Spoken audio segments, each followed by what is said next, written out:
Thank you very much, Pam.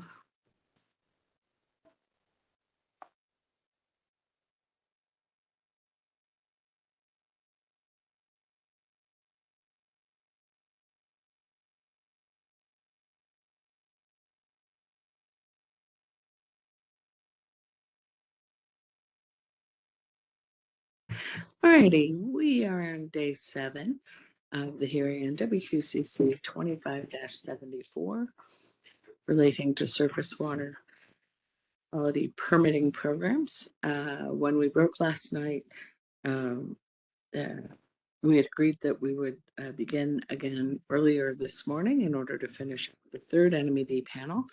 Mr. Chair, I believe you had more questions. Thank you. So maybe you can just clarify this for me about general permits for the NMPDS program. There was a discussion earlier about nationwide general permits. I assume those are issued by the US EPA? So the nationwide general permits are for the Section 404 Dredge and Fill program as issued by the U.S. Army Corps of Engineers. Okay, so the nationwide general permits do not apply to the 401 program. There are no such thing. The 401 certification is for both NPDS and Section 404, but the 401 certification of the nationwide general permits is specific to the Army Corps of Engineer nationwide general permits. So they're not NPDS. Okay, great. All right. Let me just get down in the weeds here a little bit.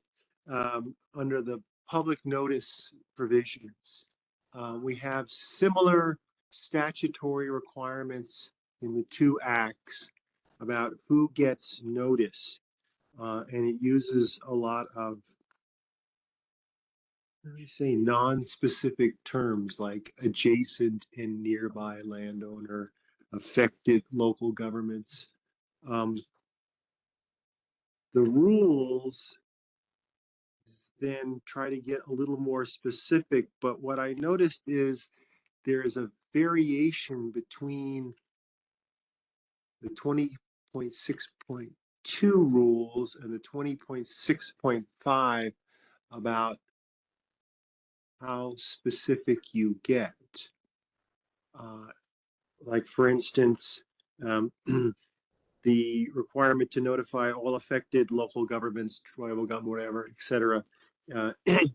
In the 20.6.2, it simply carries over that term, notify all affected local governments. In the 20.6.5, it says notify all local governments having jurisdiction. So I'm sort of wondering why there's a difference there.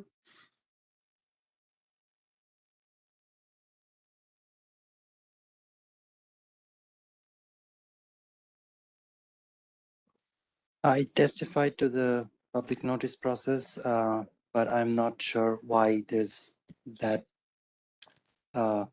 nuance between these two. I can add to that a little bit, is that I think what we'll plan to file is sort of a reference,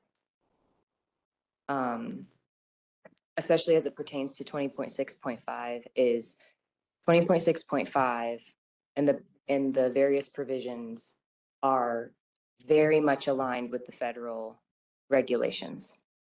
And looking across into 20.6.2 and trying to also look at what already existed in 20.6.2 for groundwater, even though that's a completely different program, but in wanting to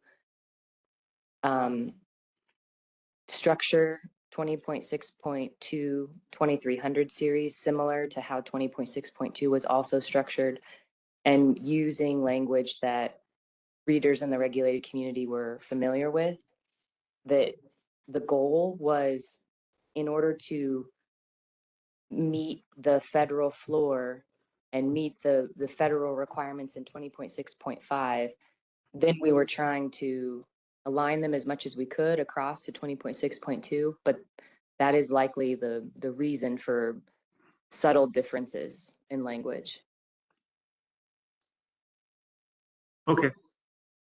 Then just finally, and you may not be able to answer this, but you all did start talking about exemptions here. And there's a very general exemption provision at the beginning of 20.6.2. I'm looking at 20.6.2.10, okay? And the amendments to that.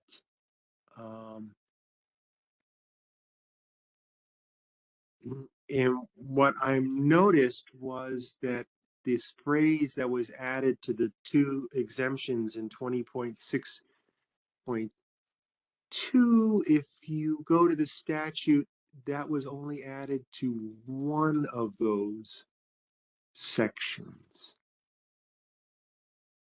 I'm going to speak to this. We actually caught that earlier last week in 20.6.2.10A. That provision is stricken. We are going to remove that because it doesn't align with the Water Quality Act. You're gonna get rid of that phrase. Yeah, except for a surface water discharge for which a permit is required. Okay. That phrase will be removed. Okay. And just like with the definitions, this is the danger of copying things from the statute. I'll stop there. Thank you, Mr. Chair. Commissioner Chapman? Commissioner Fry? I'm still trying to find all the documents I want to refer to, but that's okay. Morning, thank you for your testimony. Let us start with definition of discharge.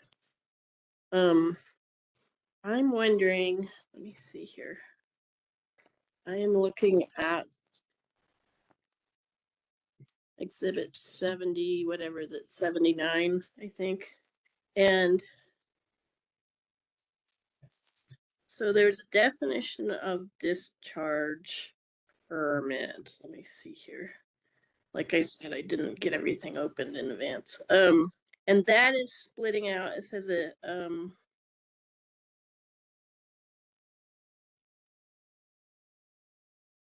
maybe this isn't much of a question, but it talks about discharge plan for groundwater discharges, and then the next in B it says authorization to discharge water contaminants. If you go to surface water discharge,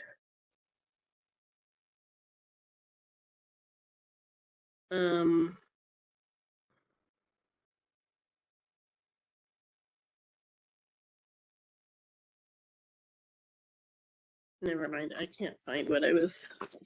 It seemed like in one place, and I think it was the surface water, it specified immediately that it was discharged with contaminants, whereas the definition of discharge has that A that is the discharge for just for water and doesn't specify contaminants. And when I first read discharge with contaminants, I was like, well, does all discharge that's under a permit, is that going to have contaminants, or do permits sometimes specify discharge that may not have contaminants? Is my question making sense?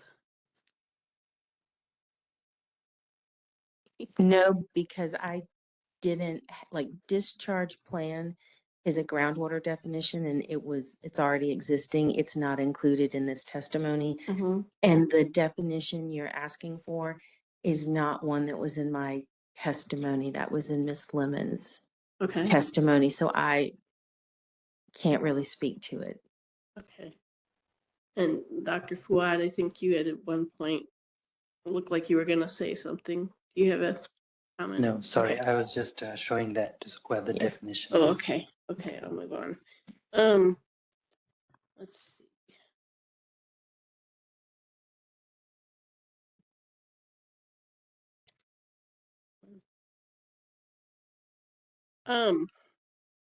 So Chair Brankert mentioned yesterday about how nice it would be to have some kind of a more clear reference of what the different federal CFRs refer to. And I totally agree with that because I was fairly confused by, or I am still kind of confused by what the relationship of these rules are to the EPA. So number one, I understand the EPA, I don't know if approval is the right word, but there will be an MOU signed with them relative to the rules once they're passed. And then again, I don't have all my files opened. Um, and then Dr. Fawad, when you were at some point in your testimony, you were talking about one section where the EPA would be involved in the approvals, and I'm just wondering if you can talk beyond that initial approval and MOU. Can you, either one of you or both of you, talk about the role of the EPA in the process once these rules would be passed? Okay, so I'll start off with the Clean Water Act is what the National Pollutant Discharge Elimination System Permit Program is authorized under. And the federal rules that correspond to the Clean Water Act statute are in 40 CFR. States can apply for delegation to EPA to administer the National Pollutant Discharge Elimination System in their state. The approval process requires that the state have a memo of agreement with EPA, which details all the steps. And one of those is you'll have an application. And in the application to EPA for delegation under the Clean Water Act or NMPDS is that you will have a statement from your state attorney general or the equivalent. You will have your state rules that are the equivalent of the 40 CFRs. And it has to include items like your implementation plan, which right now EPA does for us. We would have to write our own. And so the rules in all of that is we have to have a set of rules we can submit to EPA, but we have to have a set of rules that EPA will approve and says this meets the intent of the Clean Water Act and 40 CFR. So the first approval is more, it's the EPA issuing the delegation that says we recognize that New Mexico, we delegate that New Mexico can operate the NPDS program. Right. And so I have some understanding of that part. It's what happens after that. So, okay, so I found, hold on one second. So Ms. Khan, I found her presentation really helpful because she had it broken out into NMDs taking over point source discharges. The dredge and fill may fall under Army Corps in some waters of the U.S. and then NMD covers the rest. And I think it's those.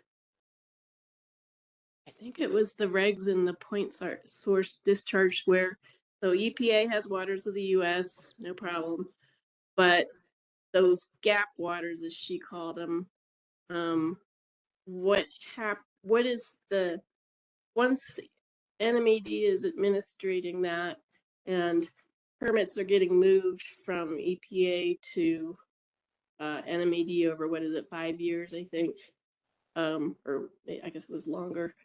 What is that process and involvement with EPA? So EPA is not involved in any surface waters of the state. So there's no EPA involvement in those permits.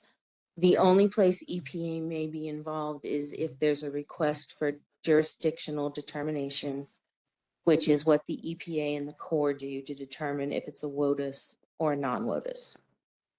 And so EPA's involvement in surface waters of the state, there's no involvement in those permits. EPA's involvement in the MPDS program is once they have approved delegation, and part of our memo of agreement and application for delegation will include the timeline of when we're taking over specific MPDS permits. EPA will continue to administer and do compliance and enforcement on all permits that they wrote. So when you come up for a permit renewal, if New Mexico has delegation and New Mexico has delegation for that element or sub-element, you would apply to New Mexico for the renewal. And EPA will basically say, okay, you got it's in your sphere now, you're issuing the permit renewal. Okay. And this, I think part of my confusion is there's different sections where it mentions the EPA, and it's hard for me to pull them all together. So the one section, I think the section that got all my questions going on EPA involvement started with, and again, Dr. Fawad, this is your testimony. So it's 20.6.5.401E in, again, I'm looking at Exhibit 79B. An individual permit application shouldn't be considered complete if the department has waived application requirements and EPA has disproved that waiver application. So that's, I don't quite get when that happens. And I'm Excuse me. maybe in that section in general, maybe I'm having a little. Just give me 1 second to Okay. get to this Thank you. section. Okay, there's Yet.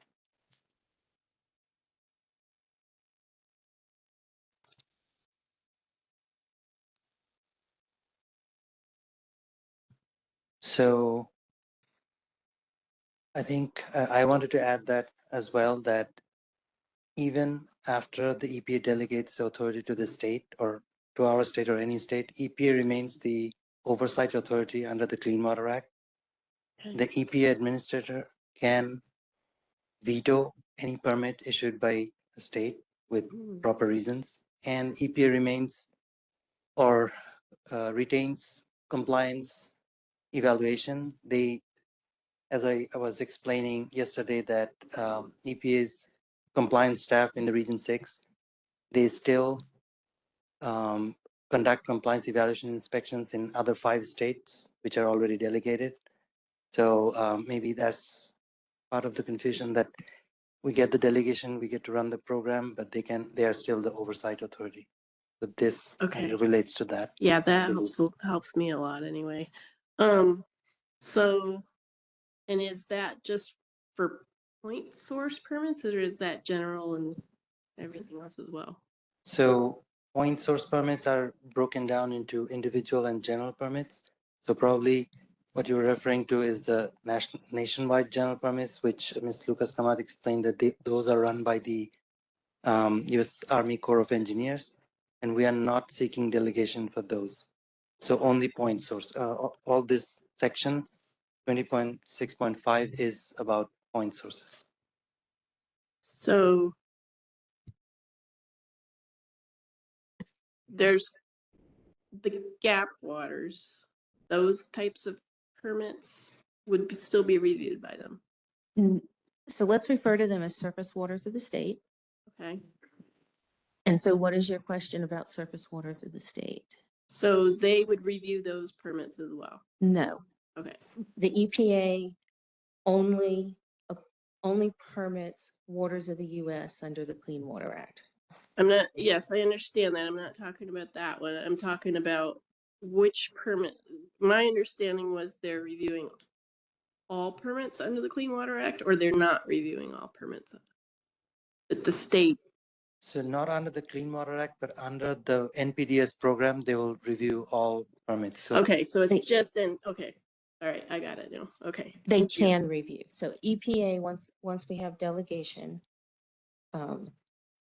becomes an oversight agency. So they can review all permits. Someone can petition them for a waiver. They can perform compliance and inspection evaluations.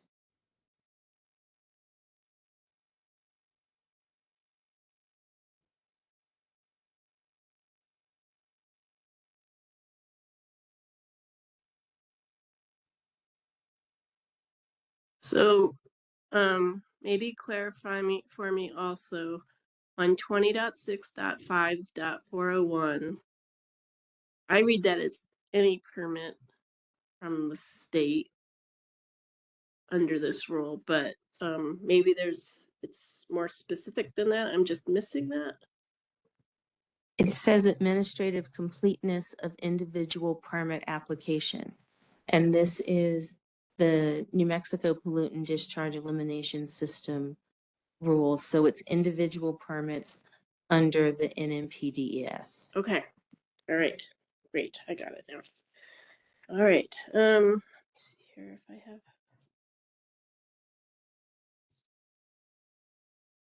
I think I have one more, but if it's okay, I'll just maybe come back later. I can't find it. Commissioner Barunda? Hi, good morning. First off, I want to appreciate you guys coming up here, answering our questions.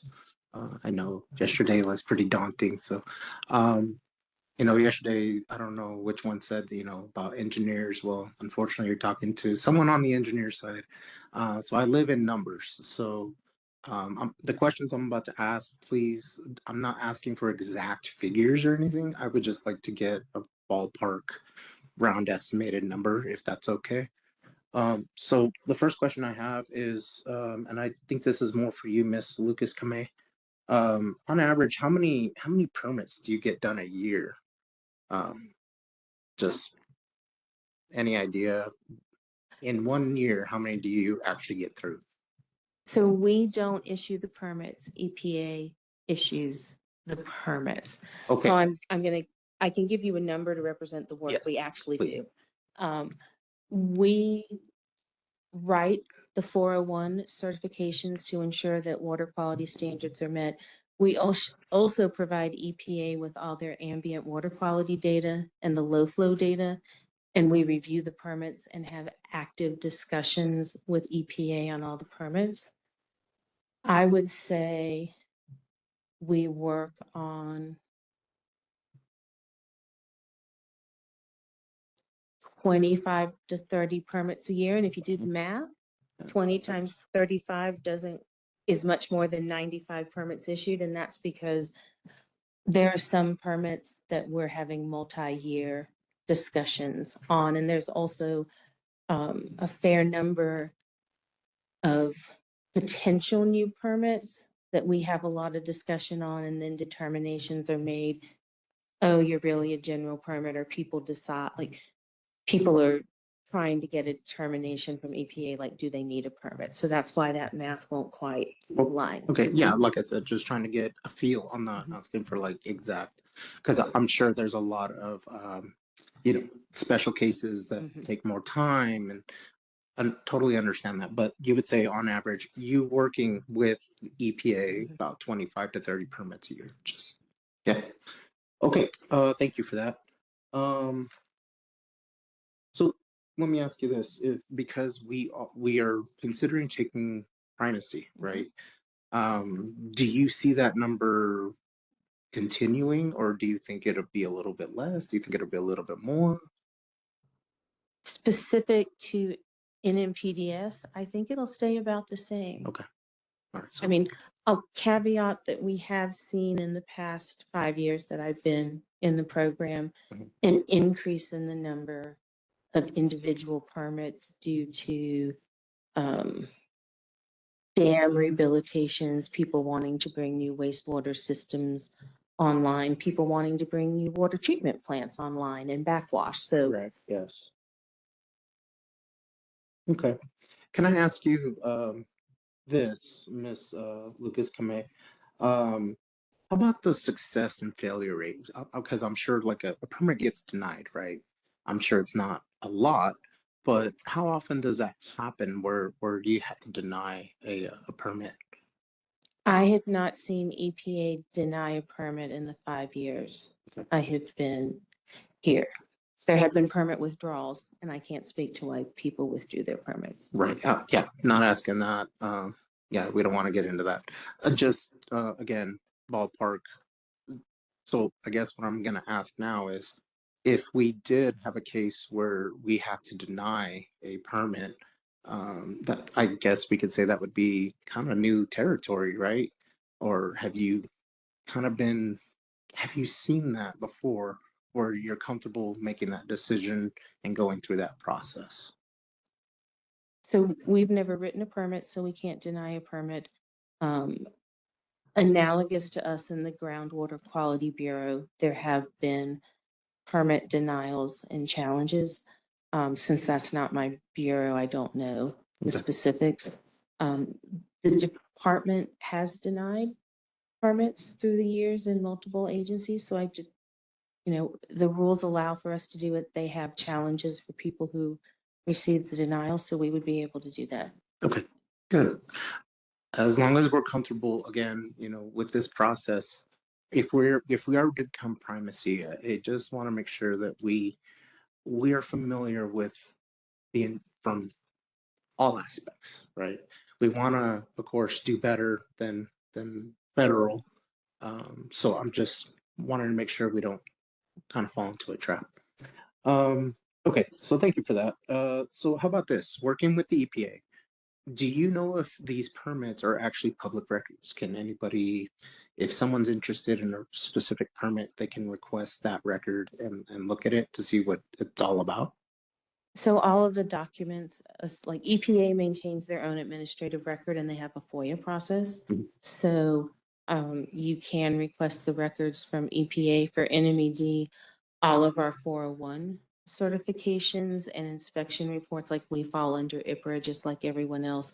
So current documents are IPRAble, and when we get delegation, everything from the application process on also falls under IPRA.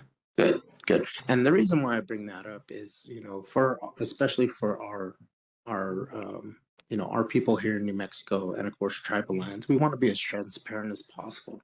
And I believe public records is one of the leading routes in that. So that's why I was asking if we could, if the EPA is doing public records requests, being very transparent. I just ask that we follow suit. We want to give as much information to our constituents as possible. Thank you. So now I'm going to ask a couple questions based on hiring, and let me give you a little background. I do a lot of hiring at the utilities I'm at. Actually, I run about the same amount you're about to ask. I run about 60. I have about 60 staff members under me, and it's a big undertaking. So do you have any idea how long you're looking, I guess, per position, about how much time it'll take to hire that person? I often joke that the hiring process is like a piece of string. It's as long as it needs to be. We have had hires take 3 months. We've had hires take a year.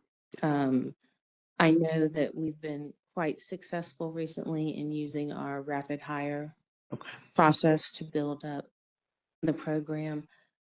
Typically, the department takes about 6 months. I think that's the average, and so that's what I'm planning on.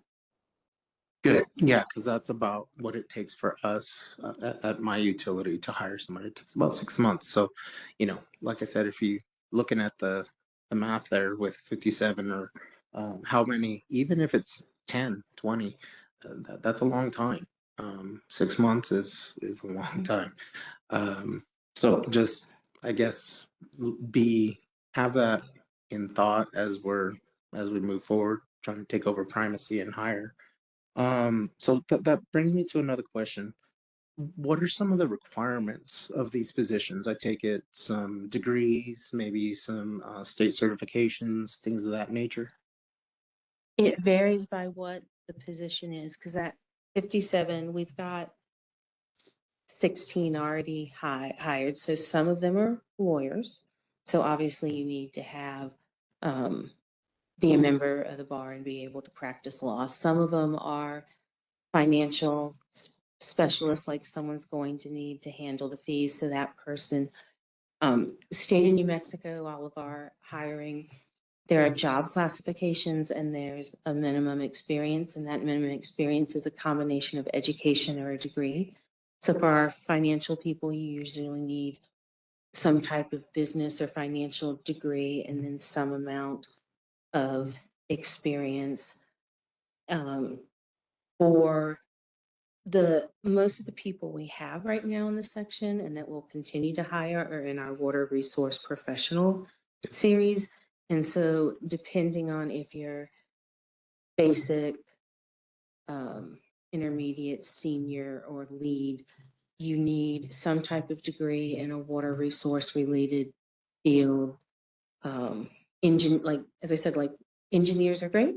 We also like geologists. There's a lot of water resource degrees in the Southwest that we hire from: biologist, limnologist, several flavors of biology. And typically you need a degree and then an increasing number of years. And we're allowed to swap between. So like for a lead, I don't have it in front of me, it's either an MS and like 6 years of experience. And so. So it's fair to say that these positions it's a wide range of expertise, but not only that, job market, right? There's going to be different markets involved here. And again, that can either escalate or that can really hinder the hiring process. So again, I'm all for taking primacy. I am. But again, we want to make this as flawless and seamless as possible. And again, that's for our constituents, our native tribes. So I think it's important that we, again, hiring for me is almost a full-time job. So just kind of keep those things in mind if we are talking about getting those staff members on board. I don't think it's going to be as quickly as we may think it is. Yeah. Right. And that's also why we're planning to phase it. Like we're not planning to hire 40 people next year. Like if you look, we hired 1 and then 2, and then, we brought on 7 people last fall, but like it's a phasing of it. Okay. So the last question I have, I have a question and I have more of I guess you could say a comment. Yesterday, someone on the platform, Mr. Andres Esparza, he really made a good point here to say, in transition, keeping the federal regulations for drinking water and then looking at specific things to New Mexico. I think that's going to be important. And I say that because we don't want to get so wrapped up in trying to just pick out one thing at a time or 2 things at a time. I'm sure you've heard of analysis or paralysis by analysis. Yeah, we don't want to do that. So maybe consider, let's adopt the federal regulations and then we start sorting out instead of try to sort out first. And like I said, I think that might speed up the process here a little bit. Again, we want to make this, to me, seamless. We want to make it work. We want to make this, how can you say, a success. There's going to be, of course, little things here and there, but for the most part, I think if we can avoid that paralysis of, these little nuances here, there, that's just going to take too much time. So I really liked his comment. So that's all the questions I have for you. So, well, no, that's not. So is that something you would consider is keeping the current federal regulations? And then when we transfer or when we transition, that's when we start looking into New Mexico specific waters and regulations.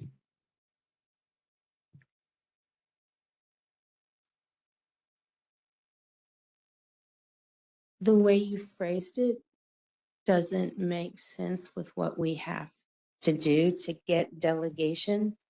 We have to have rules in place that meet the federal regulations as a minimum. Now, the federal regulations are all, well, by incorporating the federal regulations and meeting the federal regulations, that's what allows us to get delegation. So if we don't incorporate them now, we can't apply for delegation, and there's never oh, you can fix it as you go for the NPDS program. I would say different from, you mentioned safe drinking water in that comment. Everyone has drinking water standards, but not all everyone has water quality standards, but not all the water quality standards are promulgated the same. So like for drinking water, the Safe Drinking Water Act, that has all of their water quality standards and their MCLs. And in the Clean Water Act, our numeric standards are actually already state driven in 20.6.4. Yeah. Well, thank you for that. I guess in a weird way, who determines, because you said we can't do that. Who says that? Who says that we can't just adopt everything as, like you said, a baseline? And then from there, we start navigating and looking into our own waters and what we need. Who was the one that says that we can't do that? What do you mean by everything? Meaning all federal EPA guidelines, all rules, regulations, we adopt it right here, right now. Then that's when we start doing our own research of our own waters in New Mexico, of drinking water. So where the so like for drinking water, Surface water, well, water, everything's drinking water. But the thing is, for drinking water, that's under the Safe Drinking Water Act, and that is not part of these rules. Like the surface water quality standards are not drinking water standards and are not groundwater quality standards. So if the comment is specific to drinking water, that's why I'm a little confused, because Okay, then how about this? Surface water. If we were to adopt what EPA has set already for surface water, and then we start navigating our own, would that be something to consider? so again, we already have surface water quality standards in 20.6.4. The proposed 20.6.5 is adopting what's required under the Clean Water Act, and it's in the Clean Water Act 122.25 is what sets out what it's in the Clean Water Act, in one of the 122s, what we have to do to have delegation. So okay, so hold on, because I thought we were specifically talking about surface water, and then you went back to the clean water. So that's where the confusion is. Clean water is surface water. The Clean Water Act is the NPDES program. And so it's for discharges to waters of the US, which is surface waters. Okay. All right. Okay. So thank you. Thank you for those are all the questions. And the last thing I have is just a comment. Yesterday, a person named Anita Amstruz, she said something about, bringing the people back in for comment all the time. It feels like we put them on trial. And I just want to say, no, that's not what we're doing. We value everybody's comments and thoughts. It helps us make those decisions. So we're not putting anybody, on a skillet here and, putting them on trial. We want every angle on every aspect, and we value our states, our people's voices. So that's all I have to say. Thank you. Thank you, Commissioner Laney. Yes, thank you. Most of my questions have been answered, but I did have just a couple to follow back up on. Thank you for coming in this morning. Quickly, or maybe as long as it takes, I suppose. I just wanted to look, it was brought up yesterday by Chair Brankert, the conflict of interest. It doesn't align with what we currently have. It appears that it would force recusal for anybody who has a connection or significant or indirect income from an NPDS permit holder.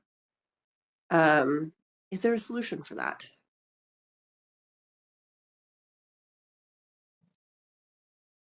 No, Okay, so as I understand it, then that we can't get away from the forced recusal. no, not for NMIPD's permits.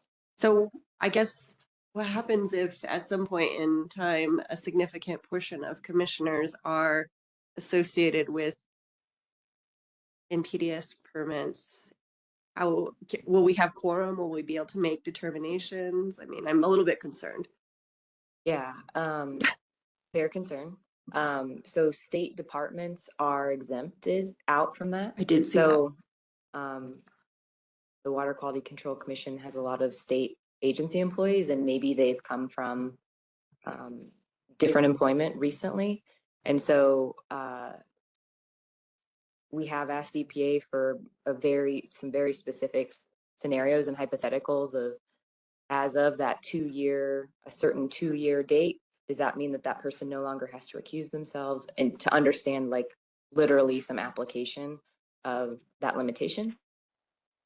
So, yeah. Okay, thank you. So then I think, let's see here, these answered. So, I had a question under 20.6.2.1220, the penalties enforcement compliance order, etc. And this also exists under 20.6.5.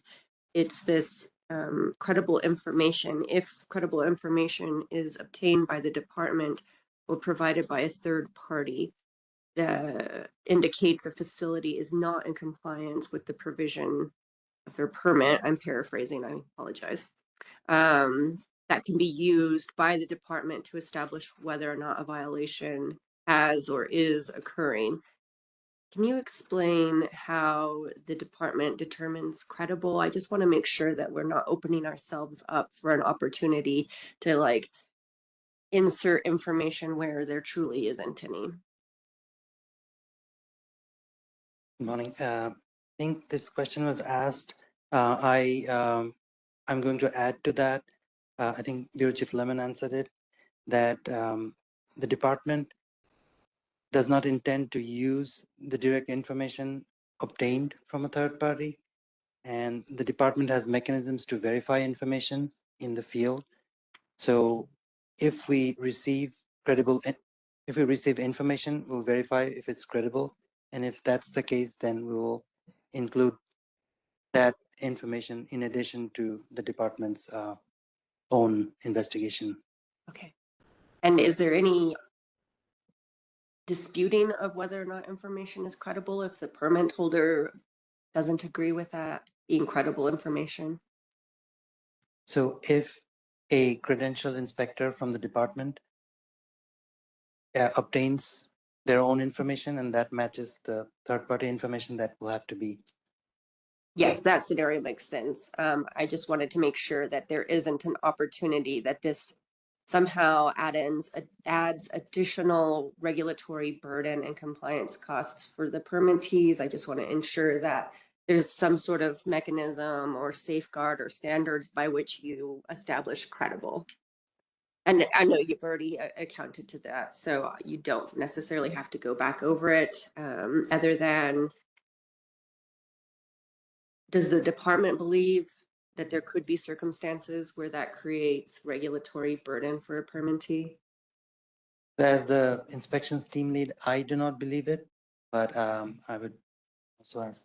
Well, I think part of it is, this is just codifying in some ways what we currently do. We get a large number, well, the department as a whole gets a large number of complaints from the public about spills, operations, other things. And we have to confirm if they're credible. Specific to this program, we send out a credentialed inspector or we call up the permittee. So if someone thinks your regulator calling you up with questions is a burden, then it is a burden, but that's within the normal scope of the permits. The permits include requirements that you comply, that you respond to questions. Thank you. Just last one. I just wanted to make sure I understood. The idea is that this was between either permit category, it would be seamless. So if, say, in the future, the the WOTUS was changed, again, some more, as we've seen, and that definition of what is a water of the US is reduced even further, would permittees that have a, gosh, I'm forgetting the acronym, NUIPDs permit seamlessly be able to transfer over into a permit that's intended for the New Mexico? Or would they have to reapply? Would they have to modify? I mean, how seamless is this intended to be, I guess, is my question.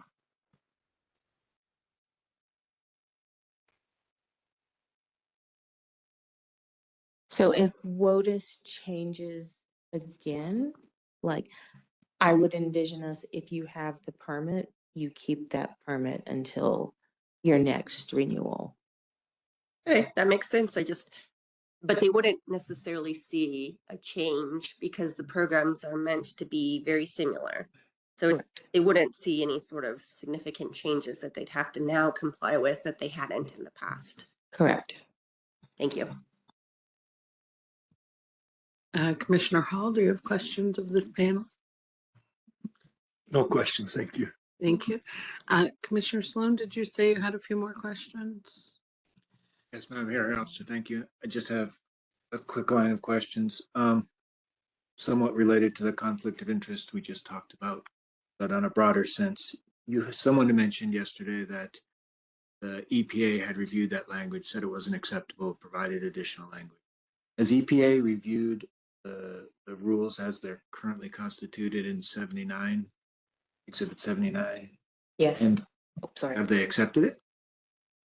Yeah, accepted, Indicated that it would be accepted. How's that? indicated that as they've been improved, they are now acceptable. And is that in writing somewhere, and is it in the record? It's not in the record. Might be useful. Thank you.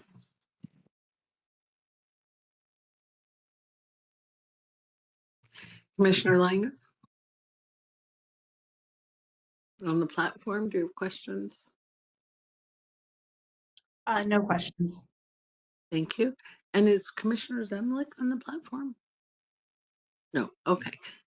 Anything else from the commission? Yes, I found my question. Commissioner Fry.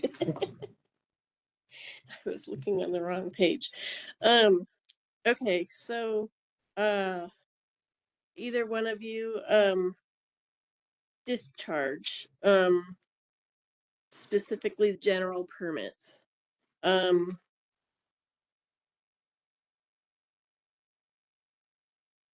So with general permits, my understanding is it's region specific, like it's a specific geographic location for each general permit. Is that correct? At a very broad level, you can have a statewide general permit. Okay. So it has a specific region, but the region could be the state, the region could be a specific watershed, the region could be a segment of the river. Okay. So if it's not the whole state, why would it be a smaller, what would be the reason to have a general permit in a smaller region? because you're addressing an issue specific to that region. So, like I'll use some existing examples. So like the construction general permit, which is for construction stormwater, which is an NPDES permit, and the multi-sector general permit, which is industrial stormwater. Those are all like they're nationwide permits, but in New Mexico, it's a statewide certification. You could have a regional permit.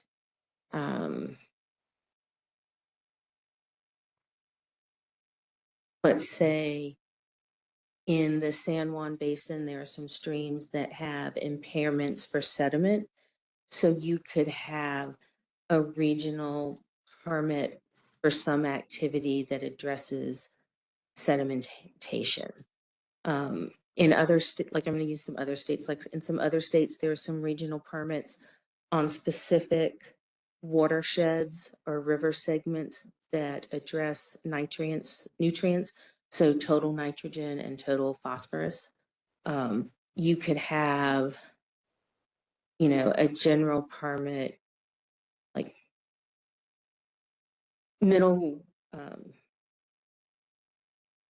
Mr. Cog, the Middle Rio Grande Council of Governors, could potentially come to us and say, hey, we want an Albuquerque and Rio Rancho specific construction general permit. So like you could have it for a smaller region based on the specific water quality of that region or the specific geomorphology and hydrology, or even the specific activities that go on there. Okay, thank you. That's very helpful. Let's see here. And then one last question that I forgot about. We've had in public comment a lot of comments about protecting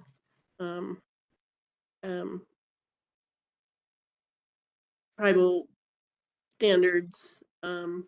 And in, let's see here, Exhibit 79A and B. So A is 20.6.2 and B is 20. Whatever that one is. That 5. Yes. I think in 5 there were fewer changes relative to the tribal standards. And it seems pretty clear. I just wanted to verify though, the concerns from the public are that we don't weaken those rights, and I can't think of the words I want, but tribal control over their waters and their standards. There were a lot of changes in the first revision and in Exhibit 79. Which one is that? A. Were either of you involved in those changes in those versions? I was, and I did testify in 20.6.5 on protecting tribal water quality standards. And most of the comments had been recognizing tribal sovereignty and specifically not requiring tribes have treatment as a state. And so the changes in 79A and B, there was some language removed about tribes needing to have a water quality program, which is the response to that. It says you need to have, like, if you have tribal water quality standards, we will protect them. Okay, and the comments were from whom?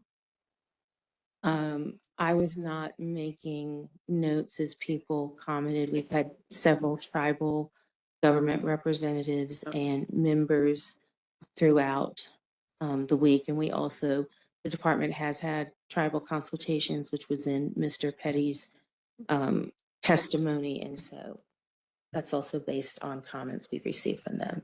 Great, yeah, and he kind of, his testimony went, it seemed like pretty extensively into that. Okay, so my last question is about that. Just to verify, do you feel like the changes made in Exhibit 79A are protective of that sovereignty and those standards. I feel the changes in 79A and B are protective. Yes. Okay. And recognize sovereignty and are protective of the tribal rights under that sovereignty. Okay. That's all my questions. Thank you so much. Any other questions from the commission? All right. Thank you very much, Ms. Lucas Kamat and Dr. Fawad. Council, is there anything further before we turn to the agricultural districts? Must. Thank you so much.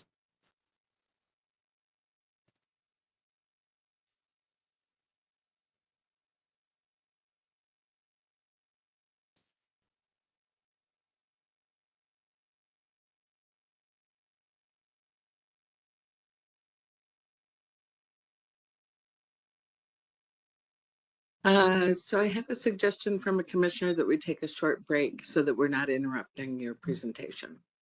All right, let's come back at 9:40.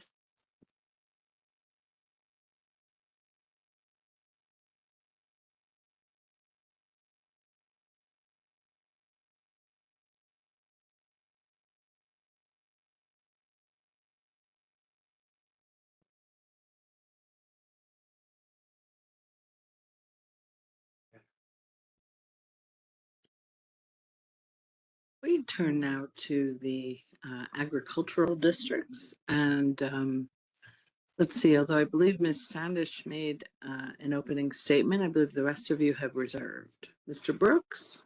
Let's see. There. I think we can get right into testimony from MRGCD's perspective. Terrific, thank you. Who are you starting with? Mr. Smith? Mr. Domenici will be presenting, Mr. Smith. All righty. Mr. Smith, if you would spell your first and last name, please. Josh, Josh, Smith, Smith. Do you swear or affirm to tell the truth? I do. Thank you. Go ahead, Mr. Domenici. Good morning, Mr. Chairman, Madam Hearing Officer, members of the commission.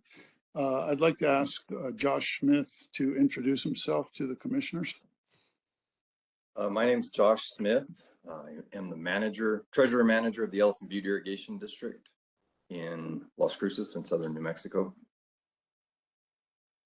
Can you give a little bit of your background? Sure. I'm a licensed attorney in the state of New Mexico. Been licensed since 2007, admitted before the New Mexico Supreme Court in the 10th Circuit. I was in private practice, practicing water and real estate law, business law and estate planning from 2007 until 2024 when I accepted the position at EBID.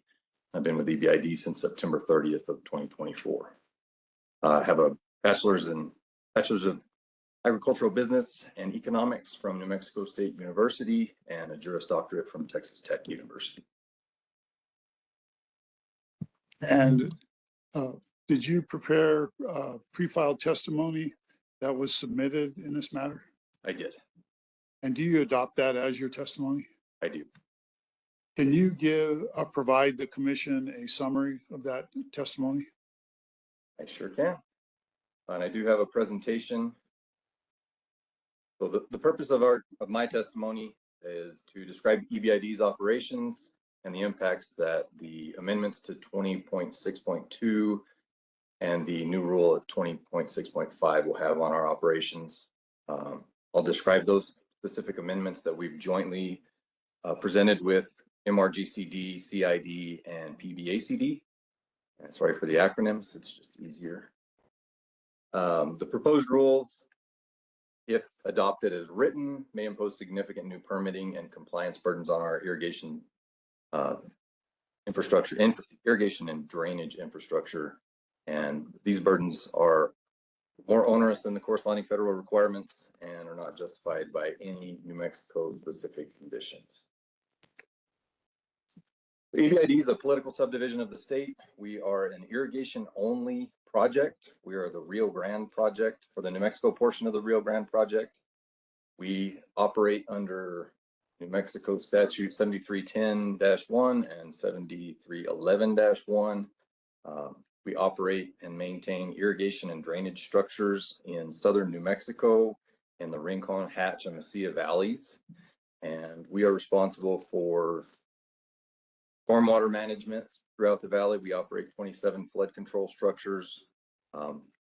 We deliver as efficiently as possible irrigation water to 90,640 acres of irrigated land in southern New Mexico. We also regulate construction activities and crossings in our right-of-way, parallels of our right-of-way, on any of our canal ditches. My responsibilities as the treasurer manager of EBID, I'm responsible for the day-to-day operations or maintaining operational efficiency, constituent outreach, and compliance with all state, federal, and local regulations. I work with our CFO and a committee comprised of 4 of our board members to set a budget every year. And along with the board, we have a 9-member board at EBID. We set the policies that govern the district. We have roughly 85 employees, including ditch riders, maintenance operators, dam and drain maintenance crews, and office staff that handles all of our water rights transactions and the day-to-day operations of the district. Our facilities were located in Sierra and Doña Ana County. Our jurisdiction begins at the Caballo Dam and runs roughly 110 miles from Caballo Dam down to the American Dam in El Paso. That's 110 river miles. And we have a little over 4,700 constituents, farmers and landowners within our district who we provide surface water to, as well as flood control purposes. We rely on 3 diversion dams. Immediately below Caballo, we have the Percha Diversion Dam, which provides water to the Hatch and Rincon Valley. That's the main canal that changes names 4 times as it crosses the Rio Grande, as it passes through Hatch and Rincon. And then the river reaches Leesburg, which is in Radium Springs, just north of Las Cruces. That is a diversion that provides water to roughly 1/3 of the district, the central portion of the district. And then finally, our last diversion structure is the Mesilla Dam, located in Mesilla, New Mexico, that provides water to both farmers in New Mexico and farmers in Texas, in the Texas side of the Rio Grande project. We also have 200, so when water is diverted from our dams, placed into irrigation canals, we have roughly 340 miles of irrigation canals that we're responsible for. In addition to our irrigation canals, we have 240 miles of drainage canals. The drains were originally put in place in order to control groundwater. Once upon a time, we had too much water, and the drains were needed to remove water from farm fields in order to maintain a low enough water table that crops could grow.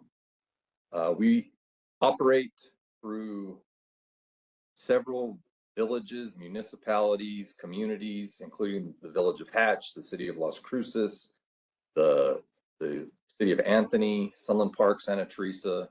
So we are an agricultural entity, but we do receive stormwater from many of these entities, including the Doña Ana County Flood Commission. We have permits with a number of those entities to discharge stormwater into our system. In addition, we have roughly 313 culvert crossings. That continues to grow. We get a couple of applications for culvert crossings, typically monthly. Those are not limited to just farm roads. Those are municipalities. Those are recreational. Those are residential. So we do deal with permitting for any construction that places culverts within our system. Like I said, we're responsible for operating and maintaining 340 miles of irrigation canal. We deliver water. We're delivering water right now. We're in the middle of our season. Unfortunately, we're delivering water for 30 days this year, as opposed to the traditional 6 to 8 months. Our allocation this year is 4 inches. Our farmers are happy to get what little they can, but simply not enough for them to operate. Like I said, we're in the middle of irrigation season. We have ditch riders who coordinate the allocation of water to our farmers. They place orders, and our ditch riders do their best to get that water on the ground on farm. We do operate a right-of-way program. We have a permitting process where anybody wanting to utilize our right-of-way, either paralleling or crossing our right-of-way, is responsible for submitting a permit application, receiving a license. We have a number of blanket agreements with Dia Natural Gas, with El Paso Electric, because those crossings number in the thousands. We also work in close partnership with a number of flood control entities. We're a member of the Lower Rio Grande Stormwater Coalition, which includes the county, the city, the municipalities, a number of other governmental entities and NGOs. And we work closely with our federal partners, the Bureau of Reclamation, NRCS, BLM, and our state agencies to manage water along the Lower Rio Grande. Funding for our operations are primarily from an assessment. As I said, I work with a committee to set the budget every year. That budget committee determines what the assessment is to each of our farmers, currently $110 per acre. We also receive income from the licensing fees, interest on some of our investments, project revenues, and equipment proceeds when we sell our outdated and no longer operational equipment. Broadly speaking, if regulatory changes result in new compliance, we have two options. We can either charge our farmers more in order to cover the cost of compliance, or we can defer maintenance and defer system improvements that would otherwise be done in our system. We're currently in the process of implementing the Texas versus New Mexico settlement. A large portion of that is improving efficiency in our system. We move the great majority of the water through the Lower Rio Grande. The obligation to deliver water to Texas falls upon us on behalf of the state. We really can't afford to be deferring money for compliance that could otherwise be put on the ground to improve the efficiency of our system and the flow of water. Under the current permitting regime, we are essentially exempt. EBID's infrastructure has been deemed agricultural and is exempt from federal and state water quality permitting requirements. Our ditches and drains, to my knowledge, have never been treated as a water of the United States under the Clean Water Act. We have historically been exempt. Our drainage ditches have been exempt from NPDES permitting, and there's been no jurisdictional determination that our drains are waters of the United States. We typically have water in most of our drains during irrigation season and during flood events. So 300 days out of the year, 320 days out of the year, they're dry. We'd love to have water in our drains all the time. That means that the water table has risen to the point that they're connected. They're cut relatively deep. I believe they're 25 feet below grade. We do have standing water in portions of the system, but that's typically in the south end in Sunland Park, where the water table is relatively shallow. Otherwise, our system is dry when we're not running water through the irrigation system. All right, the impact of the proposed rule on our operations under 20.6.2, the state's establishing a new dredge and fill program that potentially will cover EBID's irrigation and drainage ditches. The exemptions in the proposed rule don't cover the full range of what we do. It includes construction activities and maintenance on ditches, and only maintenance activities on our drains.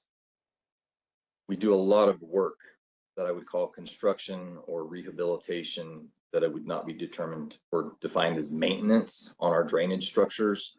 It's kind of unclear why that's asymmetrical, but we would just ask that the same exemption provided for irrigation ditches be provided for drainage ditches. And second, under 20.6.5, the state's establishing the new NPDES permitting system. The language of concern, and you're going to hear it a lot today, is composed or comprised entirely of agricultural return flows. The word entirely causes us some concern. As I said, our system lies along 110 miles and we pass through municipalities and a number of other entities, and we receive water that arguably would not be deemed agricultural as it's coming from cities and municipalities and flood control structures. Like I said, we work closely with the Stormwater Coalition. We have a number of permits that those entities have come to EBID and applied for to put water in our system. And in the event that the entirely language is included, some of those permits will no longer qualify for the exemption. In both respects, these rules are more stringent than the corresponding federal programs and are of concern for EBID. With regard to the definition of surface waters, this has to do with impoundment. Impoundment is not defined. All of the water coming into our system flows through our system. Arguably, we do not impound water, but we do divert water. We do use water in the colloquial sense. We don't want to be determined to be impounding waters of the United States. The ambiguity makes it uncertain whether our facilities fall within that jurisdiction. We just want to make sure that it's clear they do not. Our concerns with the proposed exemptions in 20.6.2, 2303. Again, the language composed entirely of agricultural return flows. The word entirely, and I do understand that that's statutory, but it's still a language that causes us concern because we do assist a number of other agencies with their stormwater regulation and control, and arguably it's not agricultural water. So in the event that that language stays and it's determined that that's not agricultural, we potentially face a situation where we have to deny the city and the county permits to put water into our system, which is going to create some serious problems in the lower Rio Grande. The exemption for maintenance of drainage ditches is unduly narrow. As I said, it doesn't cover emergency reconstruction activities. An example would be the Vado flood that we had last year that flooded the Mesquite Drain. It essentially blew the Mesquite Drain out. It was an enormous amount of water. Our crews worked for basically 5 days straight, keeping water moving and reconstructing the dam. It was not maintenance, it was literally construction of the dam. So there's a concern that this exemption doesn't cover that. We would just like to make sure that language makes it into the rule that covers all of our activities within our own facilities. The exemption for crossings is limited to farm roads. As I said, we run through municipalities. We have over 3,000 crossings currently, a number of utilities, residential, municipal, and also farm. So the restraint or the restriction that the exemption applies only to farm roads is going to place a substantial burden on the district, its constituents, and the public. If we're required to pull individual permits for each one of those potential culvert crossings. The recapture provision eliminates the otherwise applicable exemptions under the federal rule. It says that any toxic pollutant as set forth in rule by the commission, the state's toxic pollutant list is substantially broader than the federal list, including a number of compounds and substances that are not on the federal list.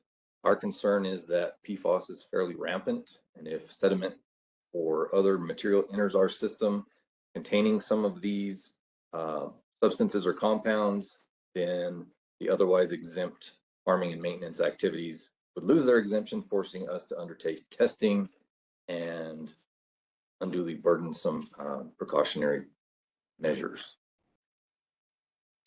Additionally, the concern is that routine maintenance of farmland could require a permit under the proposed language in that event.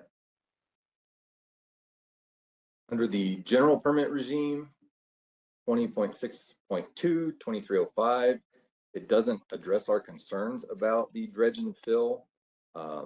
It's unclear whether, as I say, we permit entities to work in our facilities to place crossings in our facilities we don't want to be responsible for the work of third parties. We don't want to have a permit holder status on their behalf or be liable for the work that they have done. Even for our own operations, the narrow criteria makes it difficult to satisfy. The operations of our district are very diverse.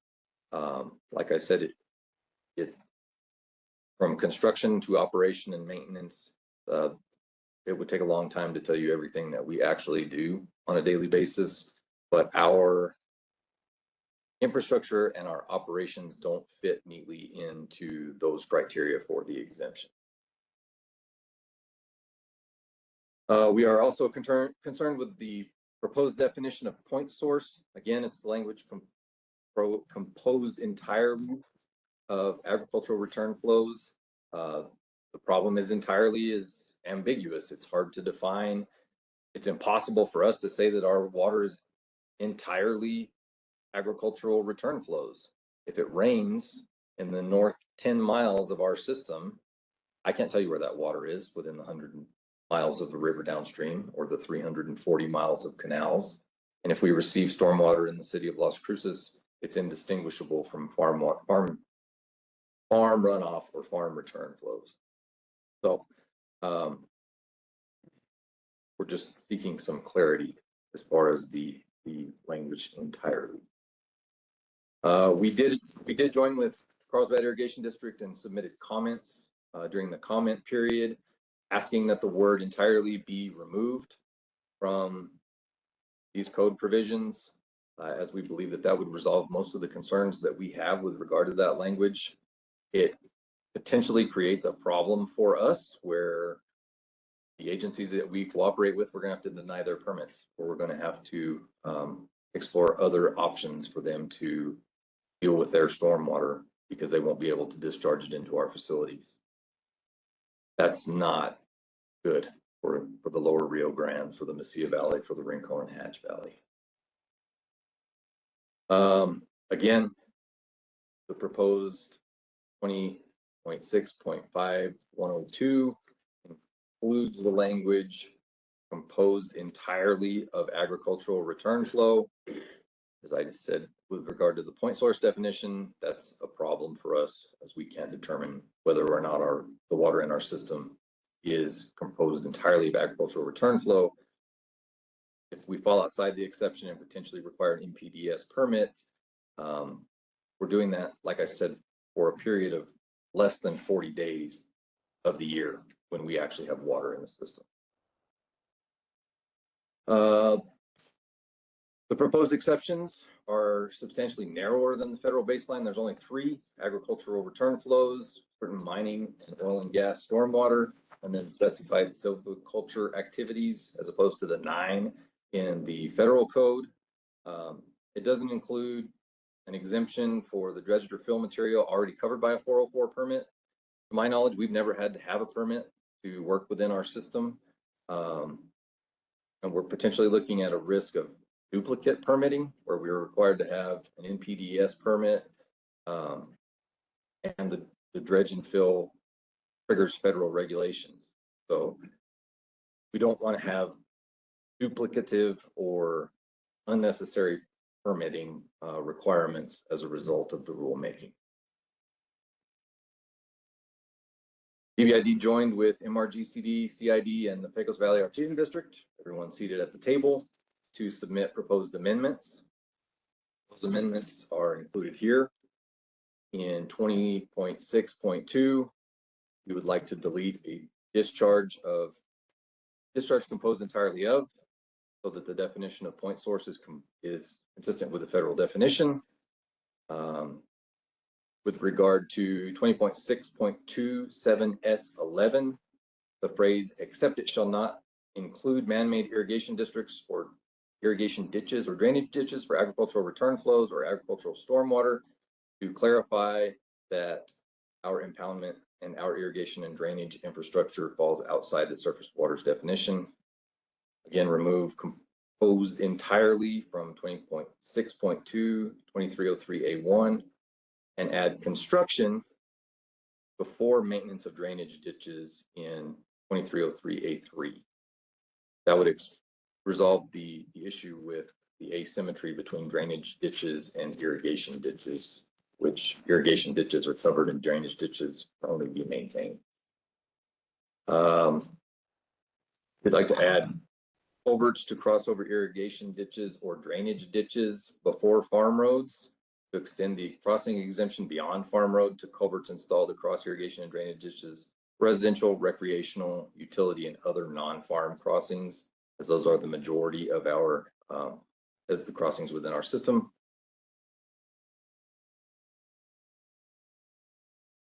Sorry, lost it. Add a new subsection to 26.5102, 20.6.5102, providing an exception for discharges of dredged or fill material into waters of the United States, which are regulated under 404 of the Clean Water Act. And it's our contention that this would resolve our concerns. It would align the state NPDES program with the federal program in the respects that are consequential to EBID, and eliminating the entirely qualifier would make the agricultural exemption workable for all of us. That is the end of my presentation. Thank you. I'm just going to ask one or two follow-ups and then pass the witness. So, Mr. Smith, you haven't been here for this hearing, but there's been testimony from the NMAC witnesses that I think the gist of it is that they don't intend to place a burden on the irrigation districts that's more than they are currently under the federal program. Would the proposed rule changes that you provided accomplish that goal?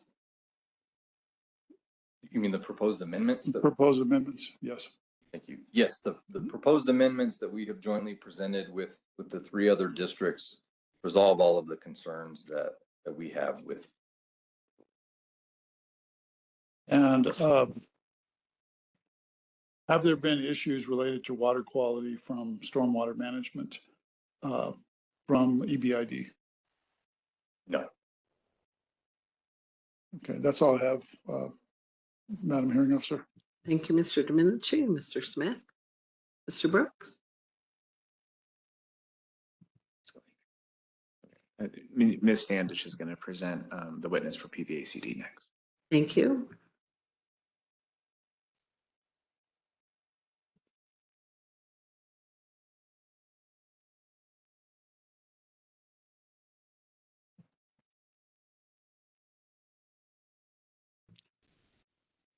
Good morning. Your microphone.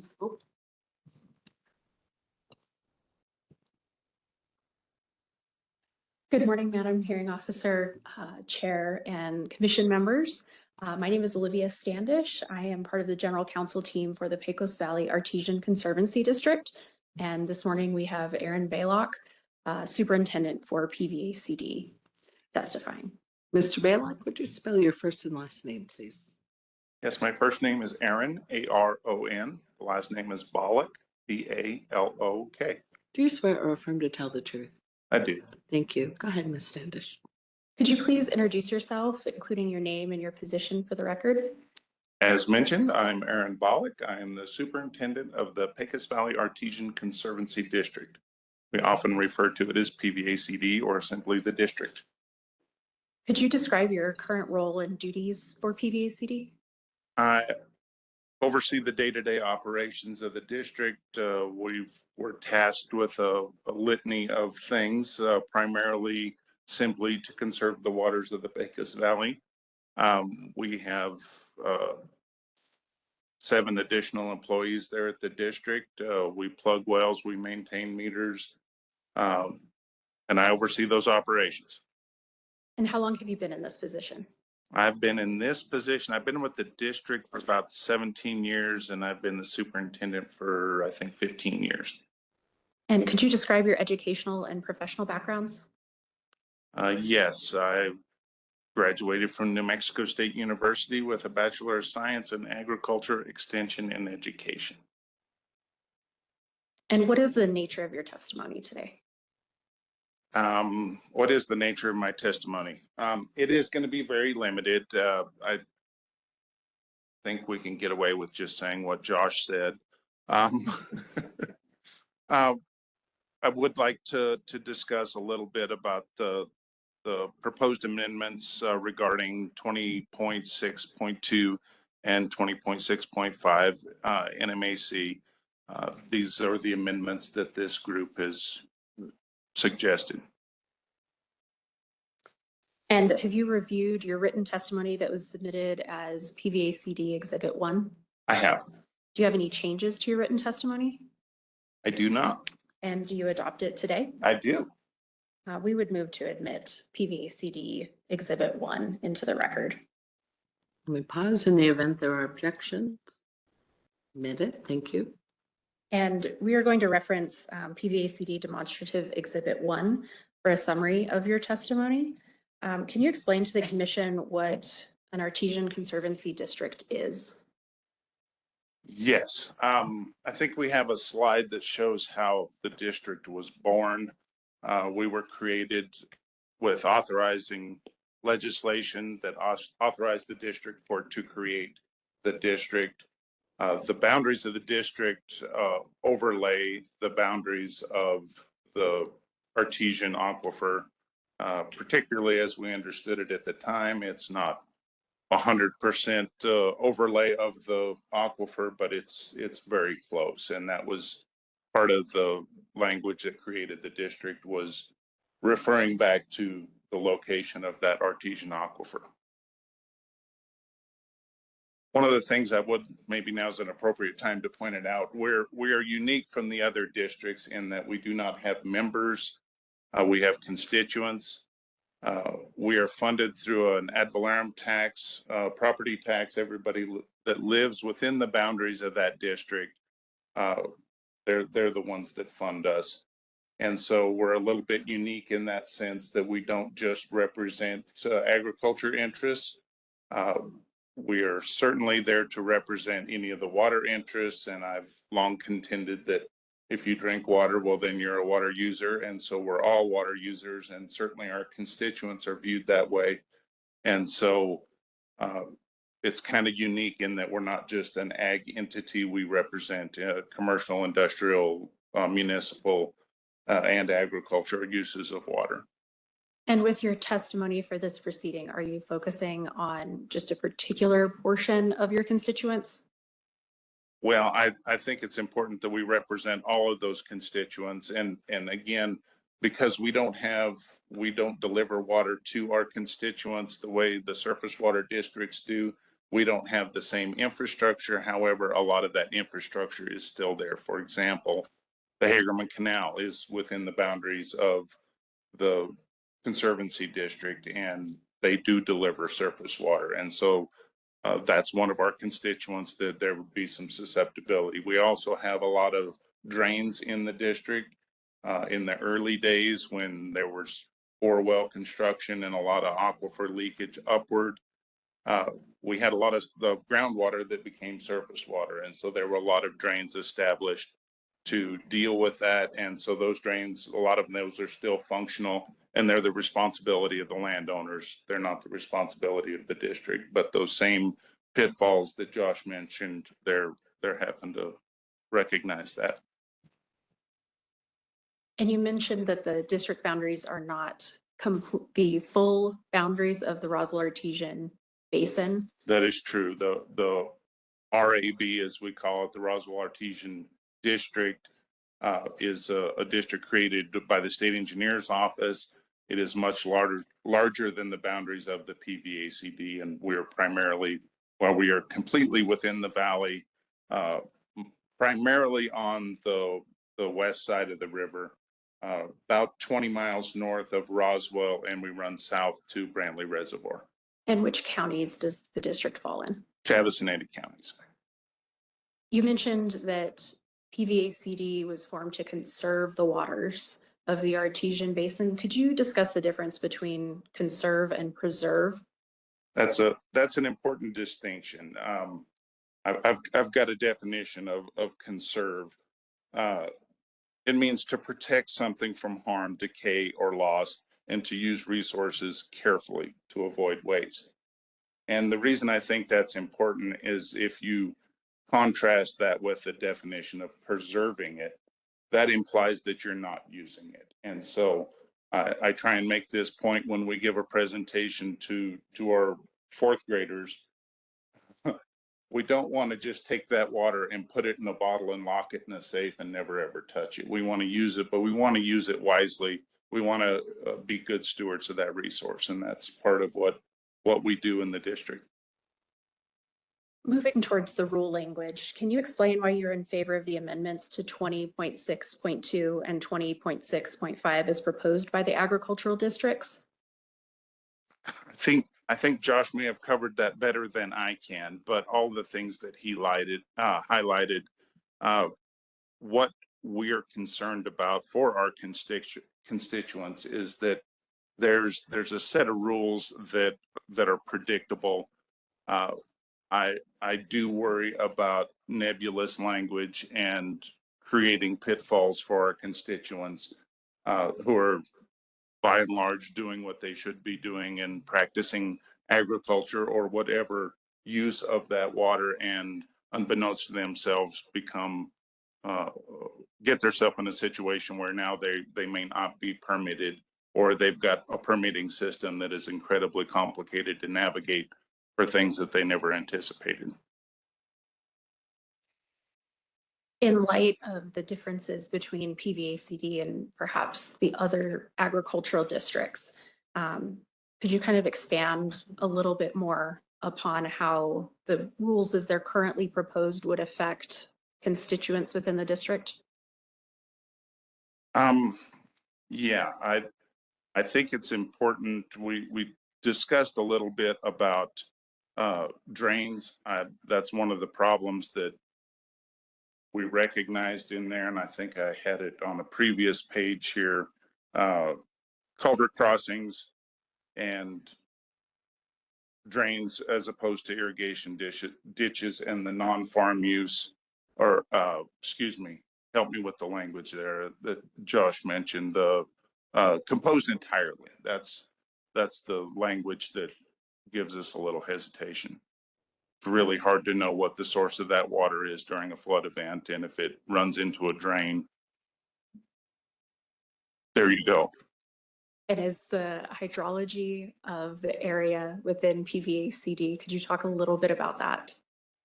We are super unique. As I mentioned, it's a artesian aquifer.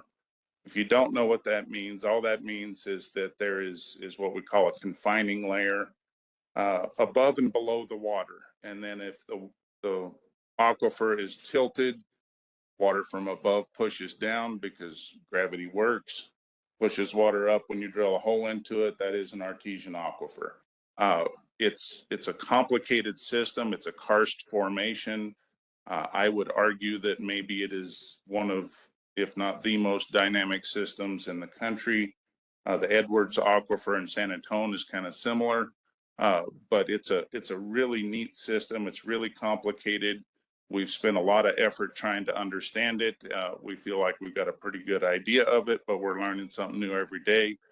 This slide here is a 3D model that New Mexico Tech created, and it kind of shows some of the complexity of it with the different layers and confining layers and aquifers. It's a really unique system, and it's a lot of fun to work in. And you also mentioned the presence of drains throughout the district. There are places where groundwater reaches the surface, but there are also places where depth to water varies significantly through the district. Could you explain a little bit more about that? Yeah, I would like everybody to look at that slide that's up there. And if you find it confusing, that's almost the entirety of the point. Those are elevations to water. It's all over the place. When you have a system like ours, it's very dynamic, it's complicated. And so groundwater can become surface water to become groundwater again, and in a short distance. So it is a very complicated system, and the two we delineate between the two, but the two intermingle pretty regularly. Is there anything else that you would like to add to your testimony in regards to the language changes that the agricultural districts have proposed? I would just like to say again that I certainly support the recommendations put forward by this group. While we don't own and maintain a lot of ditches and drains and the like, our constituents do. And let's see, I've got some language here that I wrote down here. I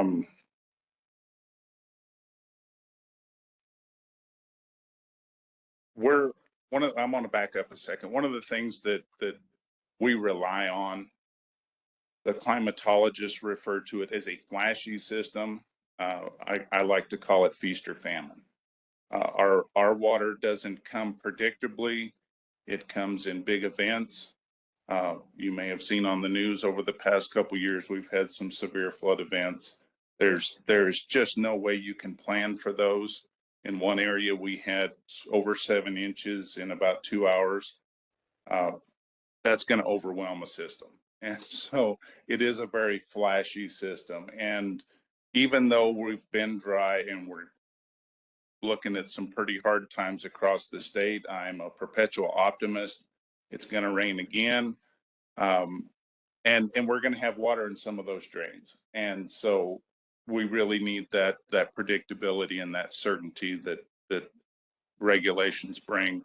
And they can help us or hurt us, and we just want clarity on how the rules are written. Those are all the questions I have for you. Thank you. Thank you. Thank you, Ms. Standish and Mr. Pollack. Before the next party goes, I'd like to move admission of EBID exhibits 1, 2, and 3. I'll pause for a moment in the event there are objections. Exhibits 1 through 3 are admitted. Who will be next? Coley Burgess for Carlsbad Irrigation District, and he is on the platform. All right, Mr. Burgess. You can unmute yourself.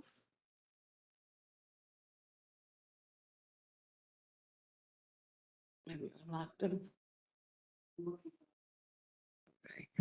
You might be locked still, Mr. Burgess. Give us a second.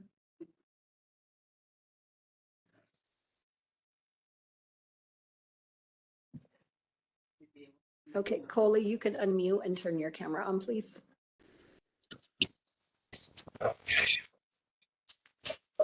Hello. Okay. Yes, I'm sorry. I was pulling over. Oh, okay. And if you'd like to turn on your camera, you can. There you are. Okay. Would you spell your first and last name, please? Coley Burgess, Coley Burgess. Do you swear or affirm to tell the truth?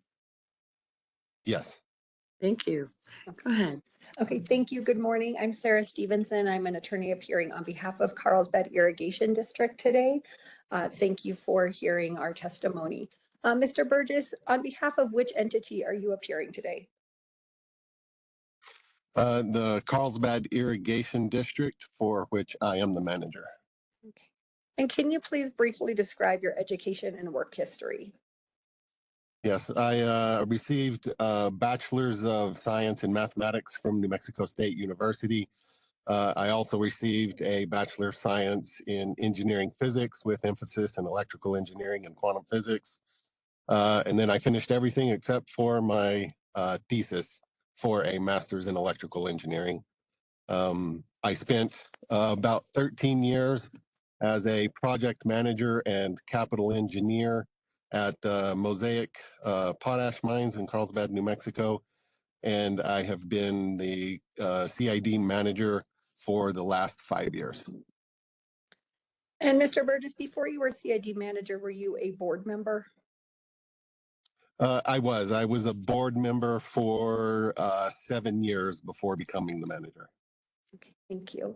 And did you submit technical testimony that has been identified as CID1? Yes, I did. And did you submit written rebuttal testimony? Do you have any changes to the testimony that you submitted? No, I do not. Can you please briefly describe Carlsbad Irrigation District, or CID?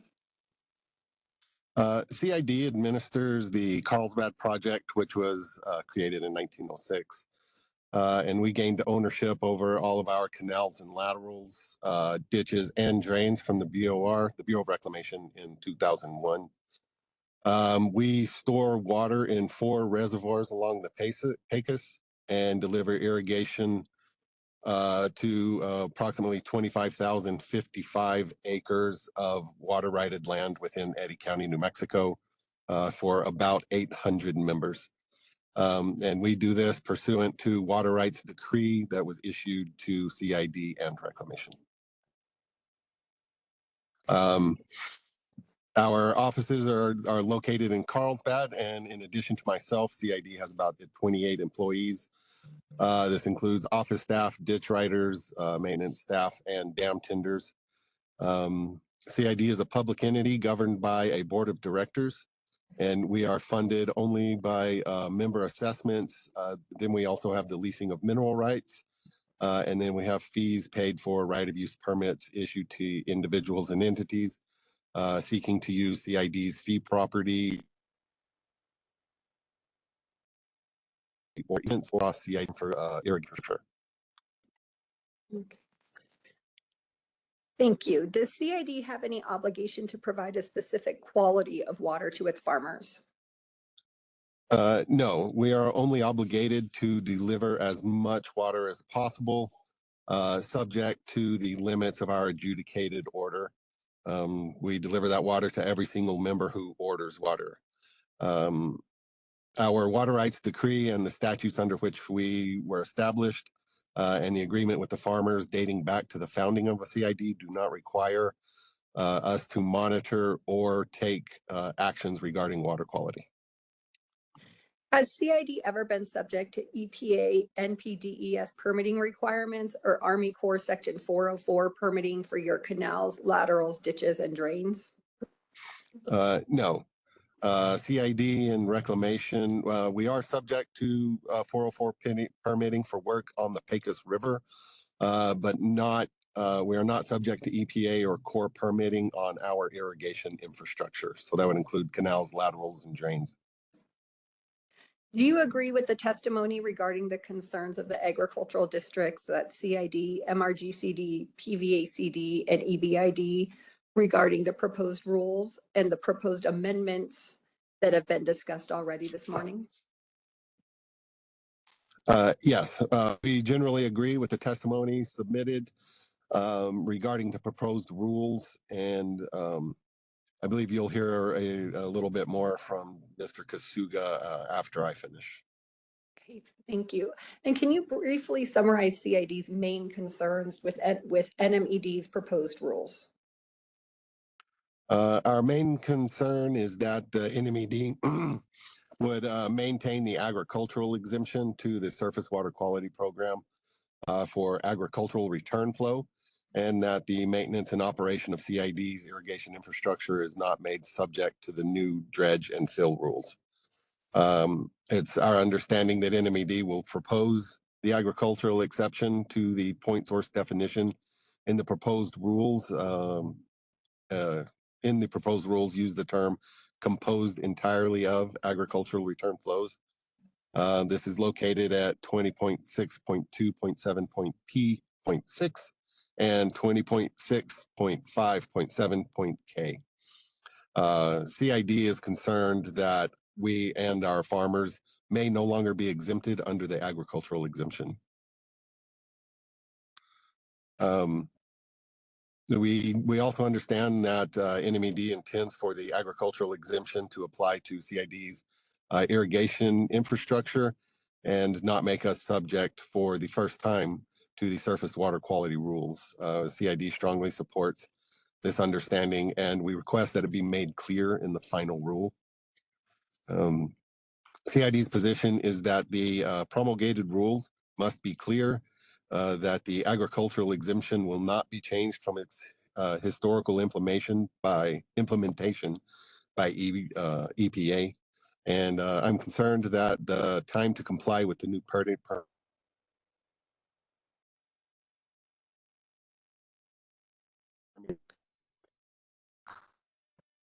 Mr. Burgess, I'm sorry to interrupt.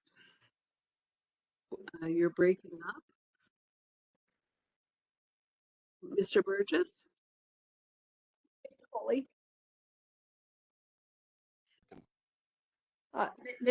Mr. Burgess, you are breaking up. We're not able to hear you. If you could pause for a second, for a please. small.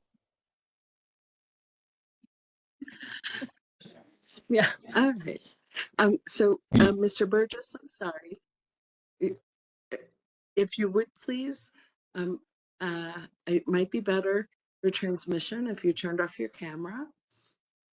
You might have already done that. And we need to ask you to repeat your last answer. I'm sorry, it sounded like a long one. Oops, no. Okay. Can you hear me okay now? Oh, okay, now we can. Oops. Okay. So I'll start back at the beginning of the question on CID's main concerns. Thank you. Okay. Our main concern is that the NMAD will maintain the agricultural exemption to the surface water quality program for agricultural return flow, and that the maintenance and operation of CID's irrigation infrastructure is not made subject to the new dredge and fill rules.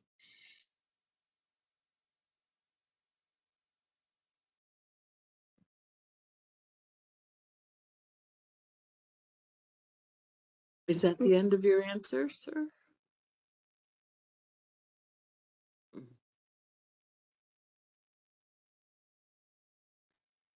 Mr. Burgess, can you hear us at all? I do think I apologize, Madam Hearing Officer and the Commission, for these technical issues. I think we do not have much more, Mr. Burgess. However, there are some additional. It's our understanding NMAD. Okay. Sorry, can you hear me now? So, Mr. Burgess, where we left off was concern about not being exempted under the agricultural exemption and not being subject to the new dredge and fill. And then we lost you again. Can you pick up from there?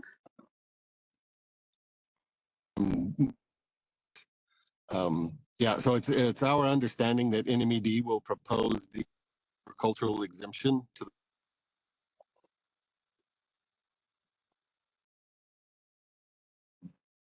and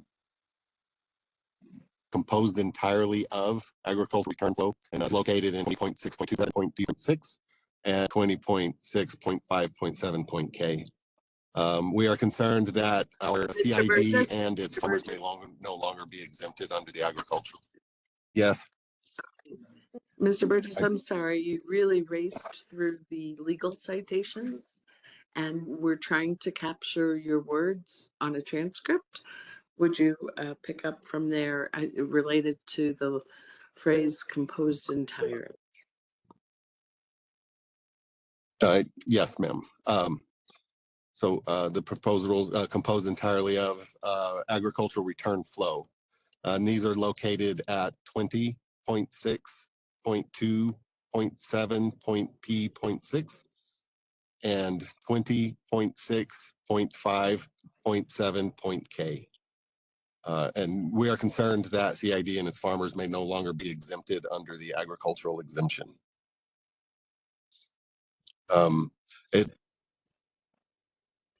NMED intends for the agricultural exemption to apply to the irrigation infrastructure and not make us subject for the first time to surface water quality rules. And CID strongly supports this understanding and requests that it be made clear in the final rule. CID's position is that the promulgated rules must be clear and that the exact agricultural exemption will not be changed from its historical implementation by EPA. I'm concerned that the time to comply with permitting requirements, the cost of compliance, including potential for additional attorney work and consultants, would be difficult for a small district such as us to comply with. I'm also concerned for the individual farmers of CID.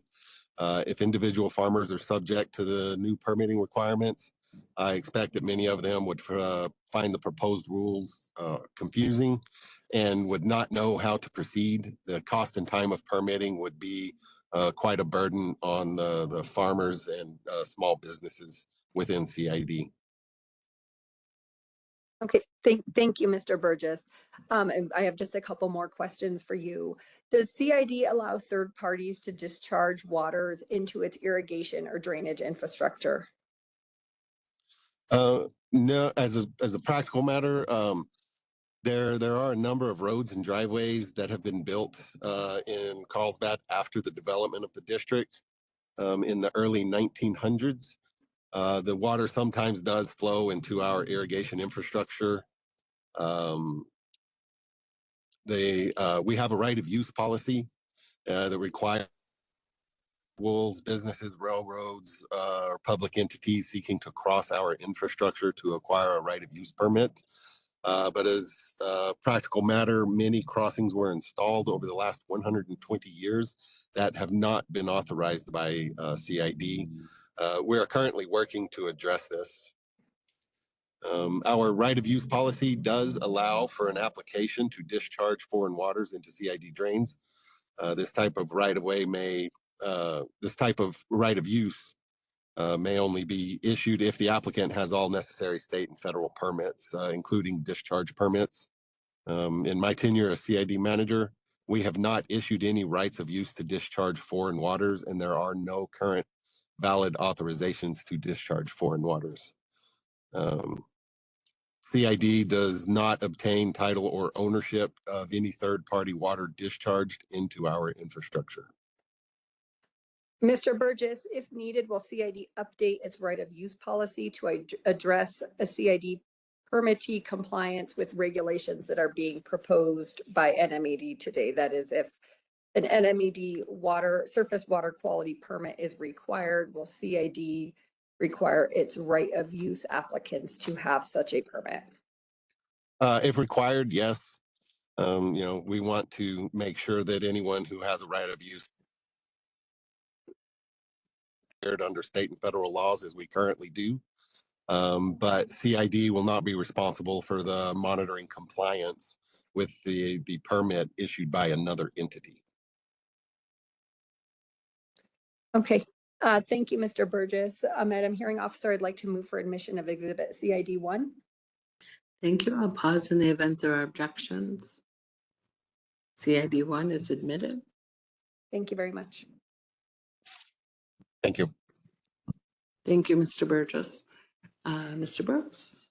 Thank you, Madam Hearing Officer, Mr. Chair, and members of the Commission. The final witness on our panel today is Mr. Kasuga. Mr. Kasuga, are you currently employed? Hold on. Mr. Kasuga, would you spell your first and last name, please? I will. My name is Jason Kasuga. Mike. My name is Jason Kasuga, JASON CASUGA. Do you swear or affirm to tell the truth? I do. Thank you. Go ahead, Mr. Brooks. I'm sorry for champing at the bit a little bit there, members of the Commission. Mr. Kasuga, are you currently employed? I am. I'm employed at the Middle Rio Grande Conservancy District. And is Exhibit MRGCD 2 a true and correct copy of your resume? It is. And does that exhibit accurately describe your professional and educational history? It does. Have you prepared written direct testimony in this proceeding? I have. Is MRGCD 1 a true and correct copy of your direct testimony? It is. Have you prepared written rebuttal testimony in this proceeding? I have.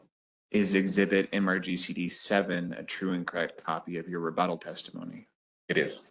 Do you affirm the testimony in MRGCD 1 and in MRGCD 7 as true and correct? I do. Have you reviewed Exhibits Joint Ag 1 and Joint Ag 2 referenced in your direct testimony? I have. And have you reviewed Exhibits MRGCD 3 through 6 referenced in your testimony? I have. At this time, Madam Hearing Examiner, we would move to admit Joint Ag 1 and 2 and MRGCD 1 through 7 before Mr. Kasuga proceeds to his summary. Thank you. I'll pause for a moment in the event there are objections. Oh, thank you. Those exhibits are admitted. Mr. Kasuga, have you prepared a summary of your testimony for the commission this morning? I have.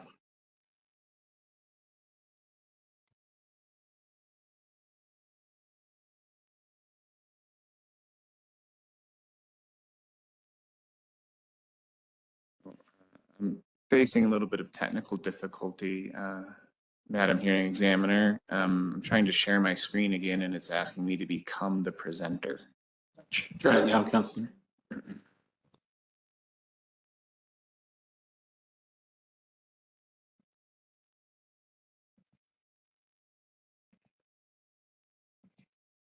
I'm still having the same problem.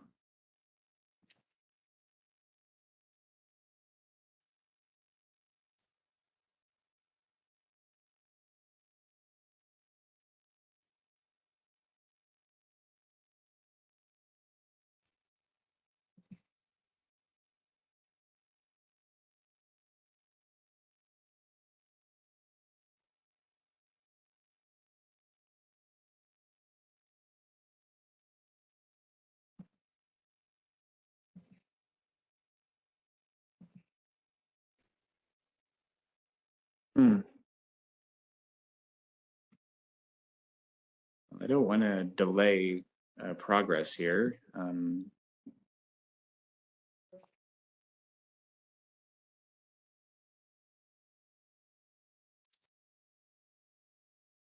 We'd also be happy to have the commission's paralegal staff present the PowerPoint if that's faster, but whatever's easiest.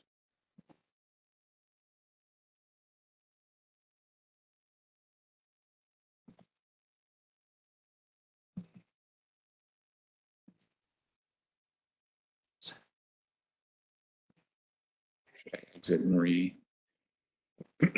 Yeah, we could either do it that way, or we could put up.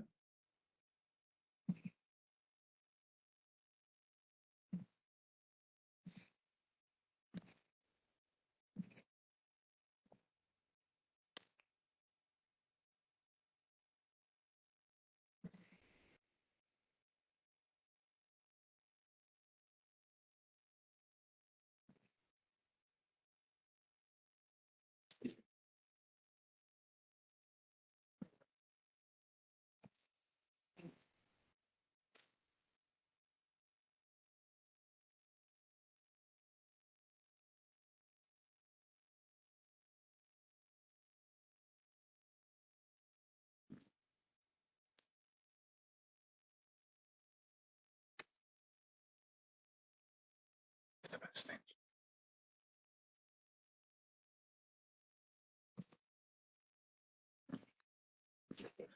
Well, now it's just a comedy of errors, Madam Hearing Examiner. I've been kicked off of the Wi-Fi.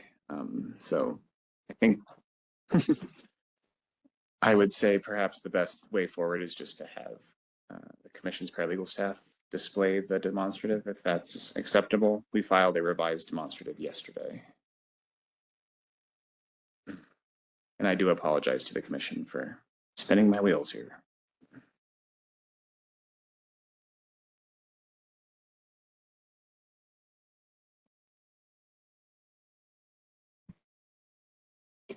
Counselor, was this the demonstrative received from Teresa Pacheco yesterday afternoon? Yes. Got it.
And we got through that together. Thank you all for your patience.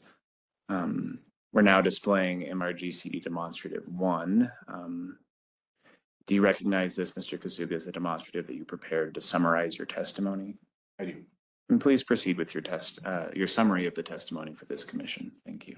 My mic wasn't on previously, so the first answer was I do, and I'm happy to move forward. Next. I can hear like downstairs. How's that? Is that better? I can definitely speak up. I've never accused of being soft voiced, so I will change now. Next slide, please.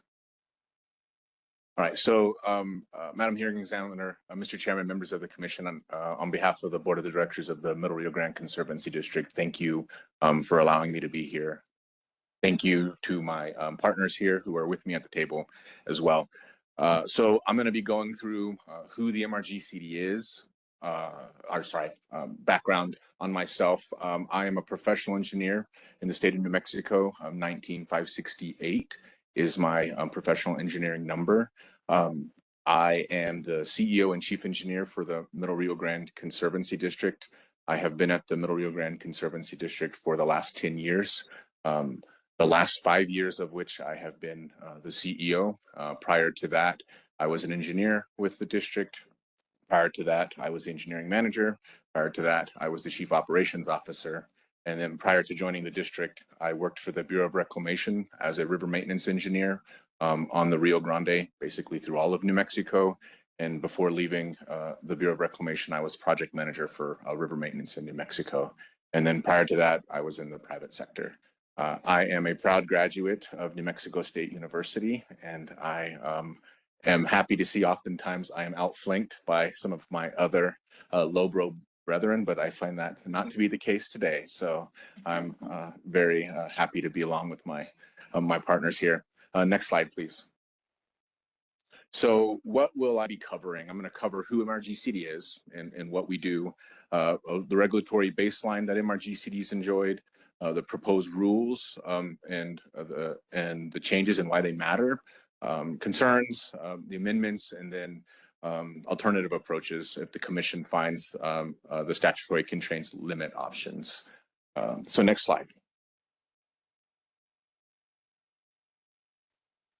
So we're going to hang out here for just a minute because I think before I move on, it's really important to understand the Middle Rio Grande Conservancy District, both in how we are formed, who we serve, and physically, because it really does, and especially that physical part, it really does get into regulatory at that point in time, understanding the district physically. So the Middle Rio Grande Conservancy District is not an irrigation district. We are also a conservancy district. We were created under the Conservancy Act of New Mexico. We just celebrated our 100-year anniversary last year. So the MRGCD, you'll hear me, I'm going to shorten our name down to MRGCD quite a bit. We are made up of 7 board members politically. They are elected. We serve our community across 4 counties, Sandoval County, Bernalillo County, Valencia County, and Socorro County. As a conservancy district, we do more than just deliver irrigation water, although that is a core mission. We also constructed many miles of drains to manage groundwater within the Middle Valley. And we also constructed miles of levees to protect communities along the Rio Grande from flooding. A little bit of the statistics, we have 4 diversions. Those diversions are located at Cochiti Dam, another one located at Angostura Diversion Dam, so just north of Bernalillo, New Mexico. Another diversion is located at Sleta Diversion Dam, just south of Albuquerque. And then our last diversion is located in San Acacia, New Mexico, and it's the San Acacia Diversion Dam. We employ approximately 228 employees. We have approximately 1,200 miles of facilities made up of varying degrees, whether they're main canals, laterals, drains, as we've talked about today, and levees. And then just for a unique statistic here, and I'll come back to this later, in terms of crossings, just specific roadway crossings of any kind, we're just under 3,000 and growing, and I'll talk about that some more. We also own approximately 30,000 acres of bosque, within New Mexico that we partner with agencies to manage. And so our constituents are irrigators, approximately 11,000 irrigators, thousands more landowners. Those landowners are both public residents, so think agencies, buildings, private residents, homes, recreational users. While the Middle Rio Grande Conservancy District is this very narrow band along the river, our lands are often visited by those who come from outside of the benefited area to recreate within the benefited area. And then we do that permitted recreation with partners like City of Albuquerque, Village of Los Ranchos, and others. The graphic on the right side of the screen is a really good, I think, graphic to understand the system as a whole. We have to remember that the Middle Rio Grande Conservancy District was constructed 100 years ago now, over 100 years ago. It's a gravity-based system. We move water across 1,200 miles. In that graphic, you'll see the maroon lines. Those represent the places in which we divert water. The blue lines represent drains and or other discharges back into the river. So those represent areas at which we actually put water back into the river. And so our system is unique in that we take water out of the river, we deliver it, we recapture it, we put it back in the river, and then we rinse and repeat 3 more times as we work our way down. And so there is this mingling in the system. And we have to remember who MRGCD was when we were created and who New Mexico was. This was not the urban sprawl that we see along the river now. This was an agrarian community that we were trying to lower groundwater, prevent flooding, and then deliver irrigation water so folks could grow crops, right? And now we have this urbanization that's come around a system that has existed for 100 years. And we had this regulatory environment that has come around that has existed for 100 years. And so I think that's a really important backdrop. And I think that's important while MRGCD has been around, some of my partners have been around longer and shorter. But the fact that these entities have been around for a long time, started off agrarian, and now we have this new permitting coming around us, I think speaks to when you look at, and I'll get into it, and you look at what we've enjoyed, all of us, under federal law, the exemptions. And really, our primary concern is making sure, as we as a state do something like take over these rules, that we really protect where we came from and not penalize a system that was built that ultimately helped us get here as a society, right? And we want to keep ag strong. We want to protect it. We want to protect our tribal communities. That's one of the really important things to think about. When MRGCD diverts and mingles water, I run it right through the 6 Middle Rio Grande Pueblo lands. The 6 Middle Rio Grande Pueblo lands. I divert water, I move it through a system of irrigation canals and drains that go through all 6, and then redivert that water in the river. And all of them are not even served at the same diversion points. So as I divert it out, put it back in, divert it out again, I'm delivering water to not only non-tribal constituents, but tribal constituents at different diversion points on different locations along the Rio Grande. Sorry, I think it was important to spend a lot of time on this slide because it really helps me highlight, I think, some of the regulatory concerns that the Middle Rio Grande Conservancy District is really going to repeat along with my partners here, but to see the uniqueness of all of us. And so making sure as we consider that uniqueness, we're not penalized for being unique, any one of the entities that are here today. Next slide, please. So the regulatory baselines, you've heard this, I'm not going to read. I'm an engineer, so I usually get the benefit of putting up more pictures for you. And so I apologize that that is not the environment I'm in today, but I won't be reading all the words on these slides. But the regulatory baseline that we've enjoyed is no permits. Really, MRGCD and our facilities, we are not waters of the United States. We have never received MPDS permitting for when those blue lines show going back to the river and discharging water back to the river after I've diverted it, delivered it, recaptured it, put it back. Those blue lines, to my knowledge, MRGCD has never had to have an MPDS permit to discharge water back to the river. So I think those are some of our 2 largest concerns wrapped up in the biggest bubbles. As I keep going forward, we're not waters of the United States. And we've never had an NPDES permit to move water that we've diverted or recaptured or helped our partners route during storms back to the river. Next slide, please. So I just sum that up. My testimony and as a whole is I understand the need for creating rules, but remember that these are facilities that have been here. They were here before these rules were created, even the federal. A lot of thought went into how we protect agriculture, how we protect these facilities. In the federal sense, we have not been regulated. So as we adopt these rules to the state, because they wanted to protect ag, as we adopt rules at the state, let's remember that. The key amendments that we'll ultimately talk about and the key changes that we've all talked about here is really pointed at that ability to protect and not raise the regulatory baseline that we have enjoyed as agricultural entities going forward. Next slide, please. I'm going to jump in now about the changes to the regulatory baseline. Next slide, please. So concern one, obviously ambiguity where clarity is needed. I think one of the places that we need to start is all tributaries. It's important to note that it's not defined in the proposed rulemaking. But if you look at I'm not going to read all the references here. It's in my material. But if you look at the definition in 0.4, 0.7 T3, tributary is any perennial, intermittent, or any perennial. Yes, ma'am. Thank you. It's any perennial, intermittent, or ephemeral water body flowing into a larger water body. Well, as I've just described to you, MRGCD diverts water.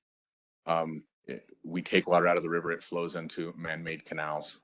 And while I understand that folks are saying, hey, you're going to enjoy the exemptions that you have, there's no definition of tributary in the proposed rule that takes what we've enjoyed and applies it, right? So we are not waters of the United States, but by this definition, I can't tell you we won't be surface waters of the state. And maybe that's the point.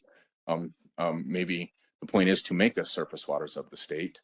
But if that is the point, then I will go further in looking at how, as surface waters of the state, we're then regulated. Because I don't want to think in the short term. I just had this conversation with my colleague. Now more than ever, I want to think down long term and think what my predecessors will face in a regulatory environment if we don't make these rules sound. The next part is impoundment. You've heard this already from my colleague Josh. An engineering definition of impoundment is a structure that captures or stores water. Right.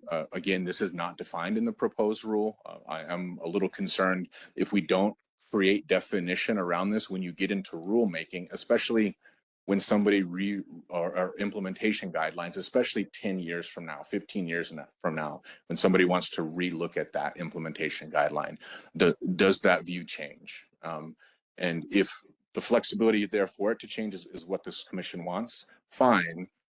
But what we're telling you as agricultural entities is we're still going to be here. We've already been here in MRGC's cases 100 years. I will be delivering, or my agency will be delivering water 10 years from now, 15 years from now. So I want us to think about that. And what we do, similar to what my friend Josh said, do we impound water? We divert water. I may move it 60 miles downstream very slowly. It may take days to ultimately drain out of my system, longer than the state's 96-hour rule for moving stormwater out of captured ponds. Is that an impoundment? I don't know. And if you don't have familiarity with the system, or you come in and you don't have experience and you go, oh, I mean, you guys are holding on to water. So I pose that to you. This is what gives us concerns, and ambiguity is not our friend in a regulatory space. Quite frankly, if we don't want the ambiguity there and the need to really protect is what we're trying to do, then let's have a conversation about it and remove it. Next slide, please. Concern 2, composed entirely. You've heard this multiple times. I will say it again. The point source definition in 20.6.2.7 P6, and then 20.6.5.7 M excludes discharge composed entirely of return flows from irrigated agriculture. But the exemptions, and I'm sorry for the long references, but I think it's important, 20.6.2.2303A1 and 20.6.5.102A apply only to return flows composed entirely from irrigated agriculture. So I want to draw your attention back to my graphic. I span 4 counties. I take water in, I put it back out. I take water in, I put it back out to the river, take it in, put it back out. Within there, I now have an urban sprawl. Our regulatory baseline is we've never had to get permits. But there's this composed entirely standard. And we now have urbanization that has happened in Albuquerque. We enjoy partnerships with Amafca, Bernalillo County, and others, East Gafca and Sandoval County. Valencia County is urbanizing. And this standard just hasn't really lived in our space. It's just not there. It's not in the federal standard. We talk about adopting the federal standard, but that's not in the standard that's been applied to us. And should that language stay, if we just take the common definition of composed entirely, and we leave it in there with no safeguards, as an operator, that gives me heartburn of dramatic proportions, that later on down the line, we lose what we intended to do here, or you have significant change in leadership at NMED. And I get that folks are at NMED are saying, hey, it's not going to be any different. But how do we protect that? The composed entire language is not just a small problem. I think it's a significant one. And it's not only a significant problem for the Middle Rio Grande Conservancy District, it is a significant problem for everybody that we partner with, because all of those entities got their own permits. For them to discharge water into MRGC facilities, they went out of their way to get their own permitting so they would not harm MRGCD and the exemptions that we benefited from the federal government under the current baseline. They all went and got their own permits. So the federal government said, hey, here's a permit. You're not going to affect the exemption from MRGCD. And so our discharges back to the river and those blue lines don't need MPDS permits. Are we sure we're not doing that to the Middle Rio Grande Conservancy District or any of the other irrigation districts if we leave that language in there with no definitions? I'd love to see it go away completely.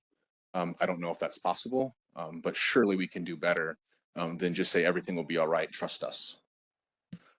Next slide, please. I promised it won't be all words on there. So here's a little graphic just to really re-highlight what I showed you in that graph. If you look at our system, we have agricultural return flows because we grab it. Remember in those magenta lines, we grab it. Thank you.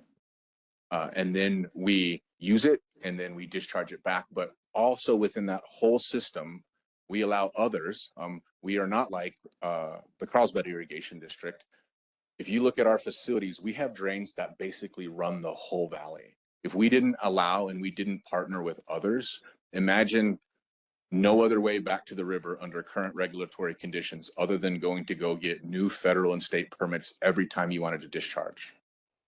MRGCD has partnered with Amafca, partnered with East Gafca, partnered with Albuquerque, Bernalillo County, Los Lunas, where they enjoy the historical discharge locations of MRGCD by going and getting their own permits. That's that permitted urban and suburban stormwater. And then you have to remember the actual construction of the drains themselves. There is leakage in there. The drains in MRGCD's case are almost always flowing. It's not like what Mr. Smith said that he has down in southern New Mexico. MRGCD's drains, especially the riverside drains, always have water in them. And again, that water could be diverted. It could be just seepage. And we don't control what's in the river at times. It's not often us above us, right? Above MRGCD and the discharging back. And we don't know what's necessarily in that. Next slide, please. So the effective and enforceable permit exemption, discharges subject to the permit are exempt. natural question, why this does not solve MRGCD's problem. So all those entities on the first, where the check mark is, Amathka, City of Albuquerque, Bernalillo County, they all hold MPDS permits. I'm just repeating myself a little bit here, but MRGCD doesn't. The minute, even though they're permitted to discharge, the minute that water hits, somebody could look at that and go, well, even though they have a permit, now MRGCD's water is no longer composed entirely of. So it raises the question of whether or not I would need a permit at the district, all those blue locations, which those were generalized. Imagine me having way more locations to put back water to the river in an irrigation system than what I showed you, because I didn't show you them all. Every one of those would need MPDS permits potentially, or sorry, some sort of discharge permit. Upstream discharges right now, in my mind, and the exemption that they would incur and check the box for them does not determine that MRGCD's drains would ultimately be given the same thing under the current language.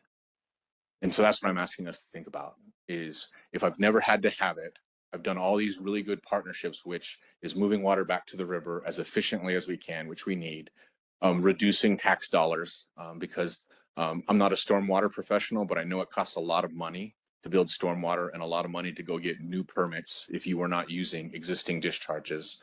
You would have levees that you would have to punch through in new locations, because remember, the system has existed for 100 years.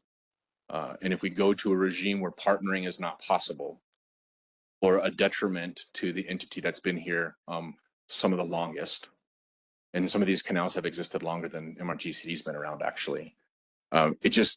We don't want to disincentivize that partnering. Next slide, please. So the word entirely is doing a ton of work here. And I've hit on this quite a bit. I won't spend a ton of time because I've hit on it, but it's doing a lot of work here. And unless, in my mind, unless it either goes away completely or we add safeguards around it, I've been taught, I'm not a lawyer, but I've been taught you take commonly understood definitions of words. And what does entirely mean, or composed entirely of, with no safeguards? Next slide, please. Shifting to the dredge and fill exemption, if you can imagine, MRGCD maintains along this stretch, and if you were to walk along next to the river entering in Sandoval County, you would walk along basically levees the whole way. If you're a student of the valley used to not have levees. The river system used to be 3,000 feet wide, and we as communities decided we didn't like that because the communities on the river got flooded all the time. So infrastructure was constructed to stop that. So we built levees. Some of those levees have been rehabilitated in the 50s and 60s to be engineered. Some of them were reconstructed, West Levee, as early as the 90s and early 2000s. And some of them actually still reside as original levees to the original project. So they are made up of material that was dredged out to create the riverside drains that were then used to make the levee itself. And so it requires constant maintenance and construction. Maintenance is doing work that is largely because the system is functioning, you're just keeping it. Construction, though, of that system means something's broken and you need to go rebuild it.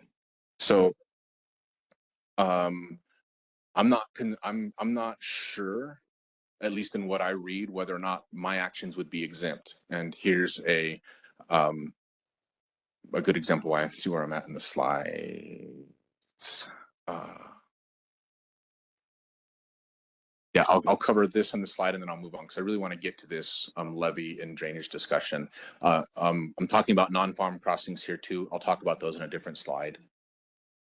Non-farm crossings, I will talk about non-farm crossings too, but I'll cover that further on down the line. So jumping into our emergency reconstruction work, while we are in drought, it's often mischaracterized that we can't have flooding in drought. And I can tell you, it was just a couple years ago, MRGCD was spending millions of dollars preventing levees in Valencia County from basically dissolving and flooding whole communities. And if you're familiar with the Rio Grande, once the water gets out, it's out. There's no getting it back in. So when you fight that battle until you get to very specific locations, it's hard to get the water back in. So if it gets out, it's out, and it's flooding whole communities, right? And so the reconstruction, like if you look at the way it's currently written now, reconstruction has to happen, in the words up there I have, a reasonable period of time, which gives me less heartburn. But who defines reasonable? Do I define that? Does a regulator define that? Who defines reasonable? But the second one is also really the part that really gives me the most heartburn. And I can't change the character, scope, or size of the original project design. So real world implications here. I'm going to take you to some photos of work I've done on our levees. These are not the engineered ones. These are levees that are in the unengineered section. Oh, by the way, the unengineered section covers our most disadvantaged communities. It's not city of Albuquerque, right? You're going further south where communities have less access to money. We haven't got grants in yet from the federal government to reconstruct those, and to build them a full certified levee would be just under $600 million. Right, so we haven't done it. So it's still the original system. Next slide, please. Yes, ma'am. One of the things that we want to understand when we talk about a levee system, and because we've distinguished between drains in our conversation today, and then we also want to talk about emergency levee work. But in the engineering world, a levee and its drain is the same system. The way a levee works is you have water that gets ponded up against that levee. The earth cross section, especially if it's unengineered, will get saturated over time. You have a drain that allows water to move through that. You collect that water, you move it on down the stream, you move it on downstream, but you need to be able to work on both the levee and the drain at the same time. We have to consider those a connected system. So if I'm exempt on the levee proper, but not exempt on the drain work, is my emergency actions on the levee really exempt? You have to think about the system and how the levee actually functions, and not separate the levee from its drain. Its drain is very important to the integrity of the levee itself. The next slide, please. All right, so here's a project, or here's an emergency scenario that we had to do in Valencia County. This is a spoil levee. This is not an engineered levee. And so what I mean by spoil, it was built generally 100 years ago. But this is what protects that community. In the emergency exemption, I cannot change the scope, the design, the size. So in my mind, have I done that by looking at this picture? Because before MRGCD came in, this bank was made up of entirely of dirt and dirt only. Modern standards today is I would bring in filter fabric, I would bring in very large riprap, I would bring in consolidated engineering fill. I now have a detail that didn't exist 100 years ago. And have I changed the scope and the size and what that originally looked like before the emergency happened? You tell me. More importantly, what would a regulator tell me?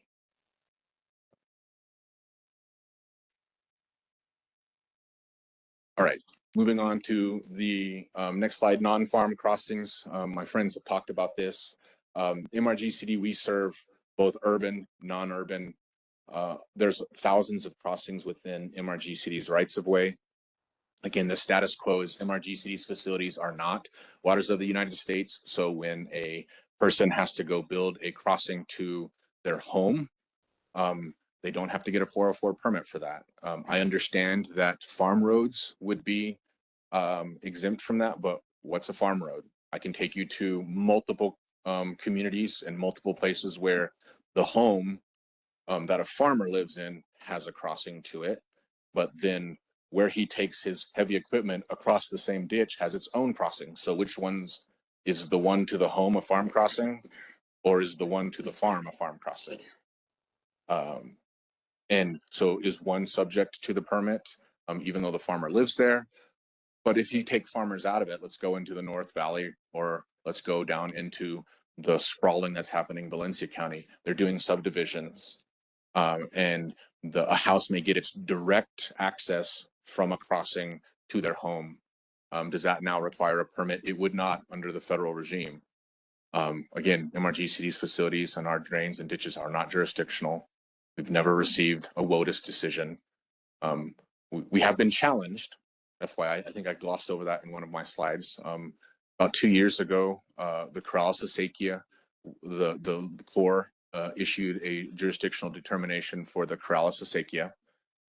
We end up taking that up on appeal all the way to their headquarter office, and we won largely on the definition of tributary and what the waters of the United States considers a tributary. And the Corrales Acequia is not a tributary. It's on the federal standard. It's built in upland lands that didn't historically flood. It's only wet because we divert water into it. Whereas on the state's definition, if we lean on the state's definition of tributary, it can be MRGCD's ditch, because it said any type of thing that grabs water. It can be perennial. It can be intermittent, I think was the word. So if the intention is to make MRGCD facilities and ag facilities surface waters of the state, big question mark. Are we raising the regulatory burden if we don't put the correct language in the statute, in the rules itself, to protect those lands? And just end on this status quo. No 404 permits for farms building crossings over my facilities to get to their homes or get to their farms. No 404 permit for a home in the North Valley to get over my ditch to get to their home that they want to enjoy. Next slide, please. I'll just zoom through this. This is just a graphic for you to show a distribution of where those are. And if you consider urbanization and future growth, you see that this is a problem we're going to be faced with if we don't do a good job of defining it. We have people out there doing inspections because infrastructure, crossing irrigation infrastructure is only going to grow, especially as we see the urban area move south and densify in Valencia County, that's on its way. Concern for, next slide, please. Recapture. Josh talked about this a little bit. You saw on the graph MRGCD diverts water, we put it back in, then we re-divert it. We do have concerns about this list of toxic pollutants. It's much broader than the federal list. And if I'm diverting water, it enters the sediments, like who put it there? Am I responsible for it? If that person got a permit to put it back in the river and then I end up diverting it and it pollutes our water, this commingling idea and being able to separate who has a permit, who did what, who put the water where, what does that water look like?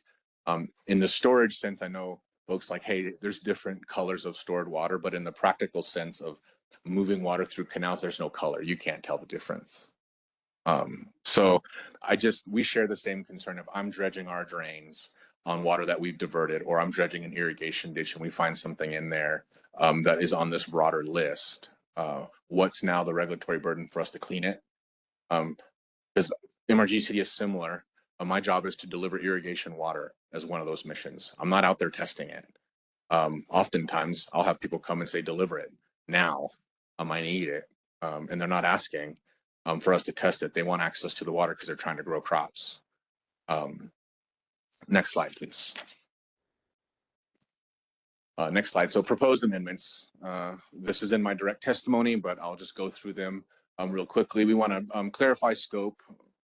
So, I apologize. We want to go through this in a timely fashion, not quickly, madam. You are correct. I do appreciate keeping me on task there. Thank you. We want to exclude, you've heard me talk about this. I would like to see in the Middle Rio Grande Conservancy District, would like to see irrigation and drainage ditches used for agricultural. We would like that removed from surface water. I would anyway, because right now we've enjoyed not being waters of the United States, and I just think we create a regulatory backdrop that's harder to keep us from raising the regulatory environment. If you put us in, you have to create all sorts of exemptions and all sorts of things to do a good job. So the question is we haven't been part of that as part of the federal. So should it be removed? In my mind, I think it should. The removed composed entirely, I would love to see that go away. I do understand that there's testimony that questions whether or not that legally can be done.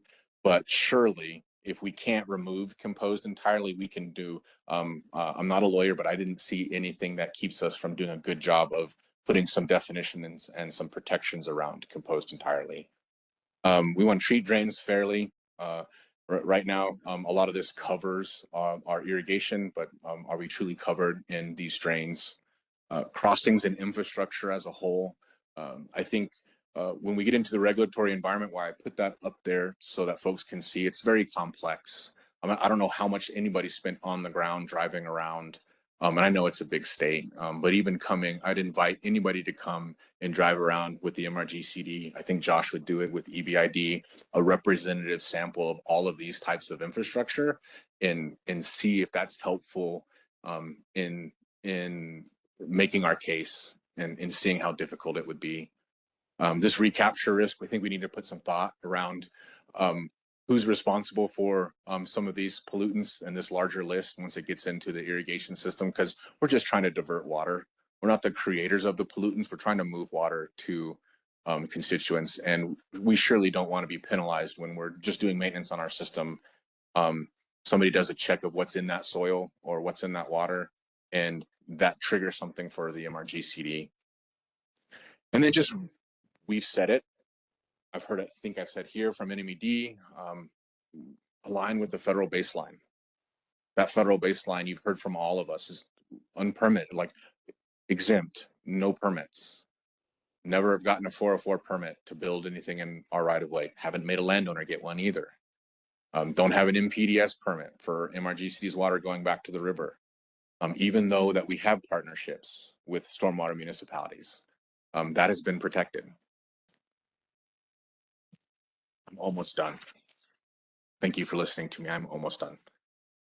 Recommended modifications to 20.6.5. I just said that, remove composed entirely in both 0.5, 0.7, 0.5, 0.102. If you can't do that, obviously, I do think that you may have the ability to put safeguards around that. And then let's make sure on the federal rules don't go away. So let's not create rules that add rules on top of federal rules. So for instance, I'll give a good example. MRGCD, I have diversion dams in the river, and 404 permitting in the river is not going to go away. Those are the Rio Grande is clearly waters of the United States. And so ensuring that I'm not having to go do a higher level just to go work on my diversion dam or rebuild a section of it is, I think, really important. I think there's work to be done in looking at that, and that's in my direct testimony as well. Next slide. I've talked about this a little bit. If the commission's hands are tied, this is in my rebuttal testimony about composed entirely, then surely we can do better than just leave it there and say, trust us. We can put safeguards around that language. If the intention really and truly is not to raise a regulatory baseline on agriculture and the facilities that we've had, then I think that has to be done if your hands really are tied and can't remove the language. Otherwise, I think if we look 10 years down the road, 20 years down the road, and we look at changing faces and places, is there a real danger of having a regulatory backdrop come into existence that was never intended to be there? I think we can you can do this. We can fix the surface water definition. If you can't move composed entirely, we can apply or fix the surface water definition and just take us out. I'll keep hammering that home. And again, as I said, add some safeguards and define composed entirely. How to fix the definition of surface waters. You can provide an express exemption for agricultural facilities. Our friends NRP's approach incorporate pre-SACIT federal law. I think there was a discussion on the panel about adopting federal law as it is and then working our way into what we ultimately want to do. So should we start there? That would work for in the short term as we can get our hands around what's going on with these unique entities, the ag entities and conservancy districts. Clarify the definition in terms in 20.6.4.7 S5 such that impoundment requires storage you know, simple things that we can do to just remove the risk that a regulator or regulations down there or change in rules or implementation guidelines could do that. And tributaries, I mentioned this again, exclude upland ditches with no continuous surface connection to jurisdictional waters. That's what we've enjoyed on the federal side. Next slide, please. I think I've, no, yeah, I was about to say, I think I've hit the compose entirely enough. Bottom line, protect water quality. MRGCD is all about that, but without creating ambiguous and duplicated permits. Keep infrastructure working. And what I mean by keep infrastructure working, keep cooperation happening. You've heard it said, as political entities, we have a tax base too. And the worst thing that we can do is put unneeded guidelines that raise the cost of that, because if we can't get our partners to cover their piece and what they have done harms us, the natural question is do we keep partnering, or do we allow that partnership to continue? And then, yeah, I've said preserve cooperation. Madam Hearing Examiner, Mr. Chairman, members of the Commission, thank you for my opportunity, and Madam, thank you for bearing with me, Madam Court Reporter. Just one clarifying question, and then we can begin cross-examination, I suppose. Mr. Kasuga, in your rebuttal testimony, did you propose a specific definition of composed entirely to the Commission?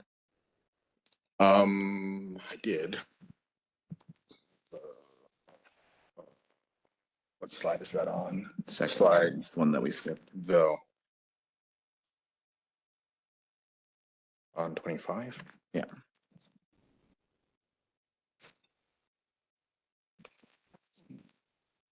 I did. So composed entirely return flows for irrigated agriculture. Oh, I'm actually sorry I missed this because this is really important. The definition we could add is means that the predominant source of discharge is return flows or irrigated agriculture or stormwater runoff from ag lands and does not require the absence of A, incidental flows from non-point sources, and then B, flows from point sources that at that time enter the drainage ditch or conveyance are subject to effective enforceable water quality requirements under current valid state or federal issued permits. So what I'm getting at is, Mr. Smith mentioned this, the predominant water in our system is either salvage water or ag water 90%, maybe 95% of the year. The only time any other water is really in our system is if it rains. And so are we going to get dinged for that? And then the second piece is, and that water that comes into our system, oftentimes with all of our partnerships right now, already have their own permits for that water to be in the system. So don't ding us for that either. There has been quite a bit of work already. The system and our system as a whole are predominantly ag. And where we have chosen to do so, we have partnered, but those partners have done their due diligence to make sure they were also following the federal rules. So with that, Madam Hearing Examiner, Mr. Chairman, my testimony will be done. The panel stands ready for cross-examination.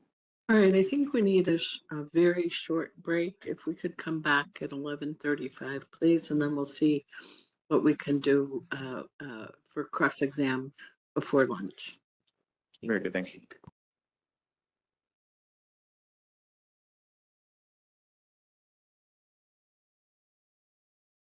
Back from the break, please.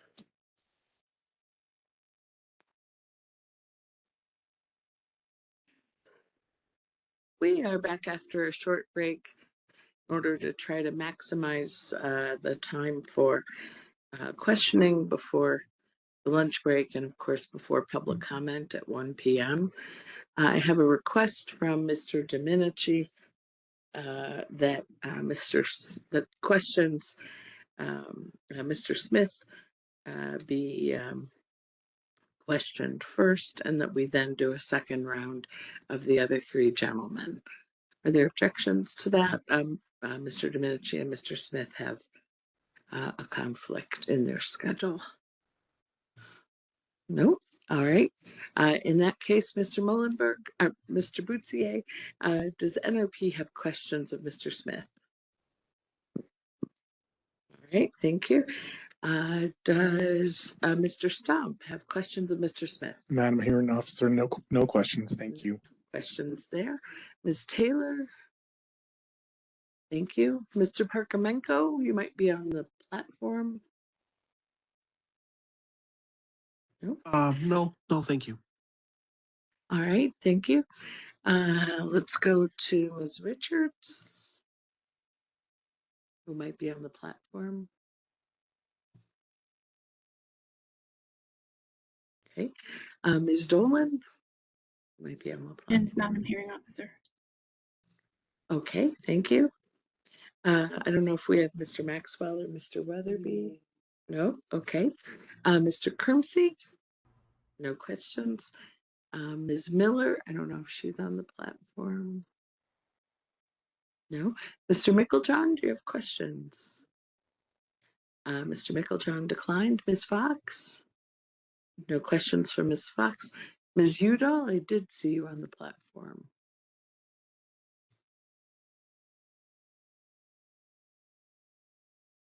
Can Ms. Udall unmute?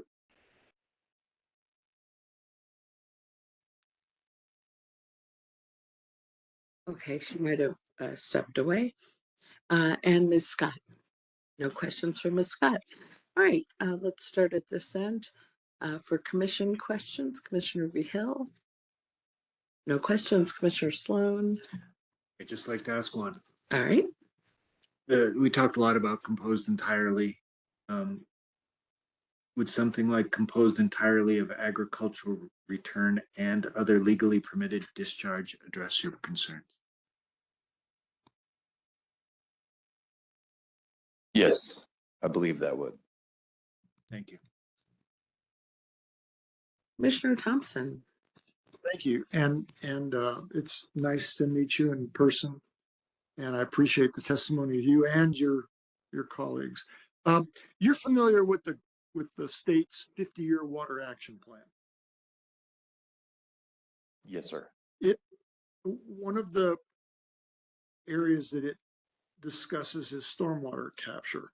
And I believe there has been consideration of doing some stormwater capture projects in the lower Rio Grande, specifically the Tortugas Dam. Are you familiar with that consideration? Stormwater capture is absolutely a consideration, and Tortugas Dam is one of the sites that's being explored for stormwater capture. Yes. Thank you. So right now, I believe Tortugas. Well, let me just ask: does Tortugas Dam have any kind of a discharge permit? I don't believe so. If they do stormwater capture and then store the water for some period of time for subsequent release, would that require any type of permitting under the Clean Water Act or the proposed regulations here? I'm not talking about water rights. I'm just talking about water quality considerations. Honestly, I don't know. Yeah. I think that's something that we need to think about. And that's, yeah, I think that's something we need to think about. One other question. You own 27 dams, I believe. When you do sediment removal from these dams, do you require a dredge and fill permit? We do not. Okay. Under these proposed regulations, would a dredge and fill permit be required? Potentially, and that's one of our concerns. And so that conceivably could be as many as 27 permits. Correct. Okay. Thank you. And thanks again for your testimony. Thank you. Commissioner Howell? Thank you for your testimony. I have no questions. Mr. Chair? Okay. Just quickly, and I guess this is directed to MRGCD. You referred to that other agencies discharge into your system under permits. Could you just sort of elaborate more about how that works? I can. So, for instance, within Bernalillo County, MRGCD partners with, and we have our own license agreement to allow discharge into our right of way. And so each one of those entities, they don't have easements with us. They have a permit that goes to our right of way group. We issue that, a license. We issue that license to them, but they also have their own coverage and MPDS permits for their facilities themselves. So MRGC is not part of the work that they're doing to go get the federal coverage for their facility for stormwater and what they're discharging. MRGC is relying on that permitting process before they then discharge into our rights of way. Okay, so their general permit under the federal law covers the discharge from their system into your system. Yeah, so we require that they follow state and federal applicable law. They're going out and getting that permit because they believe they need it. In MRGC, we don't believe our facility is WOTUS. We have no determination, but those entities go get that permitting and they have it in place. And MRGC issues a license for that water then to be there. And that water being permitted by MPDS has never triggered our discharges from our drains back to the river in requiring an MPDS permit. So our partnerships have never been a net negative for the Middle Rio Grande Conservancy District. And that's what we're hoping to continue for it to continue to be. Partnerships shouldn't be net negative for us. I guess I'll ask the same thing. If EBID, you have urban discharges into your system, are they covered by general permits? Yes, sir, they are. There'll be City of Las Cruces. City of Las Cruces, Doña Ana County Flood Commission, the City of Sunland Park, the City of Anthony. Do you have any sense of what the percentage of your flow out to the river is comprised of their flow? You're going to have to clarify that. So when you discharge out to the river, what percentage of that is coming from urban runoff and discharges from these urban entities? If it doesn't rain, 0. Okay. When it does, it's a very minimal amount, okay. Less than 5%. And we haven't had a good rain in southern New Mexico in a while. The percentage for I think my answer is largely the same. If it doesn't rain, none. But again, when it does rain, these facilities, by their nature and design, control the discharge. So it's not like it's flowing out in a volume and a flow rate that overwhelms the natural flow that the drains are already doing. It's very controlled. And so at any given time, I think by percentage, I still think agricultural return or salvage water is probably 80 to 90% of what's in that facility in MRGC's case. Because again, most of our drains always continuously have water. Even if the river's dry, our drains will generally have water in them because we're grabbing that salvage water. Okay. Mr. Chair, I'm sorry to interrupt. We're going to focus our questions on this round of questioning to Mr. Smith of EBID, okay. And then go back to the other 3. Oh, okay. Commissioner Chapman? All right, thank you. Thank you all for your testimony. I just have a few. I want to return back to this idea of compose entirely of. Has anyone on the panel reviewed Ms. Lemon's or Ms. Lucas Kamat's rebuttal testimony? Commissioner Chapman, would you focus your questions on Mr. Smith, Sure. please? Well, let's go to you. I have not reviewed that rebuttal testimony. So you wouldn't be aware that the department is recommending to the commission to adopt the agricultural district's recommendation for that change? No, that's okay. Wonderful. Thank you. And then I guess when we think about exemptions, how do you recommend the commission reconcile with statute? I think, like the testimony today, we need to either define what we're talking about, make it very clear that comprised entirely doesn't mean comprised entirely. I'll leave that to better attorneys than me to figure out how to do that. But that's really the issue. We just, if you cannot remove that language because it exists in statute, we need to define the language that Commissioner mentioned earlier, you know, other permitted discharges arguably resolves that issue. I didn't mean to conflate the two issues. I was talking about compose entirely and then switch into just broad exemptions. You talked about, I think, construction for ditches. So more specifically about stuff like that. Okay.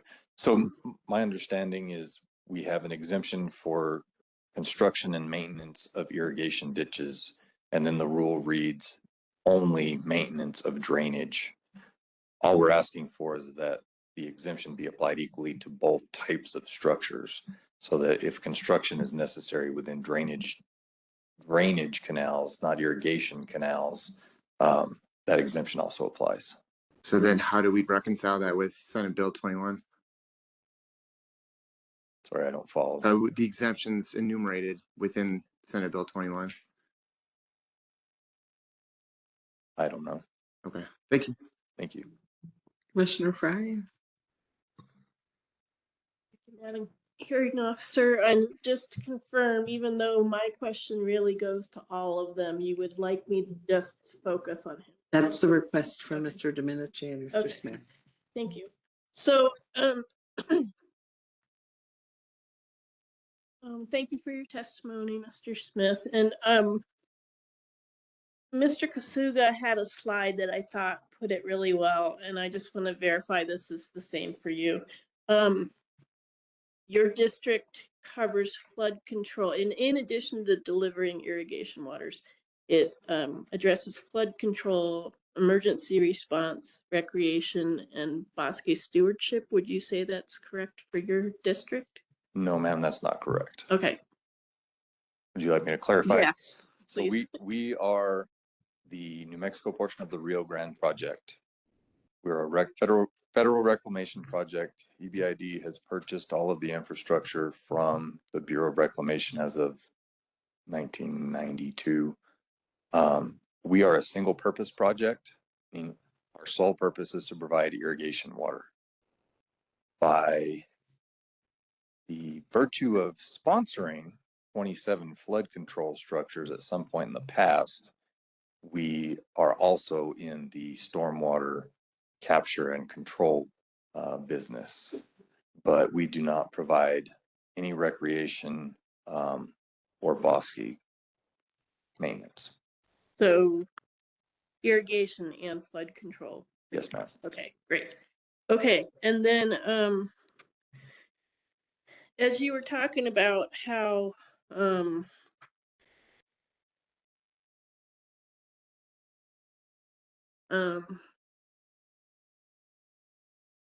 I think stormwater capture is part of that, correct? Correct. As you were talking about that, it got me thinking about, so we have 4 ag districts represented here today. How many, and I have no background in this, the most I've done with agriculture districts is drive the Socorro ditch system, doing some graduate work. How many ag districts are there in the state? Irrigation districts, or? I know that's maybe a broad question. There's, so I could be mistaken. I'm aware of 7, 8. If you include the tribes, there's quite a few more. If you want to include acequias, I won't even get into that number. Yeah, okay. Do you have a sense for those 3 categories, the irrigation districts, the tribal ditch system, if you will, and the acequias, how many of them would have a shared drainage setup? I really don't. I would assume that any irrigation district, anyone moving water within urban or suburban areas, other incorporated municipalities, is going to receive some stormwater. Okay. And it just occurred to me to ask this. So I'm picturing part of the Socorro drainage system where we did sampling with high school kids in the different drains, and you have the return flow drain. Is it possible those the stormwater drainage, like overland flow, I mean, that would fall in the stormwater, right? Overland flow. Yes. So that could be, I mean, again, it's picturing the scenario, you have these steep hills coming off the mountains basically to the road, and then the irrigation is on that other side. So all of that water coming down could come into the fields, could be going into the return flow. So how do you distinguish between not just municipal stormwater return, but I mean, are those considered irrigation water, or is that also considered stormwater drainage? Well, if you ask the Bureau of Reclamation, every drop that falls within our watershed is project water. So I think that was a point that was made by myself, Mr. Kasuga. It's impossible to distinguish. Yeah. Once water enters the system, we have no idea. You know, we have a number of what we call wild arroyos. They put water into the system. They put water directly into the river. They put water directly into our system. So we know it's really not possible to distinguish after a rain event what's in our system. Thank you very much. Thank you. That's my last question. Yes. Mr. Smith, thank you for your testimony. I have two questions for you. First question is, how many Native or Indigenous tribes currently reside within your district, or basically they touch or have an effect on? To my knowledge, just one, the Tortugas. The Tortugas, yes. I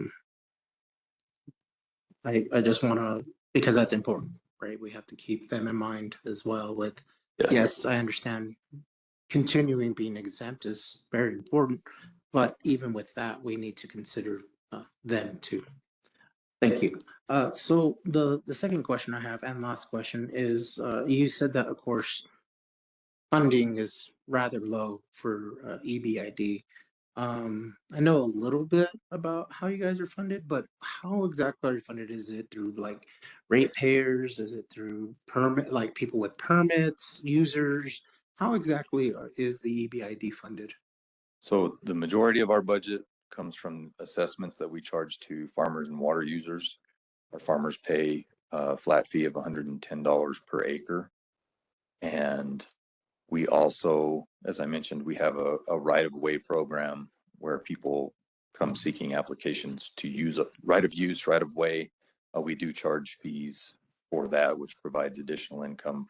But the great majority of our budget is a result of assessments to our members.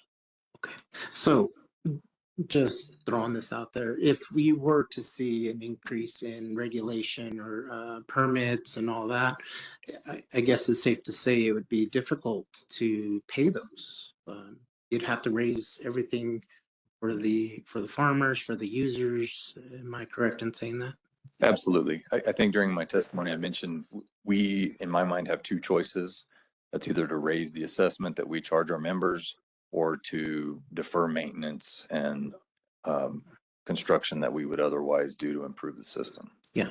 And going back to, you know, of course, the Native and Indigenous, they don't have any ties to like how you're funded. Is that correct? They do not. No. Okay. Just wanted to make sure of that. So that way, again, if that's going to affect your users and they are, let's just say, on the same, yes, you could say they do things similar. I would assume they would see the same, right? I would assume so, yes. Okay. Thank you. That's all my questions. Thank you. Commissioner Laney? Yes, thank you. Mr. Smith, can you just briefly describe to us what type of routine maintenance activities are uncertain under this current language? Are uncertain? So it would be within our drainage canals. We do what I would call construction rather than maintenance. A number of our drains have filled in. We have vegetation that's removed, silt that's removed. We have wash-ins that have to be repaired regularly. When we have large storm events, we have blowouts, breaches in the system that have to be repaired, reconstructed.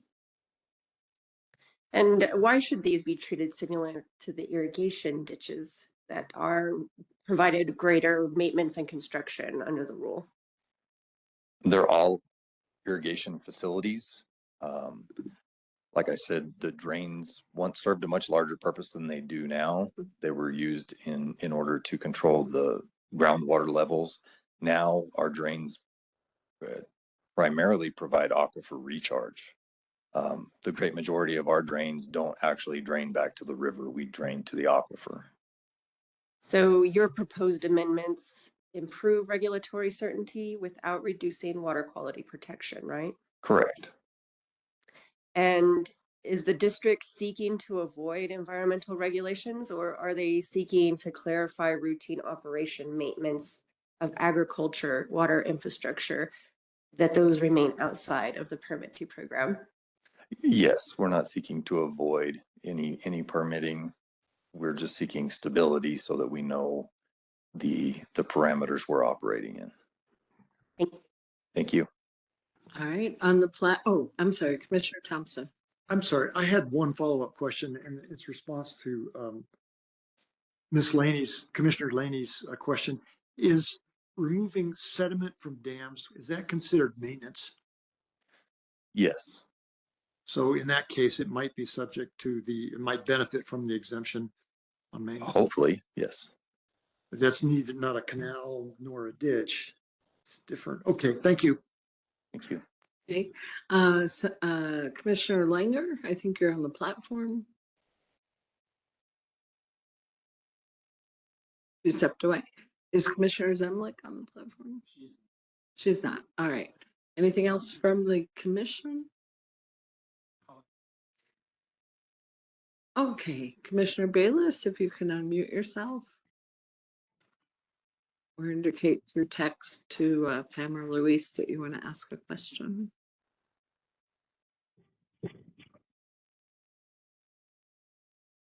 I think I saw call-in user 3 flash there. Commissioner Bayless?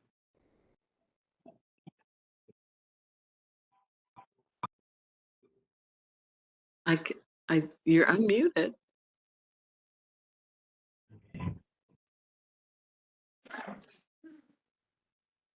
All right.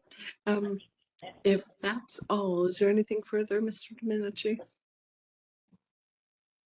No, there's nothing further from EBID, from either Mr. Smith or myself. We appreciate accommodating us. All right. Thank you all. Thank you very much. Bye. Thank you. All right. It's 11:59. Should we take a lunch break? At 1 o'clock, I do invite public comment. So you'll want to clear your things from the table there. But as soon as public comment is over, we'll go back to you. Thank you very much.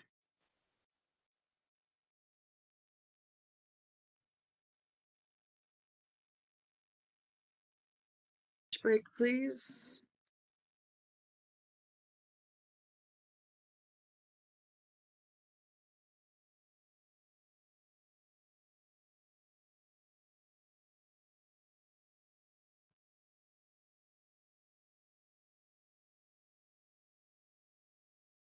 We are on day 7 of the hearing in WQCC 25-74 relating to surface water quality permitting in New Mexico. And we have reached the 7th of our public comment sessions when we briefly interrupt the technical case, the technical presentations, to invite non-technical public comment. Just a few things about offering public comment. I'll ask you to come to the table and press the button to make it green so that everyone in the room can hear you and those on the platform can hear you. I'll invite comment from the room first and then go to the platform.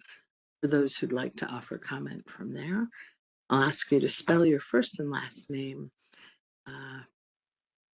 Under the commission rules, I ask you to swear or affirm to tell the truth, and I will ask you to keep your comments to 3 minutes. In the event you have a lot more to say than that, please write up your comments and send them to Pamela Jones, who's behind me. You can hand her comments if you'd like, or send it to her via email.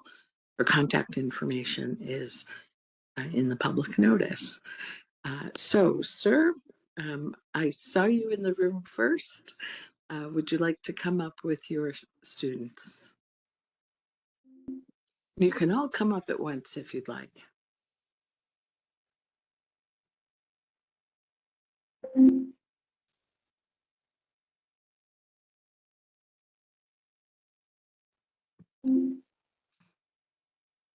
Right. I'm sorry. Yes.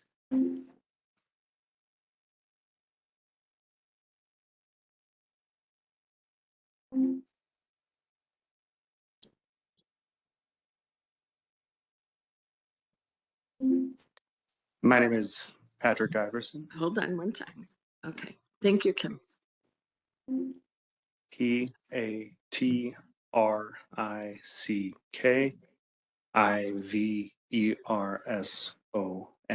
Do you swear or affirm to tell the truth? Yes. Thank you. Young lady. Okay, Fiona Iverson. FIONAIVERSON. Do you swear or affirm to tell the truth? Yes. Thank you. Who's next? My name's Isabella Nakazono. ISABELANAKOZONO.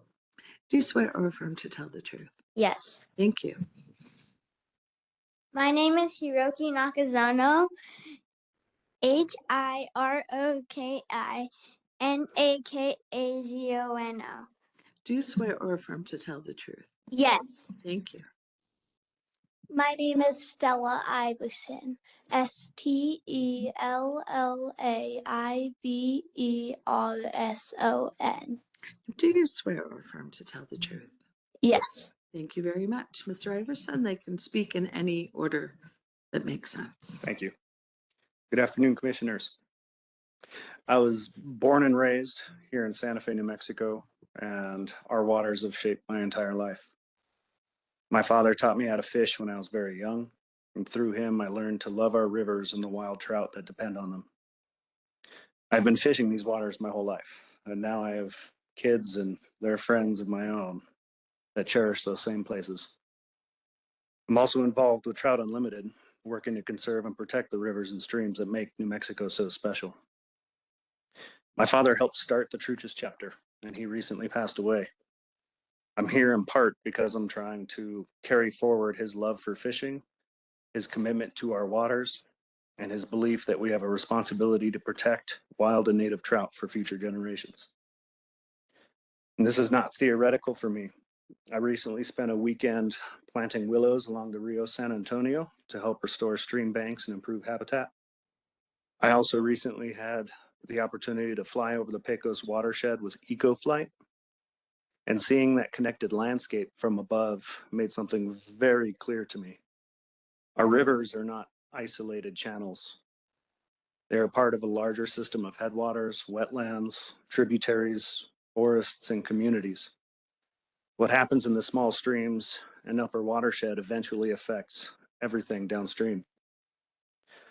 I'm willing to get my hands dirty on the ground, but I know that restoration work only goes so far if the rules protecting our waters are not strong enough. New Mexico's headwater streams, wetlands, and tributaries and small creeks are the foundation of our rivers. They support trout habitat, clean drinking water, agriculture, wildlife, and outdoor traditions that define the state. I urge the Commission to adopt strong rules that protect all of New Mexico's streams and wetlands, and to ensure that agencies with pertinent expertise, including the Department of Wildlife, have a meaningful role in the process. We also need to protect the ephemeral and intermittent streams. In an arid state like New Mexico, those waters may not flow year-round, but they are still critical to the bigger water picture. They feed our rivers, support habitat, and matter deeply to the health of our watersheds. And finally, I ask that you consider a streamlined permitting process for responsible restoration work. The kind of work I and many others have spent real time and energy doing on the ground. We need strong protections, but we also need a practical path for projects that help restore and improve our streams. We are counting on you to do the right thing, protect our waters that sustain our communities, our fisheries, and the generations still to come. Thank you for your time and attention.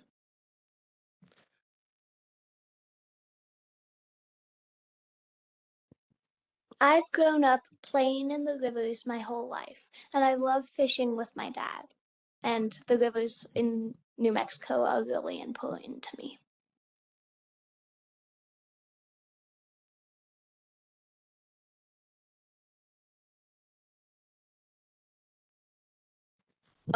I like going camping and playing in the river with my friends and family, and it's really important for me that they're clean and they're just fun to play in, and they're important.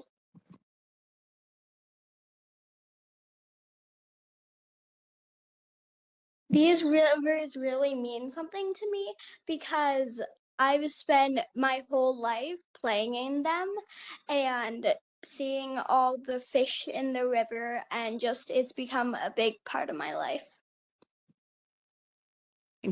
Thank you very much, Mr. Iverson and Stella, Isabella, Hiroko, and Fiona. Thank you. Who else might be here in the room to offer non-technical public comment? Ma'am, I see you there. Yes.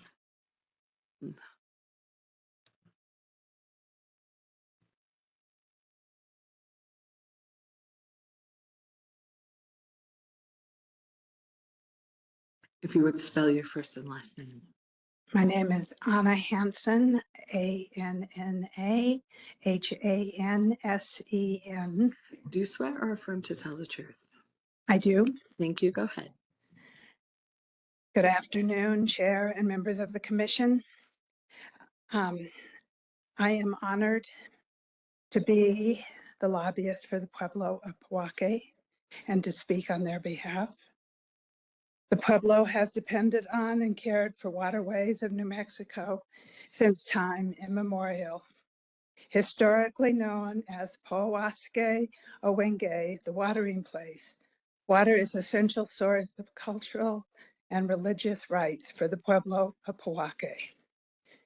The Rio Grande and ephemeral and intermittent streams that feed it is and has been an important piece of the Pueblo's community, economics, and cultural health.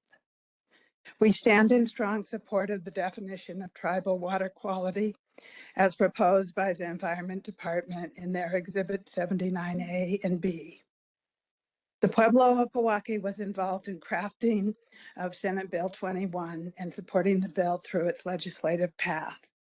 Testifying in support of the bill and in support of the inclusion of broad tribal water quality protections at each of the 5 legislative committees it went through. Having been so deeply involved, I can attest that the bill went through significant changes in its path to passage. Had the legislation intended to require tribes to obtain treatment as state designation, as proposed by other parties in this rulemaking, in order to reach protection promised in Senate Bill 21, they had ample opportunity. They did not include this requirement. It is important that the definition the Commission adopt be one that is supported by the involvement of the tribes, pueblos, and nations themselves. The Environment Department worked hard to conduct consultation with sovereign nations on these rules and definitions proposed by the exhibits, which is one that is crafted by the pueblos of Jemez and Laguna. Deference should be given to those pueblos in this matter. The Pueblo of Pojoaque urges to adopt rules that reflect the protection promised in SB 21. and adopt the definition of tribal water quality standards proposed by the Environment Department. Also, I want to state that I am a former Santa Fe County Commissioner, former City of Santa Fe River Commissioner, former chair and board member for 8 years of the Buckman Direct Diversion, president and member of the Northern Rio Grande National Heritage Area, presently, which represents thousands and thousands of people in northern New Mexico that largely depend on their water and care for it. I have worked with Secretary Kinney since 2018, urging to have these rules passed and propagated. It is incredibly important to all of us in northern New Mexico that our water is protected and safe for future generations. Thank you very much.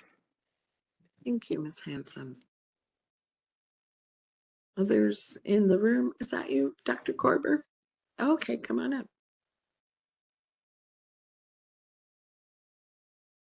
Well, nice to be welcomed. Thank you.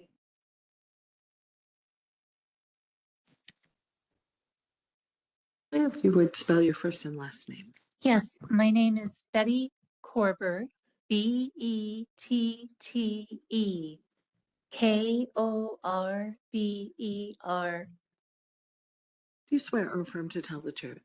I swear to tell the truth. Thank you. Go ahead. Right. I've been following this bill since its inception, and it means a lot to me. In 2023, the Supreme Court ruling Sackett versus EPA took away federal protections for streams and wetlands that flow intermittently, severely limiting the scope of the Clean Water Act that has protected our waters at the federal level since 1972. In New Mexico, our intermittent and ephemeral streams transiently flow into and feed continuously flowing rivers. And because of this interconnectedness, essentially all of our waters were left vulnerable to industrial pollution with no regulatory mechanisms to protect them. Consequently, the American Rivers Organization named all of the rivers in New Mexico as the most threatened in America in 2024. Our state legislature came to the rescue. They responded with the Pollutant Discharge Elimination Systems Act, and New Mexico is now empowered by law to continue the standard of protection offered historically through the Clean Water Act, giving our state the authority to protect our own surface waters and to regulate the amount of industry surface water discharge, to balance pollution limits with safety and sustainability. Senator Worth sponsored this bill. I watched him fight through committee, and I remember him saying that he felt this was the most important bill that he had worked on in his 20 years of service in the state legislature.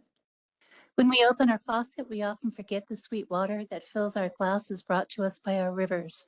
Our rivers recharge our groundwater. Our rivers are a legacy to the next generation, essential to our continued survival in our beautiful but arid Southwest. And our rivers are in very serious trouble as we are embedded in a 26-year megadrought.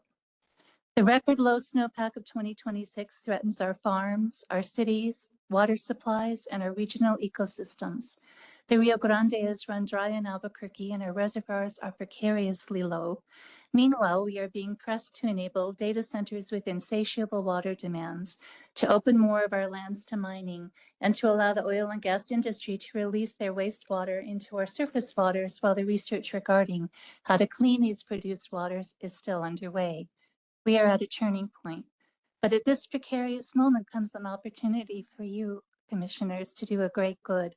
Please ensure that the rules you establish will protect the full breadth of New Mexico's surface waters, our free-flowing rivers and our ephemeral waters and the drainages that feed them, as well as our wetlands that foster biodiversity, filter pollutants, and recharge our aquifers.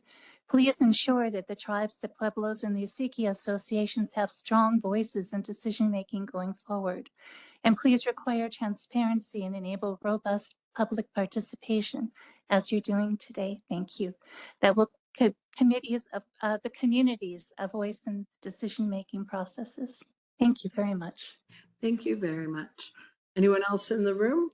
Sir with the sage green shirt, and then I think I saw a hand over there too.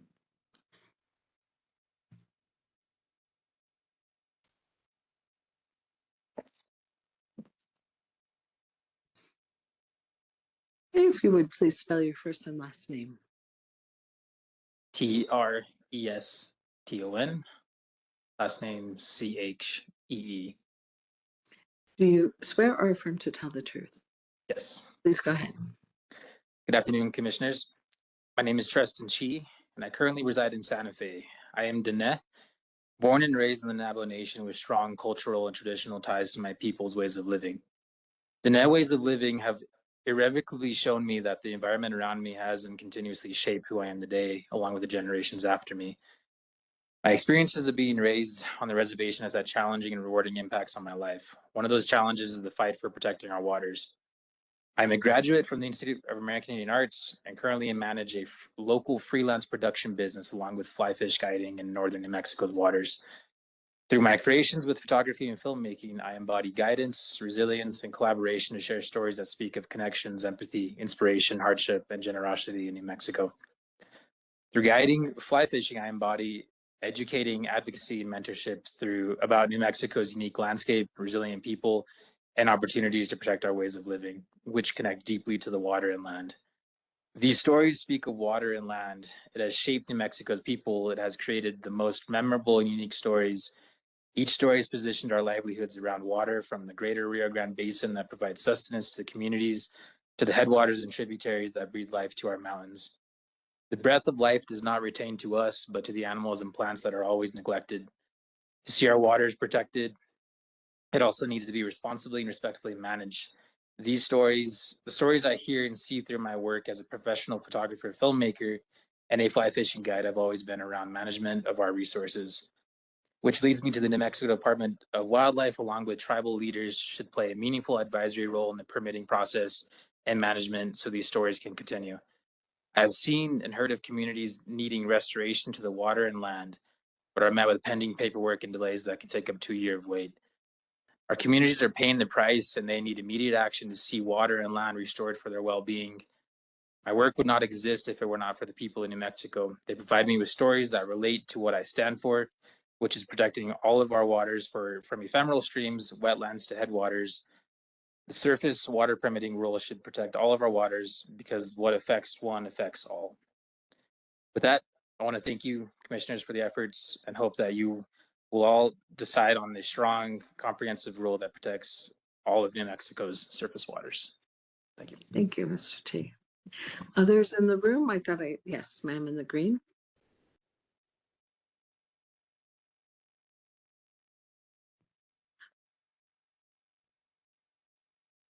So if you would spell your first and last name, please. Emily Wolf, EMILYWOLF. Do swear or affirm to tell the truth? Yes. Thank you. Go ahead. My name is Emily Wolf. I live in Santa Fe and work with American Rivers, an organization whose mission is to protect and restore all rivers across the country for people, wildlife, and ecosystems, and who named the waters of New Mexico America's most endangered river of 2024 due to the critical urgency presented by the erosion of federal protections. Ms. Wells, I'm sorry, would you slow down a little? Yeah. I have worked across the state on river and watershed health for 13 years, including on longtime efforts to reduce erosion and improve watershed health in the Rio Puerco watershed in northwest New Mexico.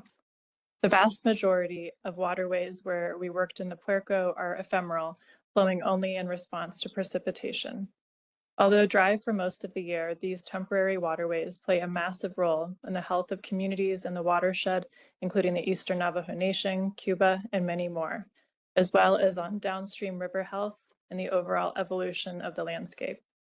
Runoff events in these waterways are the primary architects of the watershed's topography and transport vital nutrients, recharge the water table, and nourish native vegetation. But with the potential loss of Clean Water Act protections, this leaves the watershed's water quality highly vulnerable to pollution, mining waste, and other contaminants from industrial and other activities in the area.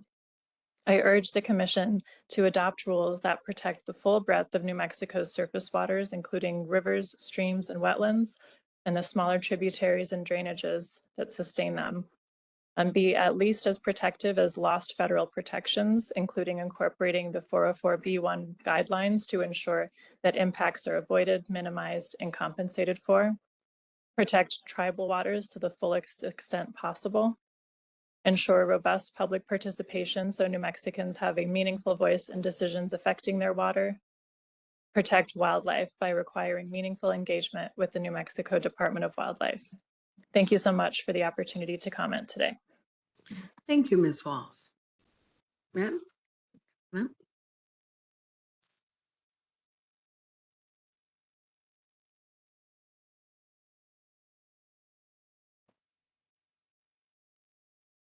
If you would spell your first and last name, please.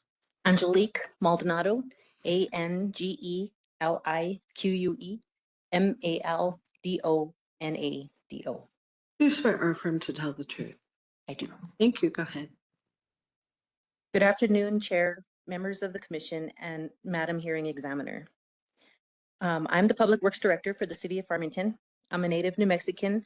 I have my bachelor's in environmental science, a master's in water resources, a master's in community regional planning, and certified with NMAD with my dual 4 water wastewater operator certifications, certified with EPA for Region 6 quality program management, and also an alternate on the San Juan Water Commission.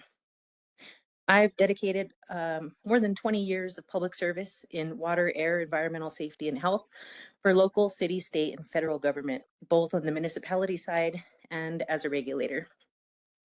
I'm here to reiterate my previously submitted comments and put emphasis on the risks, impacts, and burdens on the regulatory uncertainty and fees and how they can impact the regulated community.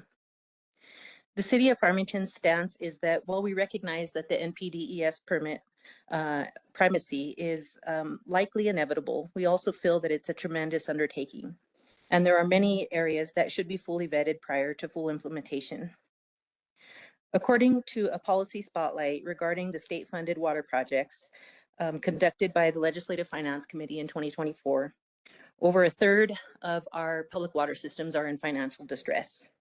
This really demonstrates the need and reliance on alternative funding sources. New Mexico water systems are not in the position to incur the cost of the newly proposed fees for permits or the potential added cost to modify or improve treatment processes to accommodate a more stringent regulation. If public water systems can't afford the permitting fees, they could be in jeopardy of non-compliance, which could prevent or even disqualify them from acquiring any additional funding or funding alternatives, not to mention any penalties or fines that could result from non-compliance. If these permit fees cannot be paid by the public water systems, we need some reassurance that the budget shortfall would not impede or prevent NPDES oversight by NMAD, as we just witnessed with the NMAD suspension of pool, restaurants, and septic system inspections. What is NMAD's financial or budgetary contingency plan to ensure that there will be no lapse in environmental protections or inadequate enforcement? NMAD has faced long-term challenges with staffing, technical expertise, and funding necessary to manage complex programs. The undertaking of 2 complex and critical permit programs with newly hired staff, having not worked out all of the functional database or website or worked through the nuances, can lead to overwhelming that staff. We recommend that the NMAD should be required to demonstrate the ability to hire, train, and retain staff while they develop the database and the websites and IT support requirements, and also apply for funding prior to implementation. When state agencies lack the technical and financial capacity to enforce regulations, it creates the increased risk for water contamination, which can cause economic losses in agriculture, tourism, and impact the quality of life for New Mexicans. Thanks for your time. Thank you, Ms. Maldonado. Anyone else in the room here to offer public comment? The next opportunity will be 1 p.m. tomorrow. I'll turn to the platform then. Patricia Sheely. Patricia Sheely, can you unmute yourself? She should be able to.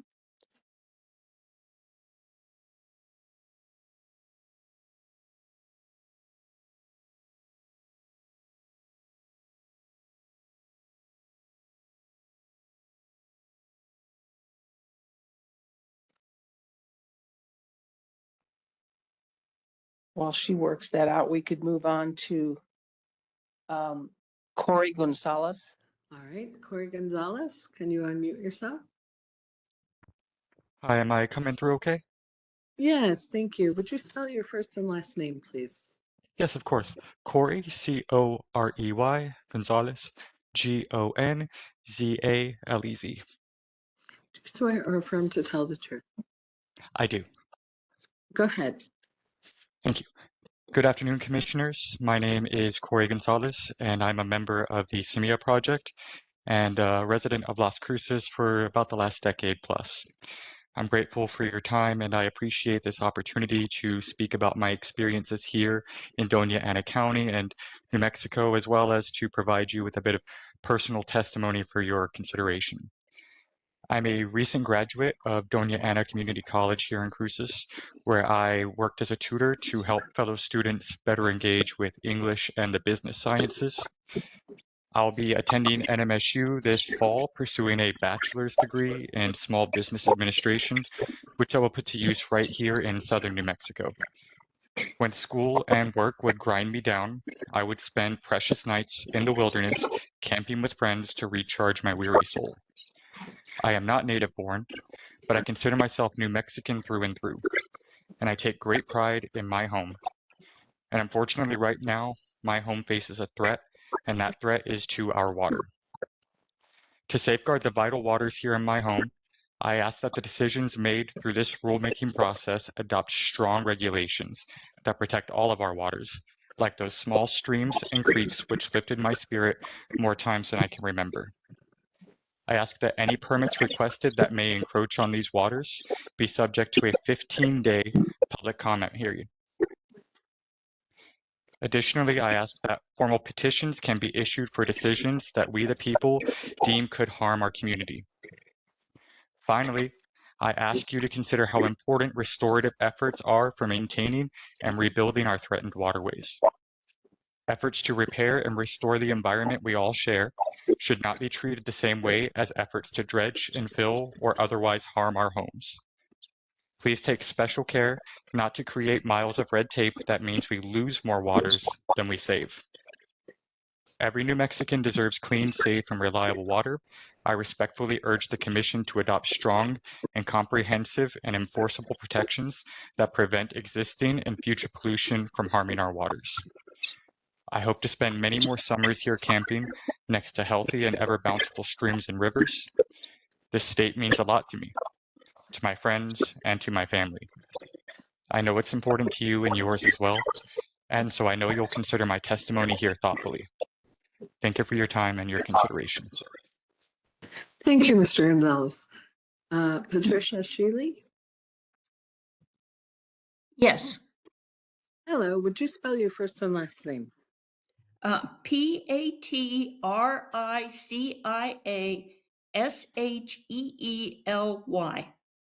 Do you swear or affirm to tell the truth? Yes. Thank you. Go ahead. I live in Gallup. Our Puerco River is an ephemeral stream. Streams such as the Puerco need protection. I urge the Commission to adopt strong, comprehensive, clear, and enforceable rules that fully implement SB 21 and protect all of New Mexico's waters from existing and future pollution. The historic clean water protections in the Federal Clean Water Act should serve as a minimum rule. People tend to take a rule as being the safe limit for pollution and feel safe if they believe that it is being enforced. A weak rule makes everyone less safe. It could increase cost in the future if people become sick or there needs to be remediation and cleanup. If our aquifer becomes contaminated, we will have no water in Gallup. Water from the Navajo Gallup pipeline is dependent on the water in the San Juan River and climate change. Companies will want to do the minimum to save costs. Municipalities may want to do more but are constrained by cost. These rules, therefore, are the gatekeeper to a safe environment and provide the guardrails. It is our moral duty to protect Mother Earth and the environment that she has provided for us. Gone are the days when we could put something into the river and it would be diluted. Now we have stronger chemicals and more of them. have toxic byproducts from our extractive industries. These chemicals and even plastic particles are ending up in our bodies. It should go without saying that tribal water quality must be protected and tribal water quality standards adopted. Please engage with the New Mexico Department of Wildlife because our wetlands and streamside habitats are at risk. Long-term protections and habitat health are critical if we treasure our wildlife, including our native plants. I believe that it is our responsibility to consider the trees, the flowers, the insects, and the wildlife in our decisions. If we lose them, we lose an important part of New Mexico. You have a difficult task ahead of you. I urge you to keep the future generations at the forefront of your deliberations. Water is becoming a scarce commodity and must be protected against pollution by those who do not know what they are doing or those who are only looking at the short-term cost. Proper waste disposal needs to be part of doing business. Everyone needs water to live. I don't want to see a future where some people do not have water because they cannot afford the cost. Thank you for your consideration. Thank you, Ms. Shealy. Judy Traeger. Judy Traeger, can you unmute yourself?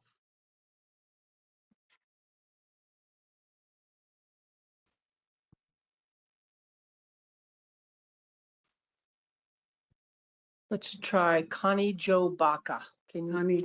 Connie Jo Baca, can you unmute yourself?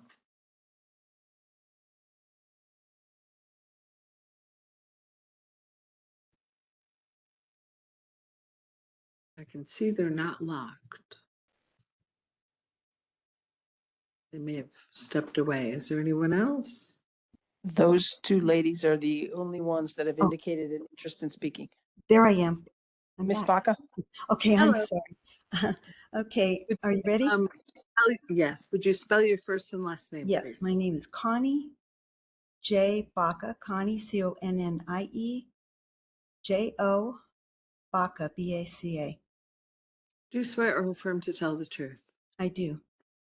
Thank you. Go ahead. Good afternoon, Chair and Commissioners. My name is Connie Jo Baca, and I am speaking on behalf of the Franciscan Justice Circle here in Albuquerque, New Mexico. I am in strong support of adopting strong, clear, comprehensive, enforceable rules that fully implement Senate Bill 21 to protect New Mexico's waters from existing and future pollution. Protecting and safeguarding the precious waters and wetlands of New Mexico is personal to me. My parents, my grandparents, my great-great-grandparents all hailed from northern New Mexico, and I myself am a native Albuquerquean.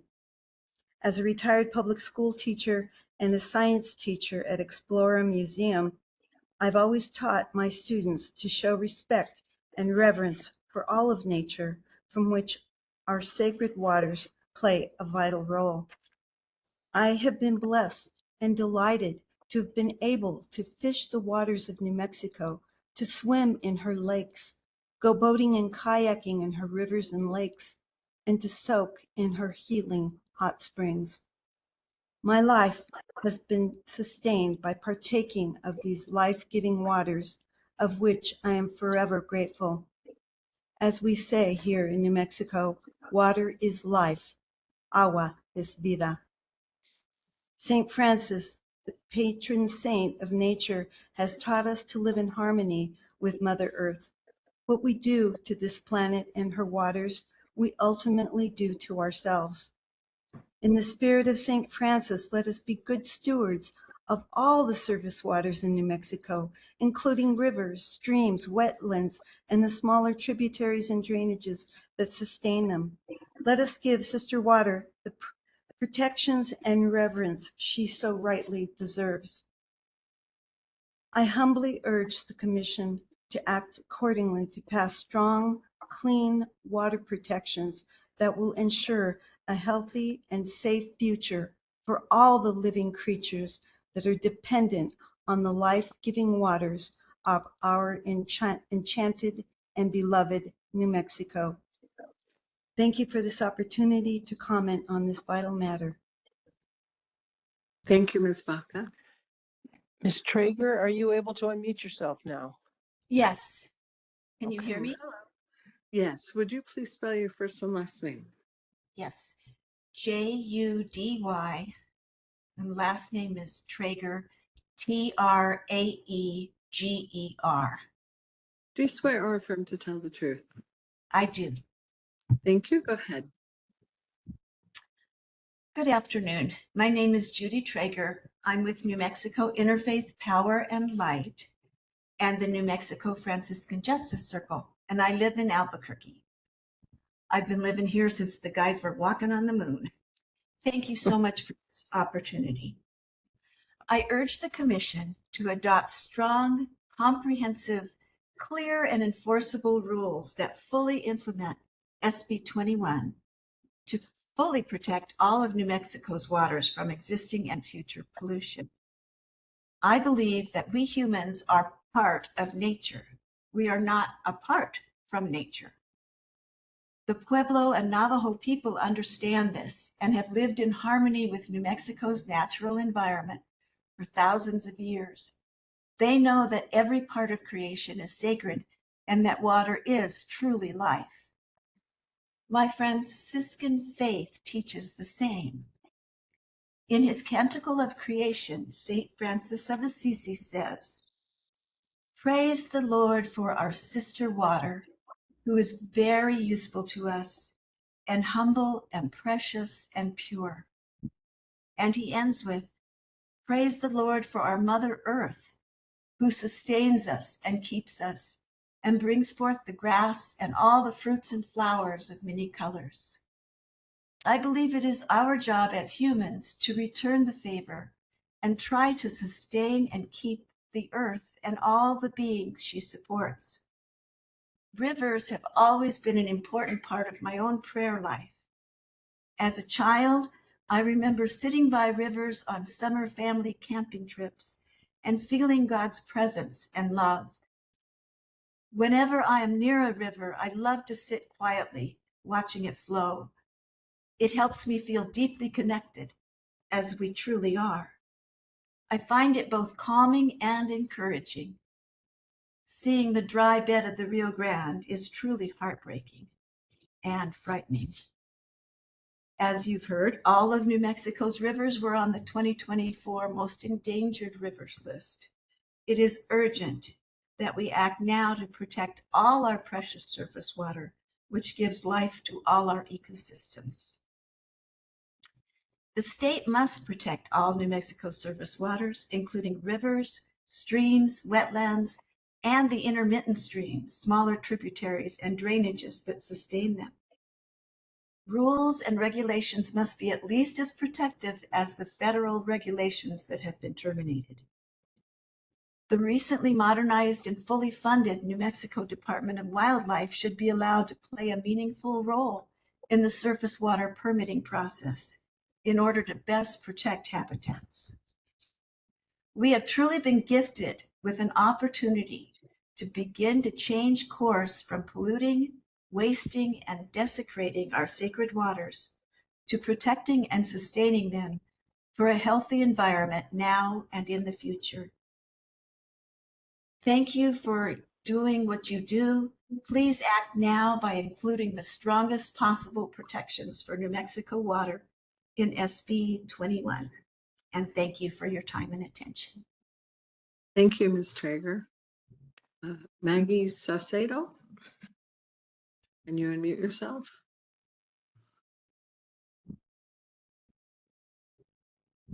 Yes, ma'am. Can Hello. you hear me? Yes, would you please spell your first and last name? Maggie, Maggie. Last name Saucedo, Saucedo. Do you swear or affirm to tell the truth? I do. Please go ahead. Good afternoon, Commissioners. My name is Maggie Saucedo. I live in Cordova, New Mexico. and I run Santa Fe Rafting Company with my husband, Jared McClure. We've recently relocated to Nambe Pueblo. I've been a river guide on the Rio Grande and the Rio Chama for 16 years, and these waters have deeply enhanced my life and connected me to the land, my family, my friends, and to myself. Since 1984, our company has supported over 800 plus outdoor leadership jobs. We contribute to New Mexico's $3.6 billion outdoor recreation industry, and our guides are locals, people who live here, build families here, and strengthen our communities. We are committed to expanding recreation programs with the Nambe Pueblo as well, and continue to train local youths to become future leaders. Without clean flowing water and strong protections, all these efforts, our guides, our youths, our communities are undermined, and the boating and fishing traditions of New Mexico are in jeopardy. River recreation is not just a pastime, it's an economic driver, a cultural connection, and a pathway for education and stewardship. And yet, the Rio Grande and the Rio Chama are in decline, with stretches running dry earlier and longer each year. River recreation is not failing due to the lack of interest.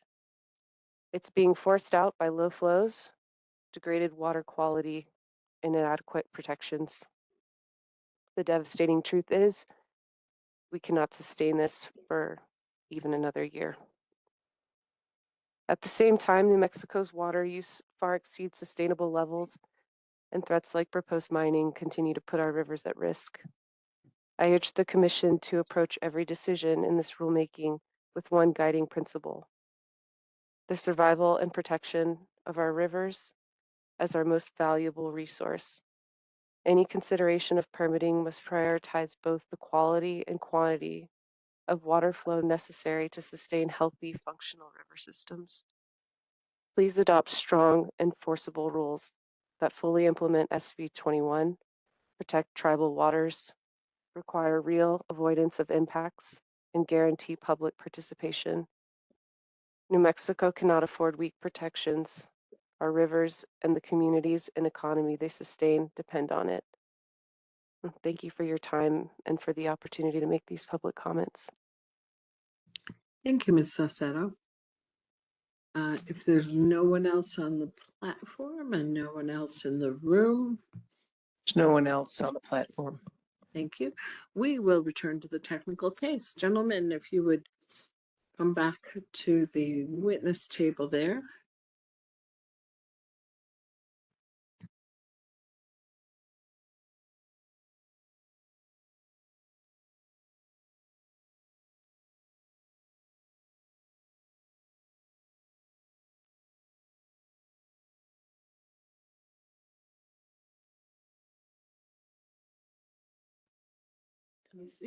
Yes, ma'am. Excuse me, but could we just have a quick discussion of how much longer we think this panel might go? I don't know that there's going to be a lot of cross-examination for them, but that's where we are. Okay.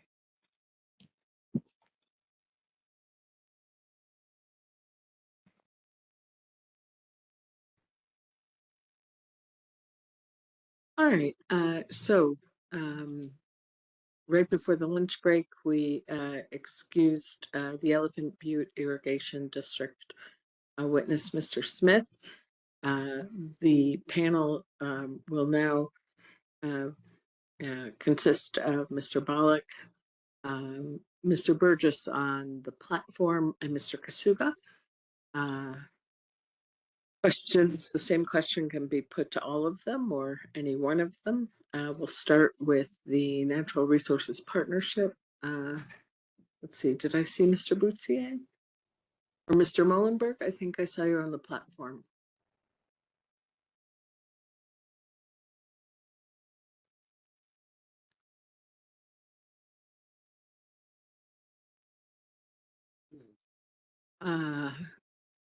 Mr. Trujillo, are you there? Maybe. I also see Mr. Mullenberg right there. All right, I'm going to keep going.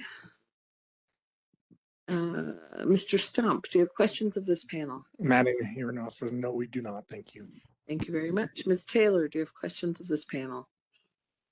Okay, Mr. Parkamenko, questions of this panel?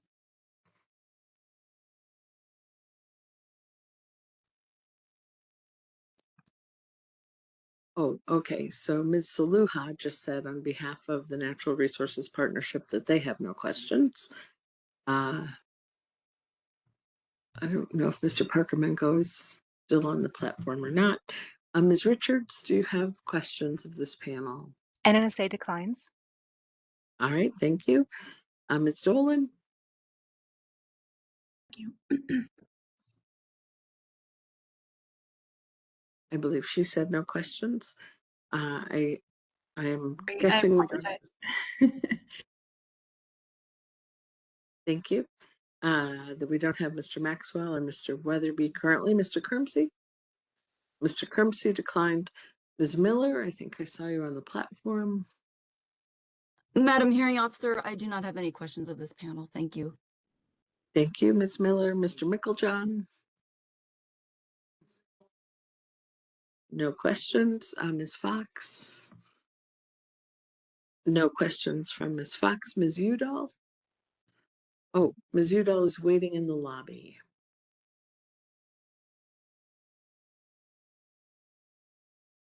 Ms. Udall, if you can hear my voice, do you have any questions for the rest of the agricultural district witnesses? I do not. Thank you. Thank you. And Ms. Scott or Ms. Weatherly? No questions. All right, we're going to go to the commission. We'll start on this side this time. Commissioner Laney. I think I just have the one, and it's opened to whomever. Do the amendments change who is regulated? Your amendments, I apologize, in your exhibit. Is it one? The red line document? Joint Ag 1 and Joint Ag 2 are the amendments that we are submitting. Yes. Do they change who's regulated? Madam Hearing Examiner, Mr. Chairman, members of the commission, I don't believe it would change who's regulated. I think it would just clarify exemptions. I do think if you take a look at the definition of tributary, it could remove a group, i.e. irrigation entities, because we wouldn't fall under the tributary definition, so that could have a change. So my understanding is that your amendments are primarily intended to clarify how the existing agriculture infrastructure is treated. That's correct. I think you heard from all of us, and I don't want to speak for my partners enough they want me to, but we are looking at maintaining the regulatory burden that has existed. I mean, I think that's what our end goal today is, not to move into a new regulatory paradigm that's not existed. Yes, I think that you all have articulated that well, and I have no further questions. Thank you. Commissioner Burunda. Yes, thank you. Actually, this one question is going to be for each one, so I'll name off, and if you can, let me know this. So Mr. Ballack, with the district, how many native tribes does your responsibilities, I guess, you know, your waterways, how many goes through like a native land or even touches it? Do you know? There are no tribes within the boundaries of the districts. There are some tribes in the watershed, but not within the boundaries of our district. Thank you. Same question for Mr. Burgess with the Carlsbad Irrigation District. I have the same answer as Mr. Ballack.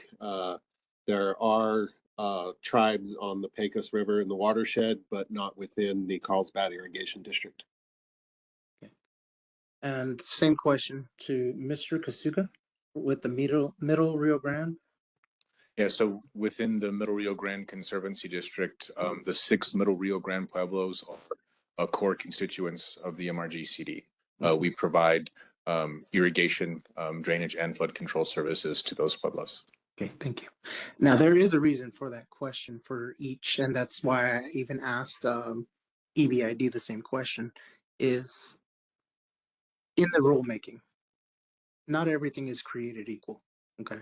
In the South, we don't have as much native impact as we do in the North or even in the central part of the state. So although it's a must to incorporate them, I still stand by this is that we have to look at adopting everything right now as is and then look at things because what's going on in the north doesn't necessarily happen in the south. Same for the east and western part of the states. Everything's different. So everybody's in compliance, or at least I hope everybody's in compliance as of right now, right? So that's why I'm saying let's remain in compliance and then start looking at each individual detail and see if we do need further permits or anything of that nature. So that's where I was going with that.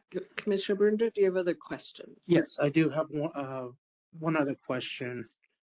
This one goes to, actually, I think this is going to be a split between Mr. Ballack and Mr. Burgess.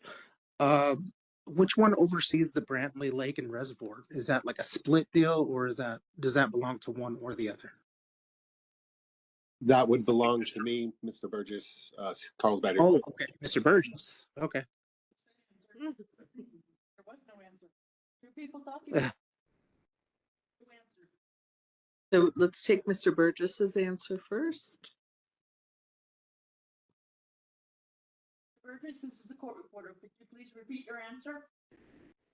The Brantley Dam, the storage water rights in Brantley Dam belong to Carlsbad Irrigation District, and we also have the BOR contract for maintenance and operations of the Brantley Dam.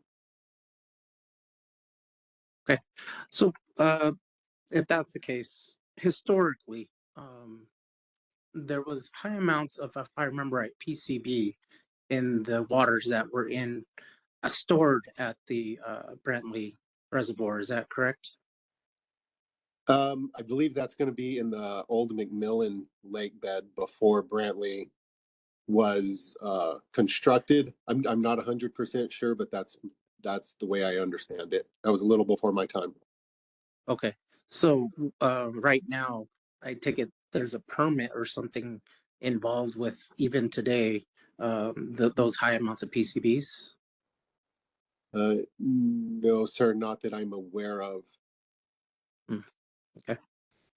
All right. That's all the questions I have. Thank you. Okay, thank you, Commissioner Fry. Thank you, Madam Hearing Officer. So you guys have the luxury of having heard some of the questions in advance. So I'll just repeat again. I really liked what Mr. Kasuga had in terms of listing for the MRGCD, not just delivering irrigation waters, but also providing flood control, emergency response, recreation, bosque stewardship. And I'm wondering for the rest of you three guys, do your districts serve any of those that he's listed? Sorry, I'm always afraid I'm going to talk over Coley because I can't read the body language. Short answer is no. The PVACD does not have an extensive infrastructure. And so that's one of the distinctions, is that while our constituents fill all these various roles, the district itself does not. So irrigation would be main purpose for you guys. It's trying to be short in my answer here without getting off in the weeds too far, but it's our job as per court order to own and maintain a meter on every point of diversion within the valley. That's one of several responsibilities that we're legally bound to, but we're not responsible for delivering the water. We're responsible for helping make sure that water isn't over diverted, and most of that is groundwater. So monitoring the diversions, am I right? Sure. Okay. Okay. Carlsbad. I may have misunderstood. Would you repeat the question, please? So MRGCD listed multiple things that they do in addition to delivering irrigation. So I'm just trying to get a feel for each of the groups. If if it's similar to them of delivering irrigation, flood control, emergency response, recreation, and bosque stewardship. Okay, yes, ma'am, I understand. Thank you. No, Carlsbad Irrigation District's only mission is to deliver as much irrigation water as possible as allowed by decree with both CID and the Bureau of Reclamation. Okay, so then my sort of concluding questions are about so we have four, am I right? 4 ag districts here. Who are we missing? I will just recap. Mr. Smith said he thought it was about 8 irrigation districts, then the tribal, and I feel like I'm forgetting one. Do you have a feeling for how many other entities that we might be, and Asakias, how many other entities we might be missing that are not represented by this group? I'm happy to take the first crack at that. What's interesting is the diversity of the group that's here. For instance, the Middle Rio Grande Conservancy District, we're a conservancy district within the state of New Mexico. There's only 2 that were passed under the actual Conservancy Act in 1925. That's different than what my friend here, who is with PVACD, which is an artesian conservancy district. And then that is also separate from true irrigation districts, which will then also be separate from acequias and or other special districts. So I think that's what makes your question a little bit harder. I'm aware that I'm one of only 2 in the state. And so I can speak to that in terms of total number of irrigation districts. Maybe when my friends can speak to that, and artesian conservancy districts, maybe my friend can speak to that. I don't know. We are the only artesian conservancy district in the state. As to your question, I don't have a good answer for that. I know that 7 or 8 is probably a pretty close guesstimate, but I don't have a hard number on how many different irrigation or districts there are in the state. Okay, any other comments on that? No, I would just agree with Aaron. I don't know either, but I would feel that 7 or 8 is about right. Yeah, okay. So these questions I'm asking are helping me to understand this diversity. I think you guys represented it very well. And I think your concerns about the language in the rules don't just apply to what you guys have represented here today, but also to other entities in the state that are even more diverse than the 4 that are here. So I want to thank you very much for your testimony today. Madam Hearing Examiner, if I can clarify one thing on what I said. What's unique about a conservancy district that we were formed under, you can have some entities exist within us. For instance, acequia districts can exist within a conservancy district, which may wrap them up in the conservancy district group as opposed to an acequia group too. But not all of the acequia groups either. That's correct. And that's correct. It's not all acequia groups are like that either. Yeah. Okay. Thank you very much. Thank you. Commissioner Chapman? Questions? Mr. Chair? No questions. Commissioner Hall? No questions, thank you. Thank you. Commissioner Thompson? I've got one question for Mr. Kasuga. You have the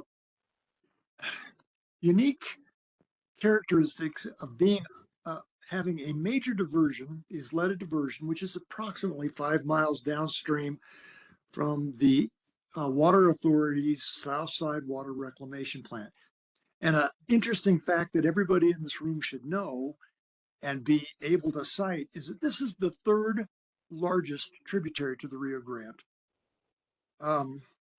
So at certain times of the year, like now, the flow that reaches the Isleta diversion dam is predominantly wastewater, highly treated wastewater. And I would say, based on my experience, I'm introducing testimony, I suppose, it meets the numeric criteria of the Drinking Water Act. But so my question is, if you irrigate a field with treated wastewater, and then it shows up as ag runoff, does it change its jurisdictional, not quite sure, characteristic? Madam Hearing Examiner, members of the commission, I think that's to the question of, can you separate the waters once they've kind of come back together? So Commissioner Thompson, to your point, once that water hits the Rio Grande, it's native water of the Rio Grande. MRGC is obligated to divert that and deliver it at that point in time. So at that point in time, I stopped thinking about it as treated stormwater or treated municipal water. I treat it as native Rio Grande water once it hits the Rio Grande, and my obligation now is to divert. And so it's in this regulatory environment where I think that question really falls on, as we're doing these rules, is it? Since I am delivering what conceivably be treated wastewater to a drinking water standard, mind you, maybe in some instances, does that change it? And does that change what it looks like? Or is it, once it returns back native water? And I think that's the same question of when it's in our drains and you have now mixed ag return water with municipal stormwater that went through a system to take out floatables and those kinds of things before it ever made it back into our system itself. Okay, thank you. I appreciate that answer. Commissioner Bayless? No questions. Commissioner Sloan? No questions. Commissioner V. Hill? No questions. On the platform, Commissioner Langer? No questions. Thank you. I don't think we have anyone else, right? Madam Speaker, I have one more follow-up question. Commissioner If that's okay. Barunda? Yes, thank you. Actually, this is a clarification for Mr. Kasuga. You had stated federal funding at $600 million. Was that supposed to be 600,000 or 6 million or 600 million? Madam Hearing Examiner, members of the commission, I'm trying to think of the context of, I think in that instance, when I was talking about numbers that large, it was talking about constructing a certified levy. There's a system of levies through the MRGCD. Some are already engineered and certifiable, but there are large sections of levees, especially south of Albuquerque and some of our more disadvantaged communities that are not certified, not engineered, and yet we still maintain them to protect. And the only way to ultimately make them like engineered levees is to spend about $600 million. Wow, that's a significant figure, so that's why I wanted that cleared up. Thank you. And may I follow up to that? Because I'm so glad you brought that up. So that 600 million is to fix all of the levies or one? So, Madam Hearing Examiner, members of the commission, that is only one levy. What we consider to be the Bernalillo to Belen unit levy. So that's only one levy section that primarily serves Valencia County. Okay, thank you. Anything else from the commission? Mr. Kasuga, I realized that one of your slides had been skipped. Your lawyer referred you back to it for the last few minutes of your testimony, and we did display it for a long while before lunch. Appreciate that. Thank you. Yeah.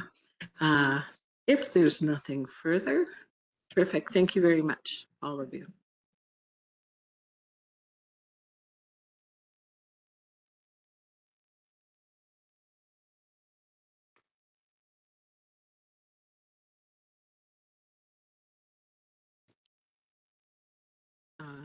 Ms. Taylor, we turning to your witnesses now? Would it be helpful to take a break? All right, let's come back at 2:15.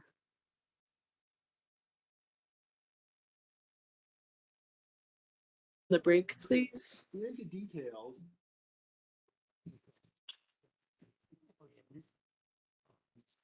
We are back after a short break, and we turn now to the San Juan Water Commission and Ms. Taylor, her two witnesses. Ms. Taylor, I see you reserved your opening statement. Yes, ma'am, I did. Good afternoon, Madam Hearing Examiner, Commissioners. I am Liz Taylor, and I represent the San Juan Water Commission. And first, let me say that the San Juan Water Commission wants good programs to protect the quality of the surface water in New Mexico, whether it's classified as a water of the United States or state water. Surface water is the only source of drinking water for the 120,000 folks who live in San Juan County. They are in the towns of Aztec, Bloomfield, and Farmington, plus the 8 rural water associations that are part of the San Juan Water Commission. But the rules as proposed are deeply flawed when it comes to how to pay for the programs.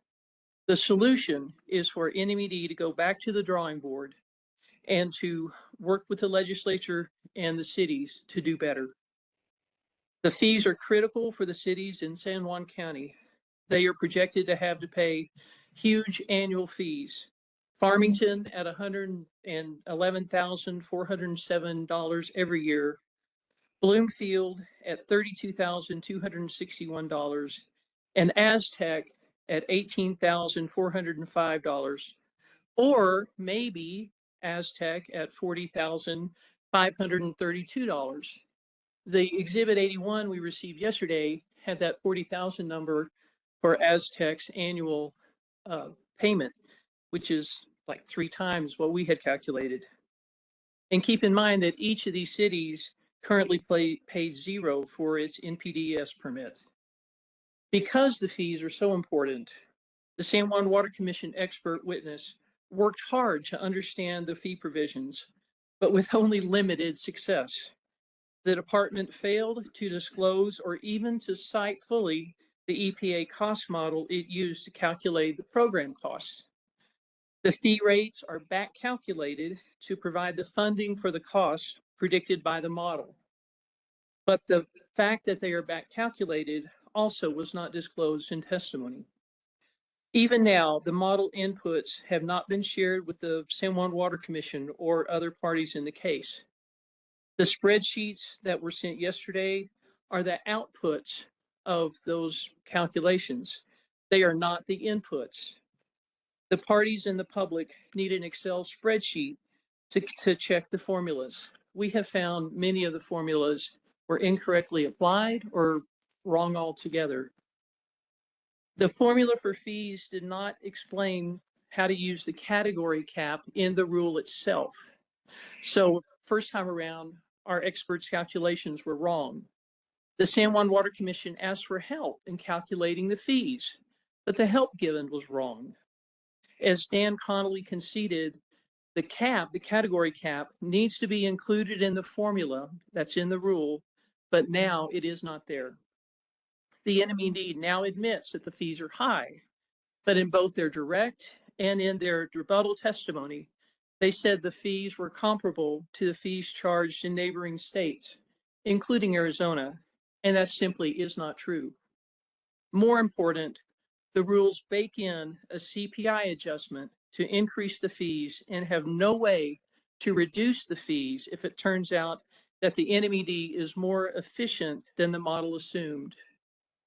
The adjustments to fees should be based on what the program actually costs, not the CPI. The San Juan Water Commission's expert witness, Rick Cox, has more than 40 years of experience as a professional engineer, and he has worked with the San Juan Water Commission for more than 20 years. He understands the water systems in San Juan County. He will explain how the rules, which were rushed in their development, should be revised in a new petition. State Senator Steve Lanier is the current chairman of the San Juan Water Commission, and he has long experience in the county as an educator for 28 years and as a businessman. In addition to his position in the state Senate and on the Senate Finance Committee, meeting in this very room, he was a county commissioner and understands the budget cycle of local governments. He also will explain the potential impact that these very high fees will have on the city's abilities to deliver services to their residents and the larger economic development impacts. In his view, the rules should be delayed so that the fee issue can be addressed by working with the cities and the legislature. Again, importantly, the San Juan Water Commission wants the state to have high quality surface water and supports the programs to regulate that.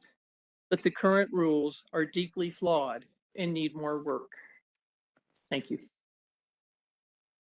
Thank you, Ms. Taylor. Who is your first witness? I would call Rick Cox.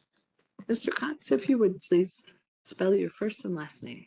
Yes, it's Rick, R-I-C-K, and last name is Cox, C-O-X. Do you swear or affirm to tell the truth? I do. Thank you. Go ahead. Let me start. Could you please describe your relevant educational and professional background? Yes, I've been an engineer for 40 years in water resource engineering, and I've spent over 20 years with the San Juan Water Commission working on various projects, including their 40-year plans and feedback. I'm sorry, I think it's your. I got to turn it on. I thought I was giving feedback. I didn't have anything to feedback yet. And so I've had all these many years of experience. I have a BS in civil engineering, and I'm also a structural engineer in Utah. Can I go ahead and start, or do you have some more questions? Is your resume filed as San Juan Water Commission Exhibit 1? Please repeat that. Is your resume filed as San Juan Water Commission Exhibit 1? Yes. Did you file direct and rebuttal testimony as San Juan Water Commission Exhibit 2 in San Juan Water Commission 3R and referred to Exhibits 4R and 5R? Yes. Do you have any changes to your exhibits, to your testimony? Well, those testimonies are somewhat different than what I would testify today because of all the changes that we've experienced in working with the department. We've learned a lot since I made my testimony. Then we learned a lot more after the rebuttal. And then we've learned a lot more since then. So we're still, even as of yesterday, learning more. Do you adopt your testimony? I do adopt it. Madam Hearing Examiner, I would move to admit San Juan Water Commission Exhibits 1, 2, and 3R, 4R, and 5R. Can you pause in the event there are objections? They're admitted. Thank you. Thank you. Mr. Cox, would you please give an overview of your testimony? Sure. Let's go to the next slide. These are the key points I want to point out. The first one is that I want to change the last word to approve rather than oversight. I think it would be appropriate for the commission to approve any fees changes. The rules were rushed and deficient. And I can testify to that because I struggled from the very beginning to understand what was the intent of the department. The fees are extraordinarily high. And I know this because I compared them against other state fees. The justification for the cost and revenue is deficient and simply was just wrong. I'm getting some feedback. Am I creating feedback? Maybe I better turn this off. Yeah, that was. I apologize. I have a hearing disability. I may have to turn it back on when you're talking. So one of the things that was missing initially was how they came up with the costs and then with the model. And then just until recently, we received the information on revenues, and that wasn't complete either that we received yesterday. Application fees during the same year. Fortunately, they heard us and they corrected that. And in the next revision of the amendment, that's included. Next slide. I'm going to go through these next 3 slides pretty quickly because you'll see them again at the end. But I think there's a solution. And the solution is that the fees need to be changed so that they're based on experience and that this commission evaluate those fees. The fees need to be assessed a year in advance. Now that might mean you need legislative funding for the first year so you can get some experience and then use that as the basis for the subsequent years. Need to show revenues from fees, and I'm striking and projected penalties because I've learned since that penalties do not go to the department. They go directly into the general fund. And then Number 4 there, revised rules to include fee adjustments based on experience, not just CPI. Because once you use experience has the CPI in it because you give annual reviews and increases to your employees. So you don't want to do it twice.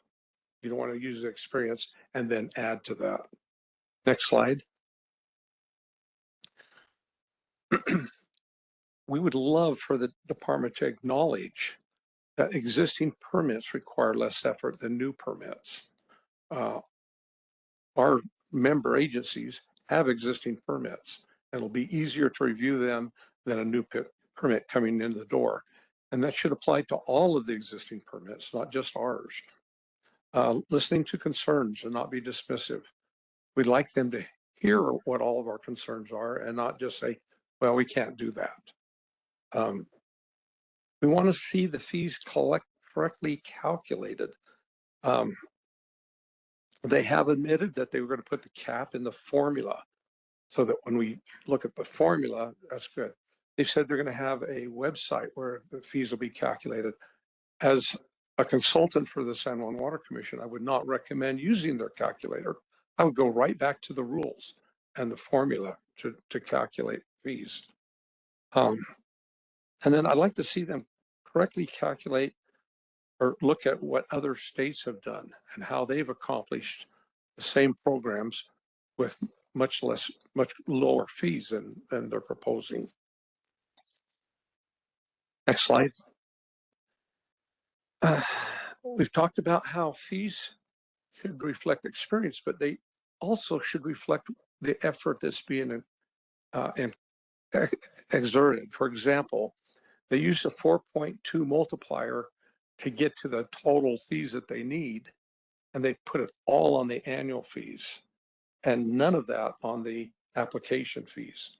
And as a result, the annual fees are much greater than the application fees, where I believe most of the work occurs.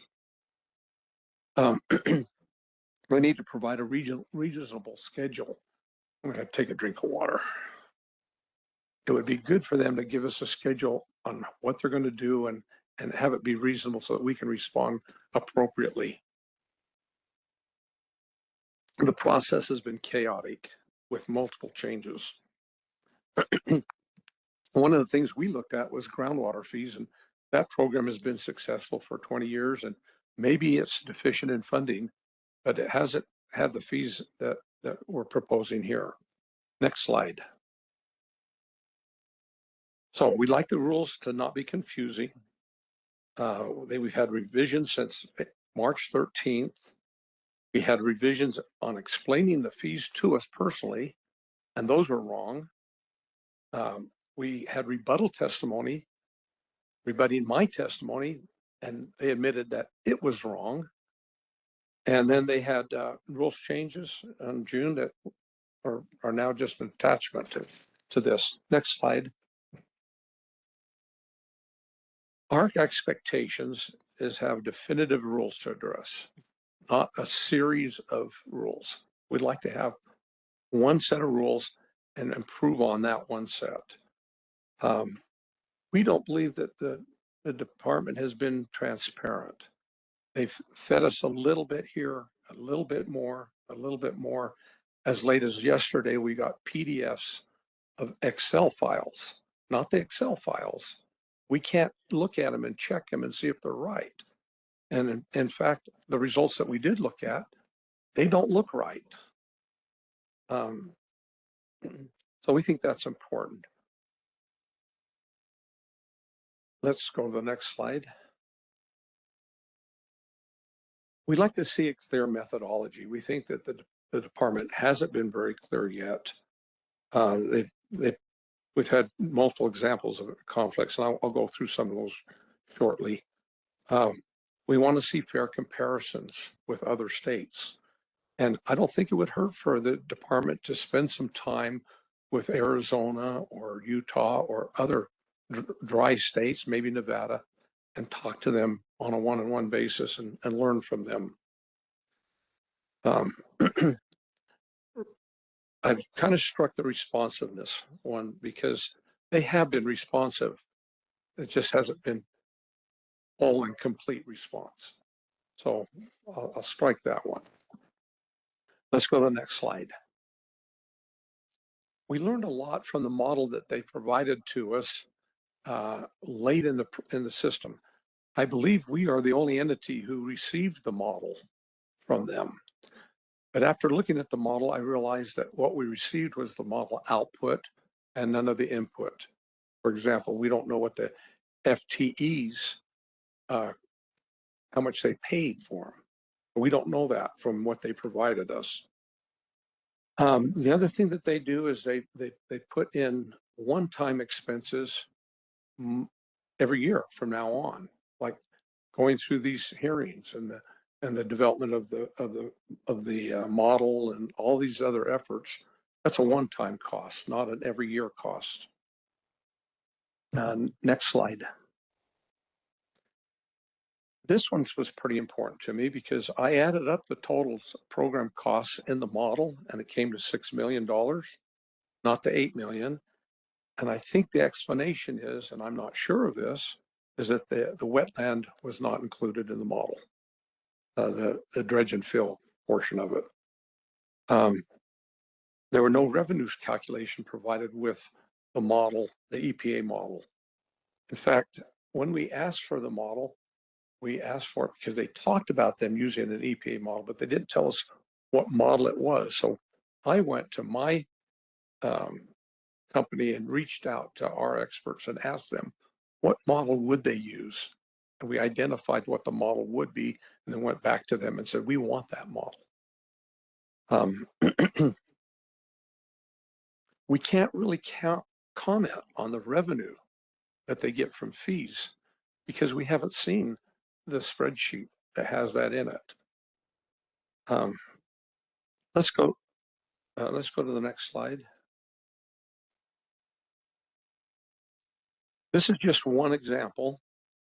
Early on with the revised March tables, we immediately noticed that column 1 and column 2 were essentially the same. So their annual fee was the same as their application fee. And they've since fixed that. But every time they gave us something that we had to identify a problem with was a cost to my client because I had to find it out and then go to them and tell them about it. Let's go to the next slide. I'm not going to spend much time on this one because he admitted right almost immediately after he submitted his rebuttal testimony to mine that Conley had misused the formula and a different reason. So he was off by a lot, by almost 3 times. Next slide. Question is, are the fees comparable to other states? Other states are going to experience this. Now, I know you could say, well, we're starting out, we're learning, it's going to be new to us. It's not totally new. And I'll explain that in a minute, why it's not totally new. Let's go to the next slide. This is from Conley's testimony, Exhibit 78, where he tries to compare the fees of other states, but he uses different flow rates. One state's 30,000, another state is 100,000, another state's less than 50,000. So they're not apples and oranges. In my testimony, I picked a 6 million gallon a day plant, and I used it and then compared it. The other thing that we learned from looking at this was we wanted to know a little bit about how difficult it would be for our cities to pay these fees. And we learned that 40% of the water systems in the state of New Mexico are deficient in their operations. So what these fees are going to do is going to take money away from their ability to operate their existing system safely and to improve on them. And this was from the 2024 Legislative Financial Committee. Next slide. This is this is my comparison of a 6 million gallon tank. Excuse me, a 6 million gallon treatment plant. A lot of the excuses that we heard was that, oh, well, the other states, they get a lot of legislative funding, like 40%, 50%. And then they said also that they've got a lot of backlog. And then in District 6, that was 20%. And so I did a quick calculation on Arizona's, and I said, okay, let's add 40%, and then take that number and add another 20%. And I came up with $6,024 a year for the annual fee for Arizona for a 6 million gallon plant.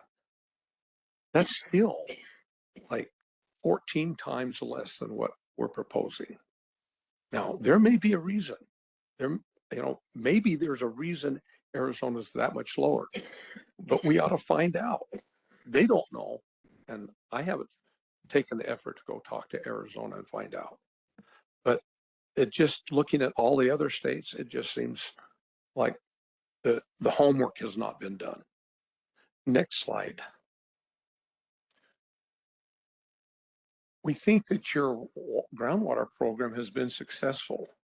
From what we understand, you've been doing it for 20 years, and it's been successful without raising fees, and that maybe it has some issues, but that maybe that's something to look at. And they say, well, groundwater's easier than wastewater treatment plants. I'm not convinced of that, because I've done a lot of groundwater work where you're looking at large plumes and all kinds of other issues. Next slide. I mentioned this before. Do existing permits really require the same effort as new permits? My contention is that they don't. And let's go to the next slide. This is a slide that the department put out, and I can't remember the date. It was December of 2020. Let's go to the next slide. Essentially, they have to certify every permit that EPA approves. So they're seeing it. They have all the information about Farmington and Aztec and Bloomfield. So it's not a surprise to them when they go to renew this application or to create a new one under this new program. So let's go to the next slide. This is just kind of a repeat of that slide, but the work has already been done. And the only thing that they're going to have to do is, as a renewal, is look what has changed. But a lot of the changes don't happen. Points of discharge don't change usually. The processes of these plants are essentially the same. Maybe they've added some disinfection or something. They check annually the effluent data. You can check it and see if it's producing the same effluent. Next slide. We looked at the latest version. I guess it's an addendum 2. Is that what you call it? Or amendment? Exhibit 79. 79. So they agreed to some changes. They agreed to some verbal changes. We've heard some verbal, yeah, we'll do that. That sounds like a good idea. We've heard testimony statements. We've heard in rebuttal statements that they've accepted at least one of our recommendations. And then since then they've had other verbals. So I'm concerned that we've had all these verbal things and changes, but it's not codified in something that we can read right now. The next slide. Very quickly, the process was haphazard. It was unfair. It was rushed. The rules were scrambled. The justification was poor or non-existing. Some of the staff was dismissive of our concerns, which was a concern to me because we want the program. We think this is a good thing. We are a water provider for drinking water. We don't want the bad actors out there messing up our water. So they shouldn't dismiss our So let's go to the next slide and we'll go through those solutions one more time and remind you of what I've told you. Fees should be changed based on program experience. We heard Ms. Lemon say there's only two ways to change the fees now. One is by legislative appropriation, reducing the fees, and two, by CPI. And she was given every opportunity in the world to say, oh, and we'll look at our experience too. But that's not there. They have a phrase in there that they said they will project fees in the future. But the projections are not, look, that doesn't necessarily mean they're using existing experience or previous experience. Maybe they're projecting with a crystal ball, but that should be in there. That should be clearly in the rules that they're going to look backwards and then project what they're going to do in the future based on their experience. It's difficult for my clients to schedule and their budgets for these large fees and then say, oh, well, we might get half of it back if the legislature approves. It would be better if they would work with the legislature, get a year's worth of fees, go through the experience, and then and go from there.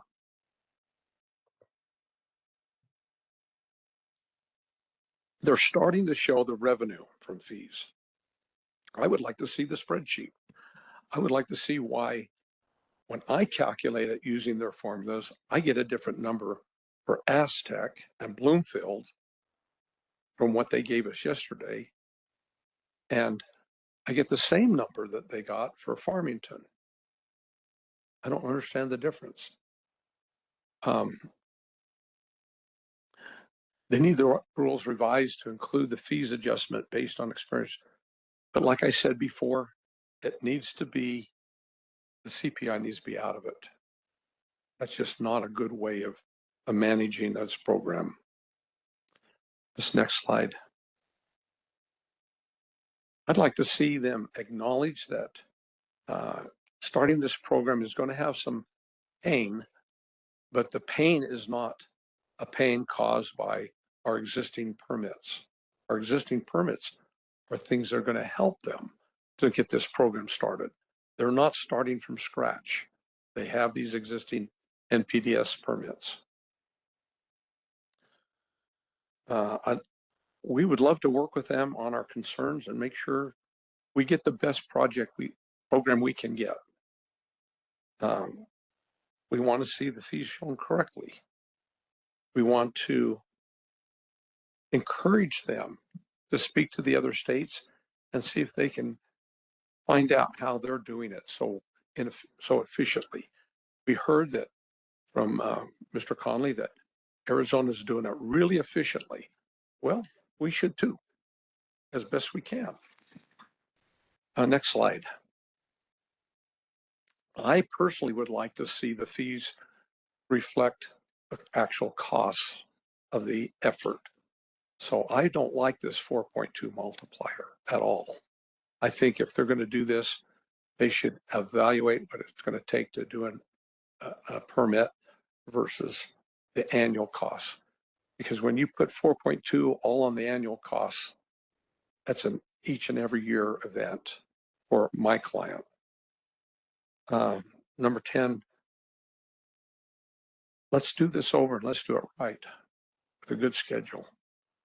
And if it's possible, look backwards at what we've been successful with the groundwater program. That concludes my testimony. Thank you. Just one question, one follow-up question.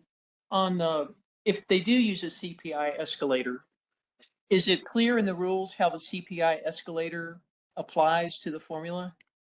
No, it's not included in the formula at all.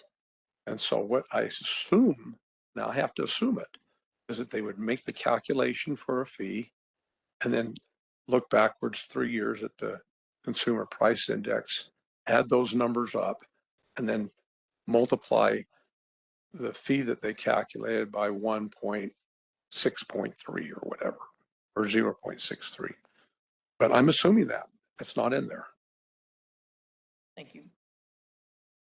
We will go ahead with Senator Lanier? Senator, would you spell your first and last name, please? Yes, Steve Lanier, STEVELANIER. Do you swear or affirm to tell the truth? I do. Thank you. Go ahead. Senator Lanier, would you please give us your testimony? Yes.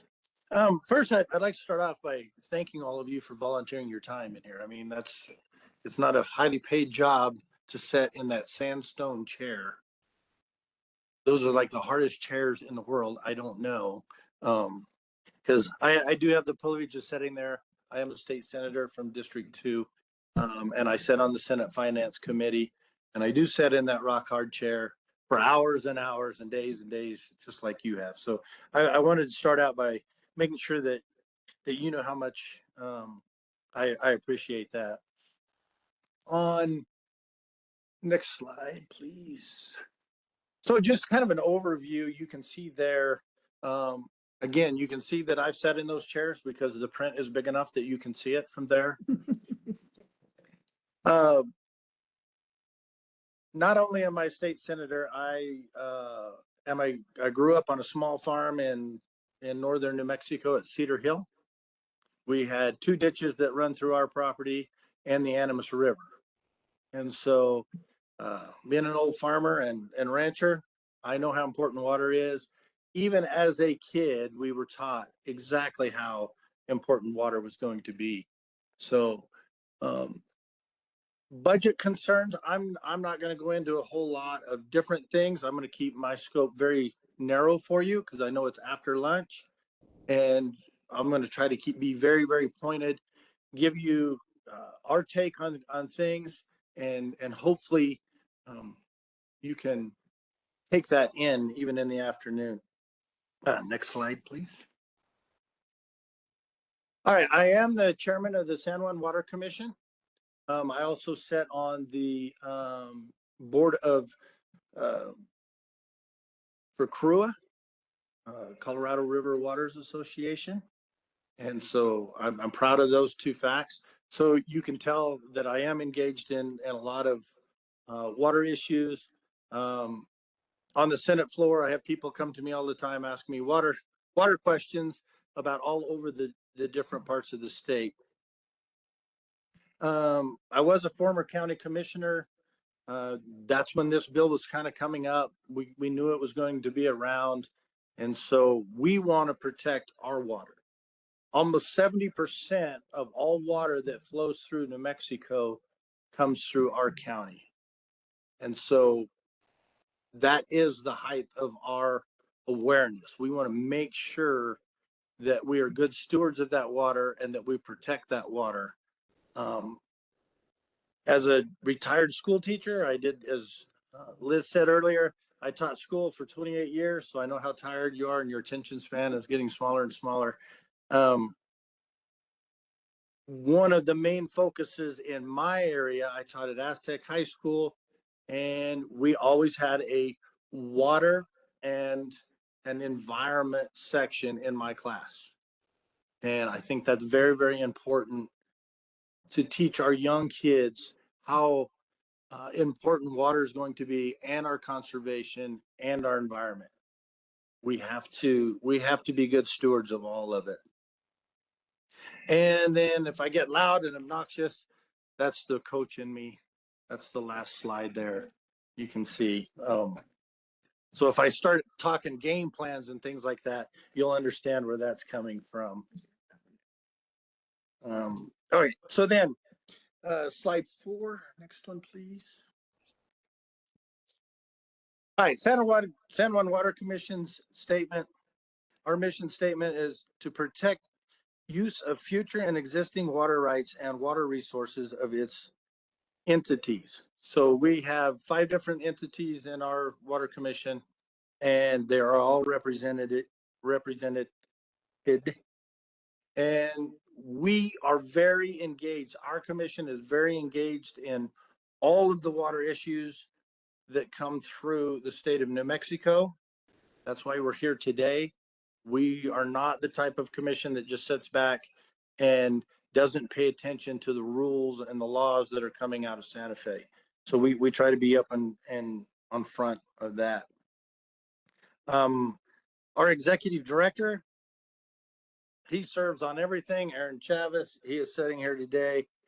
He serves on all kinds of committees. I'm sure a lot of you know him. The Interstate Streams Commission. He also sits on SWAP, so you guys will know all about that. San Juan Water. Our entities with water quality issues is the height of our focus. We want to make sure that we are taking care of that. That's his job. That's what we pay him to do, is to keep our commission focused and pinpointed on the important things so that we don't have a lot of little sidebars going on about issues that aren't pertinent to exactly what's going on in our county and our state. 5.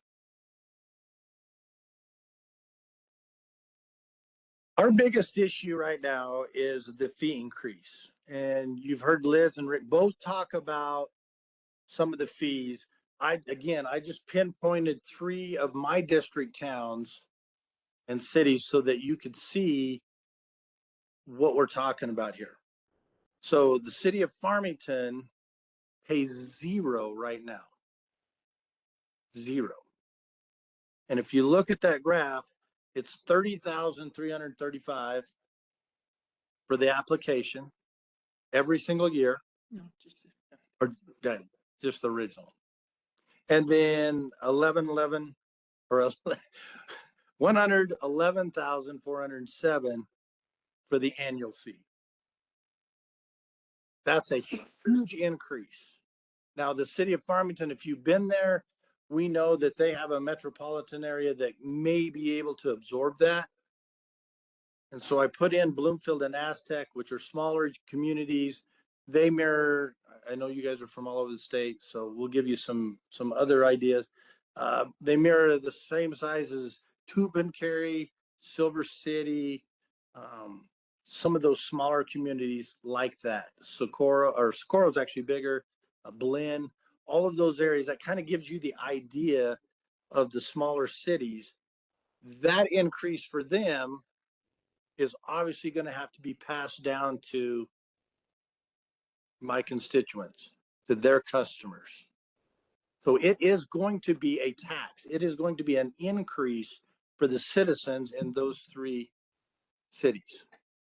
In your cities, it's going to be the same way. They're going to have to pass that down. And that's our issue with this. It's such a huge increase all at one time that it's going to have to be.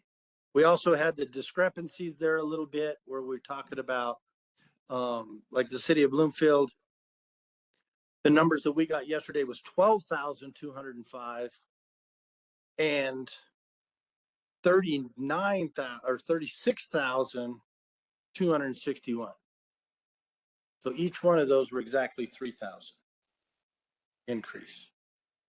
We would like to see that whole spreadsheet so that we could see exactly how that is done. Some of the problems that I see in my small community, and I hope you see in your small community and in the state of New Mexico, is our economic development. If we're passing this cost down, how are we going to recruit businesses to our area? How are we going to recruit businesses to our state? If you have Arizona, next slide, sorry, 5. If you go to Arizona, where theirs is much more reduced, and you're going to start a business, are you going to pick Arizona or New Mexico? Just by the rates that we're going to be charging. So that's something I want you to keep in mind, is don't forget about the economic development part of it. The burden on the cities and the counties, don't leave out the counties. I know that New Mexico counties has all endorsed the fact that we need to oppose this. And I'm sure you guys have got to see all of that paperwork. The impact economically for the smaller rural areas is going to be huge.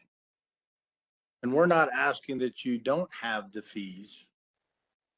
I mean, that would be ultimate for us, but let's not take such a huge jump so fast right off right off the bat. You also have, and I mean, it sounds funny because I'm a sitting senator, but if the legislature is going to put these in effect, then they need to come to the table with some of the money. I mean, New Mexico ED is forced with almost doubling the size of their department, and they're not getting that funding from the legislator. So we might look at pausing this and sending that back to the legislators to try to figure out a way to help pay for this instead of just taxing our citizens. Next slide, please. Our other issue is the budget cycles begin way before April 1st. So all of these municipalities, all of these counties, all of them are figuring out their budgets way beforehand. And if we don't have actual numbers, how are they going to budget for that? Where is that compensation going to come from? If they do a rate increase, they're a year away from actually having that money come in. So we've got to figure out a way to pause, slow this system down. Let's make it right. Let's get it right the first time. NMED's budget, it's kind of a black box. When these fees come in and these penalties come in, it's going to go sit in this box. How do we know that's going to be spent in the right place? There's not any oversight set up for that. And I think that's something else that this committee can look at so that you can pause and go, okay, where's all this money? If we prove this, all this money is going to go there. How do we know it's going to come out of that black box and go to the right area?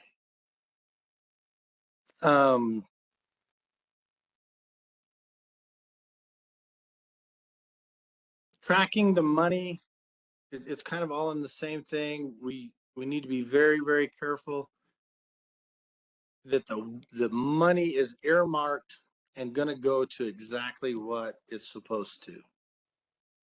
Now, we know that FTEs, you're going to have to increase for some FTEs, but I don't want to see them get so top heavy with FTEs that nothing is going to our wastewater program. And so I think we need to be very, very careful there.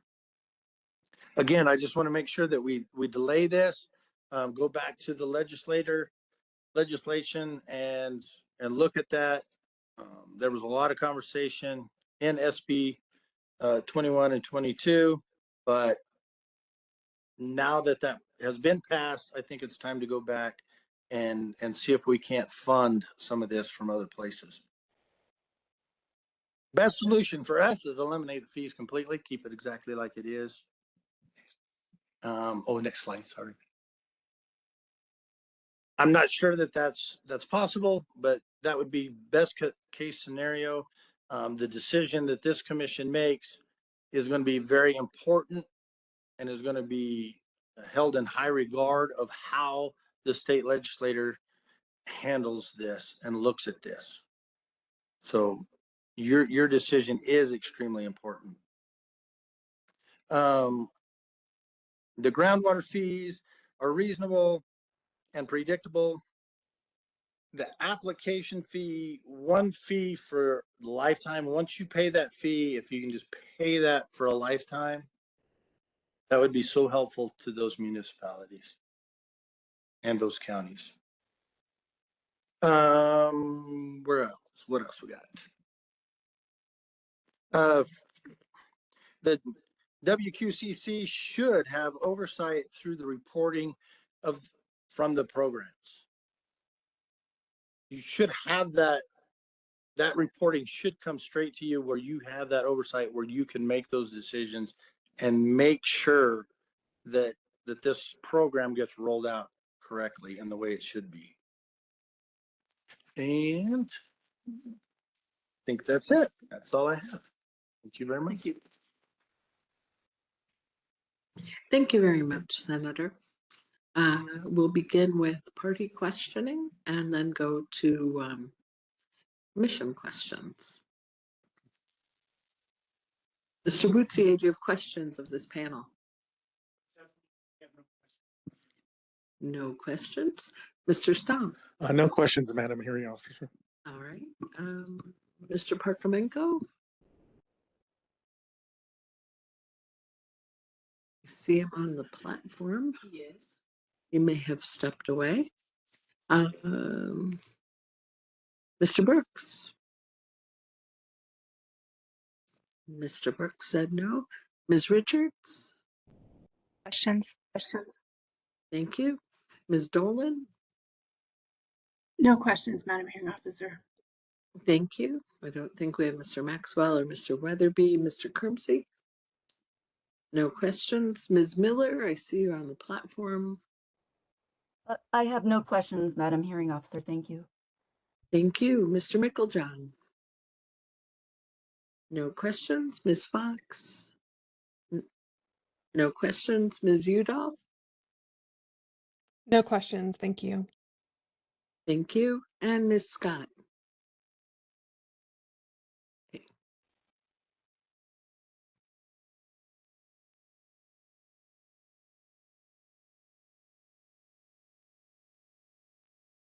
You said you have a few questions? Yes. Okay.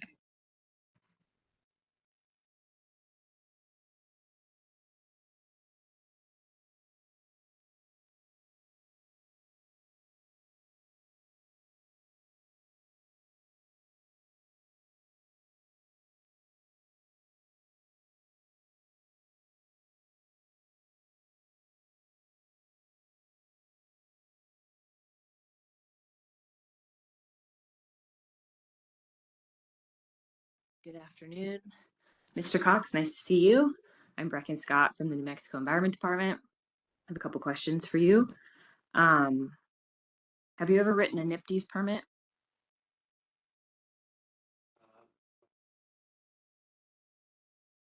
I've assisted. You've assisted. Mm-hmm. And who have you assisted? What city? Are you asking what city I assisted? Sure. Yeah, it was, I think it was Draper, Utah. Okay. And on what basis do you suggest that the groundwater fees are working, the Groundwater Quality Bureau fees? I just talked with my attorney and she believes, or she and I both talked about it. And that was one of the things we looked at was how are the fees working there? And I don't know what the source was of the information for that. But can you help me with that, Liz? No. Maybe you can tell us whether they are or not. My next question is, are you aware that the Groundwater Quality Bureau has had a budget shortfall for the last 2 fiscal years? Yes. And nearly 200 unassigned permits due to insufficient staffing? I didn't know that. And a hiring freeze due to insufficient revenue? I did not know that. Those are all my questions for you. Thank you. Senator Lanier, I'll go to you next. Did you vote for or against Senate Bill 21? I voted against. And is it correct to say that every agency has to submit an annual budget request? That is correct.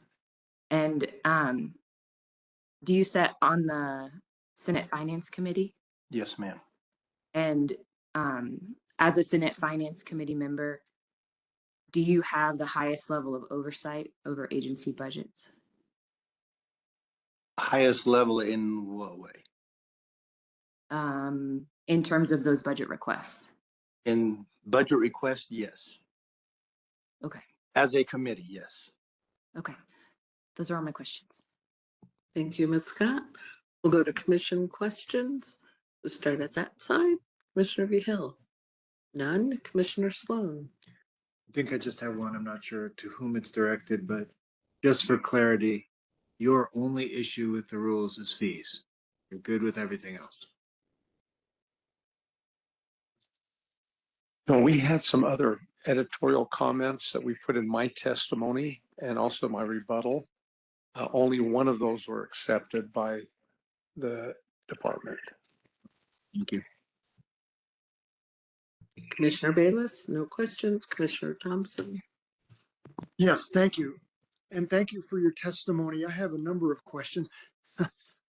Um, one of the unfortunate things from my perspective is that I'm always the last questioner at the end of the day. And so today I've got all kinds of time. I'm really looking forward to it. Feel free to squeeze it off. So let me start with Mr. Cox.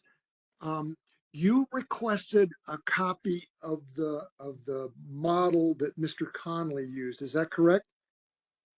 Yes. And you all you got was a PDF of the output. You did not get the actual model. Correct. So you don't know what assumptions were built into that model, how it was used to generate the estimates for the number of staff positions or the costs that were incurred. It's actually several pages, and some information is there, like there's information on FTEs, but there's no information on, for example, the hourly rate, or I mean, the annual rate for an FTE. I can tell from looking at the model that they provided, it was just a PDF, that not all of the information was there. It was the output. And it may be that that's all they expected we needed. Do you know if Mr. Conley provided a formal report to NMED that described the analyses that were done? I don't know. I don't know. Yeah. Is it your experience with models that without understanding the fundamental input and how the analyses were done, that the model can give erroneous information? Absolutely. That's why we'd like to see the whole model. I have taught modeling classes, and I think many people are familiar with the acronym GIGO, and it's usually interpreted as garbage in, garbage out. Actually, it is garbage in, gospel out. And that sounds facetious, but the common interpretation is if a computer gives you a result, it is true.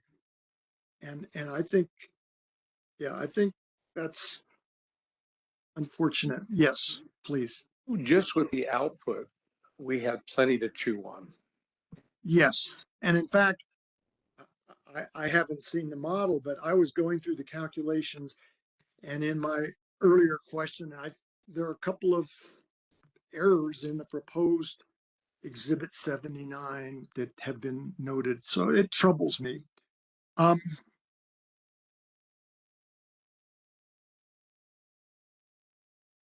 Yeah.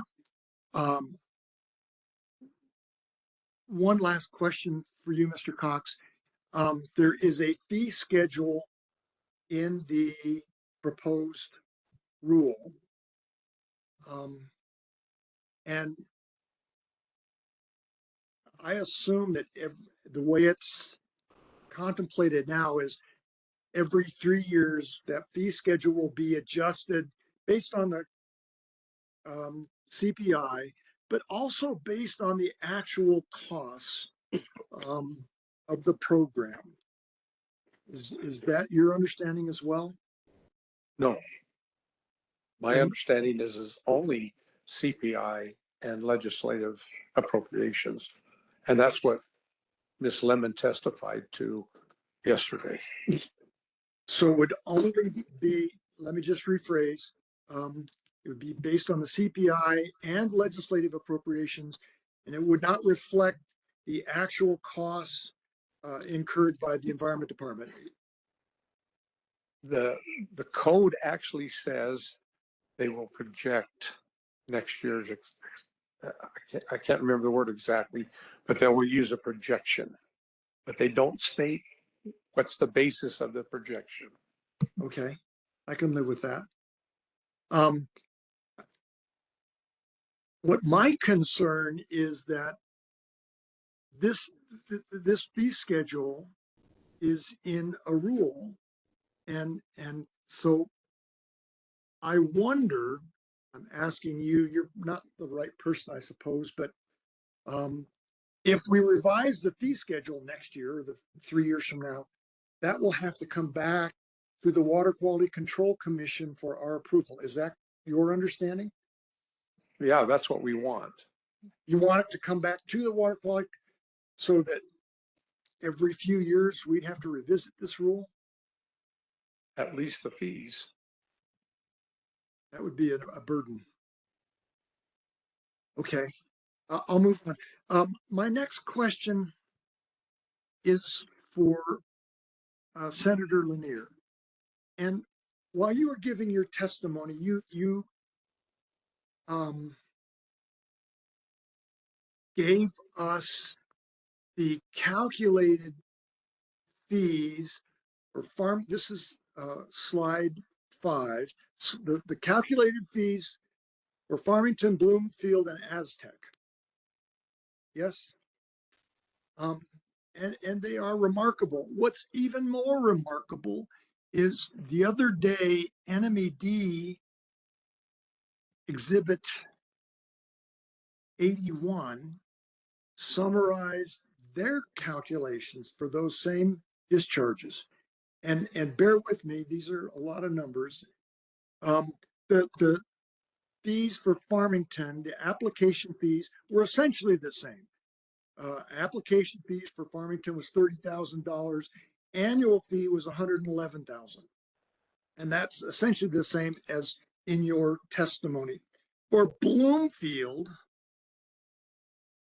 your testimony was that the application fee would be $9,200 and the annual fee would be $32,300. According to Exhibit 81, the application fee would be $12,200 and the annual fee would be $35,000. So it's 15% difference, something like that. Let's talk about Aztec. Yes, sir. Aztec, your testimony is that the application fee will be 5.9. Exhibit 81 says the application fee will be $13,500.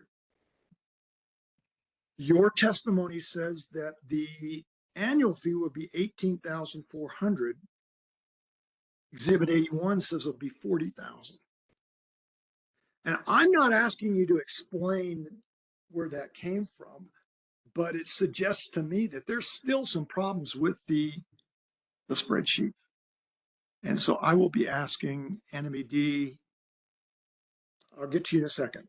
I will be asking NMAD to explain this discrepancy when that comes up. I'm forewarning them. I would appreciate that. I mean, that's our issue, is we see the discrepancy, and the way we figured Bloomfield and Aztec was exactly how we figured Farmington. And yet Farmington's from NMED came back essentially the same, and Bloomfield and Aztec was significantly different. What troubles me is that Aztec, which is half the size of the discharge of Aztec, which is half the size of Bloomfield, the application fee and the annual fee are both greater than Bloomfield. So there's a, and maybe it's just that we don't understand. Maybe there's an industrial contribution or something. Do you have other questions? I do. One last, Mr. Cox. I'd like to respond to that question a little bit.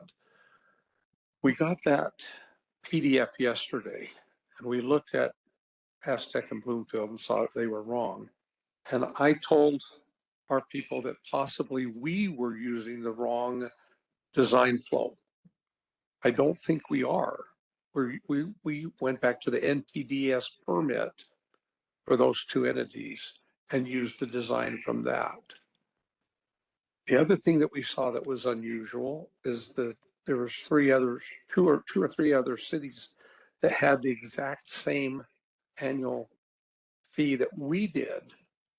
And we thought, well, that's unusual to have three cities that have the exact same design flow.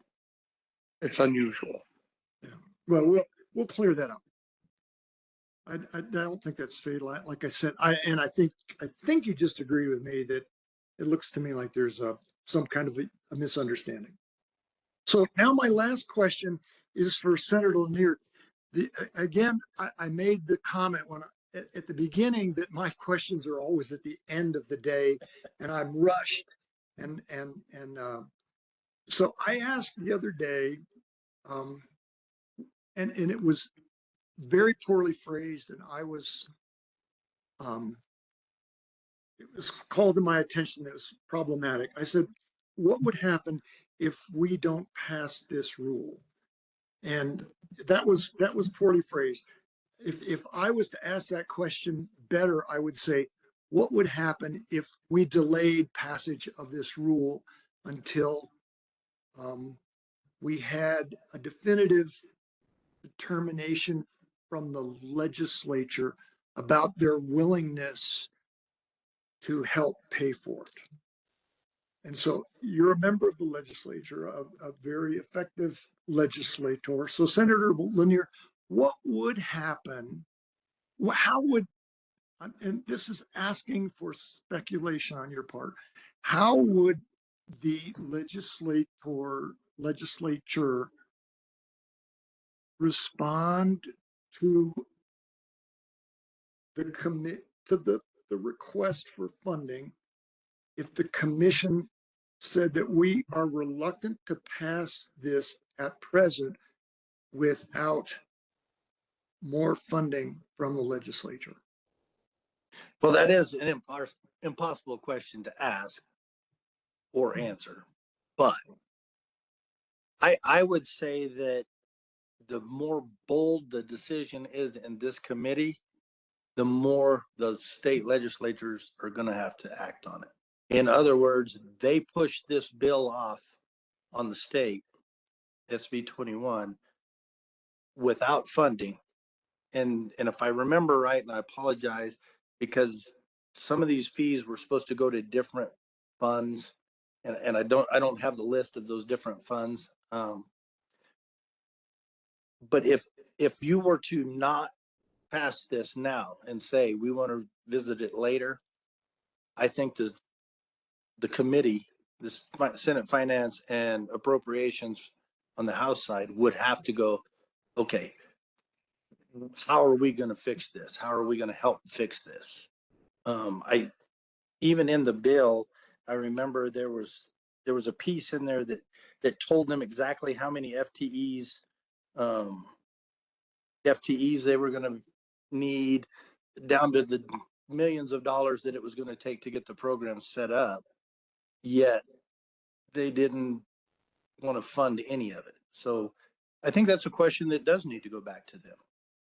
And that was one of the reasons I did vote against the bill. Thank you. I have no more questions. Thank you, Commissioner Thompson. Commissioner Hall? No questions. Mr. Chair? Thank you. My questions are for either of you, but I'll start off with asking to interpret the statute. So maybe since we have an expert here, can help us along.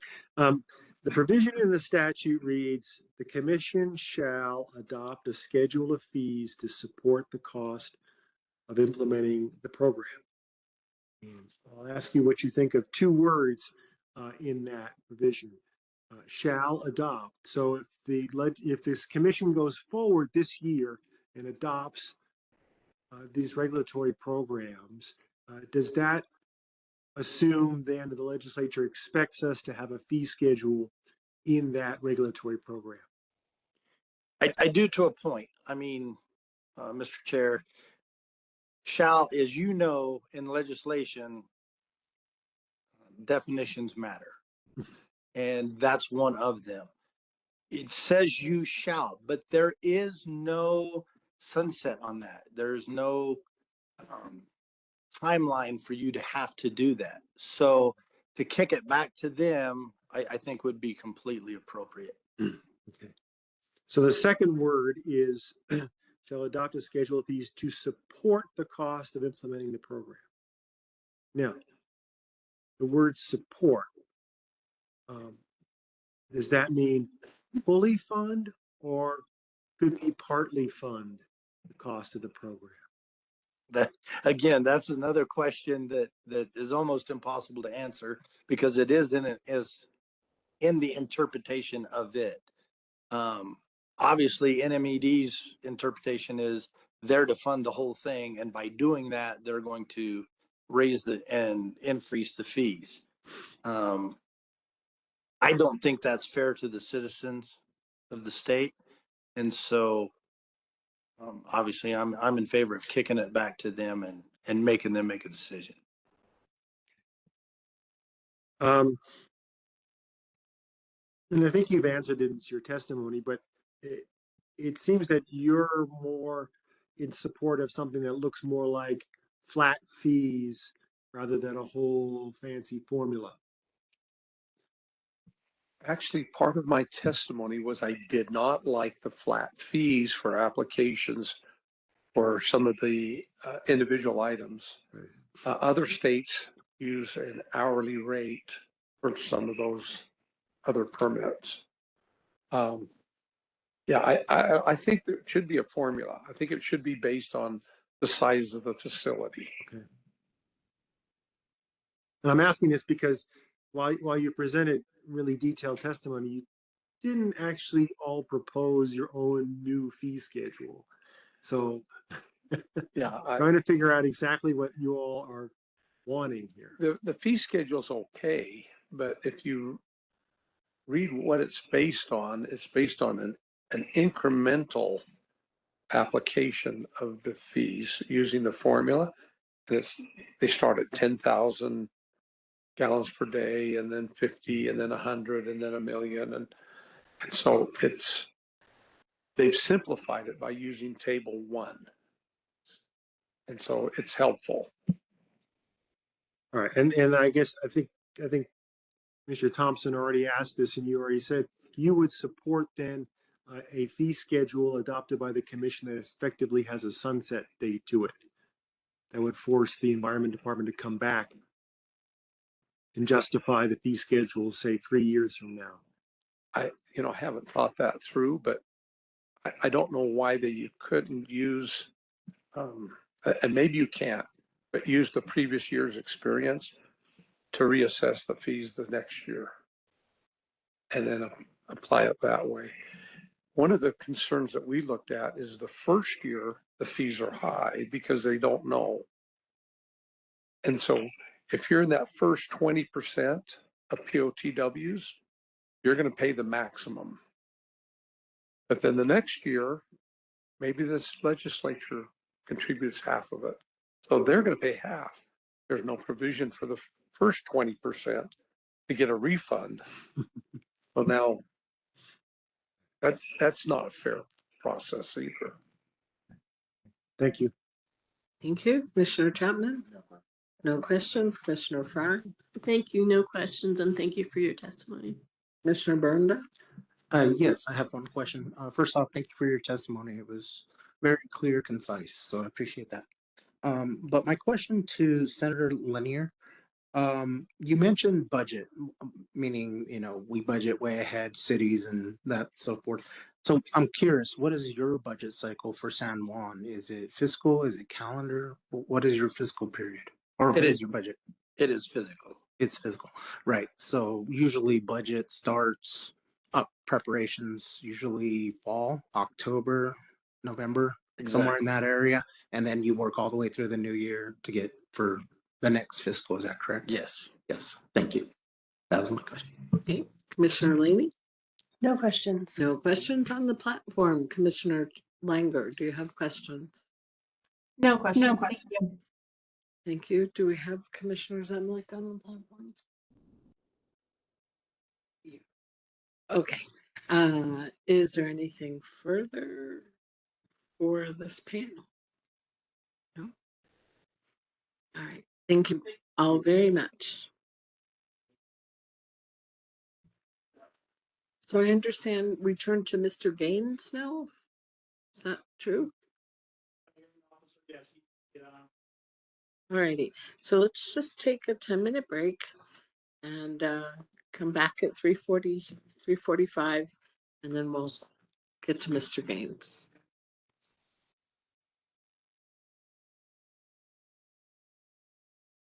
Come back from the break a little sooner than I announced because I couldn't tell time. Oh, good. We have all the present commissioners, commission council. Okay. Mr. Boutsier. Thank you, Madam Hearing Officer.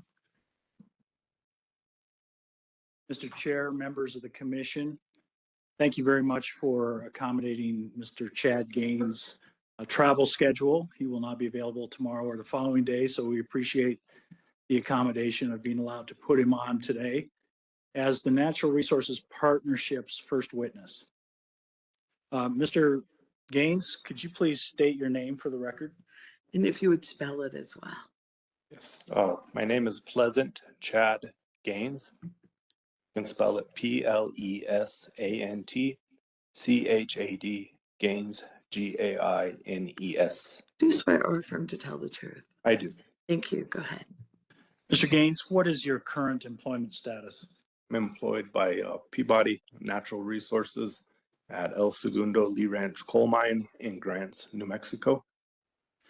And could you please summarize your educational background? I have a bachelor's of art in organizational management. Is your professional resume in the record as NRP Exhibit 6? Yes.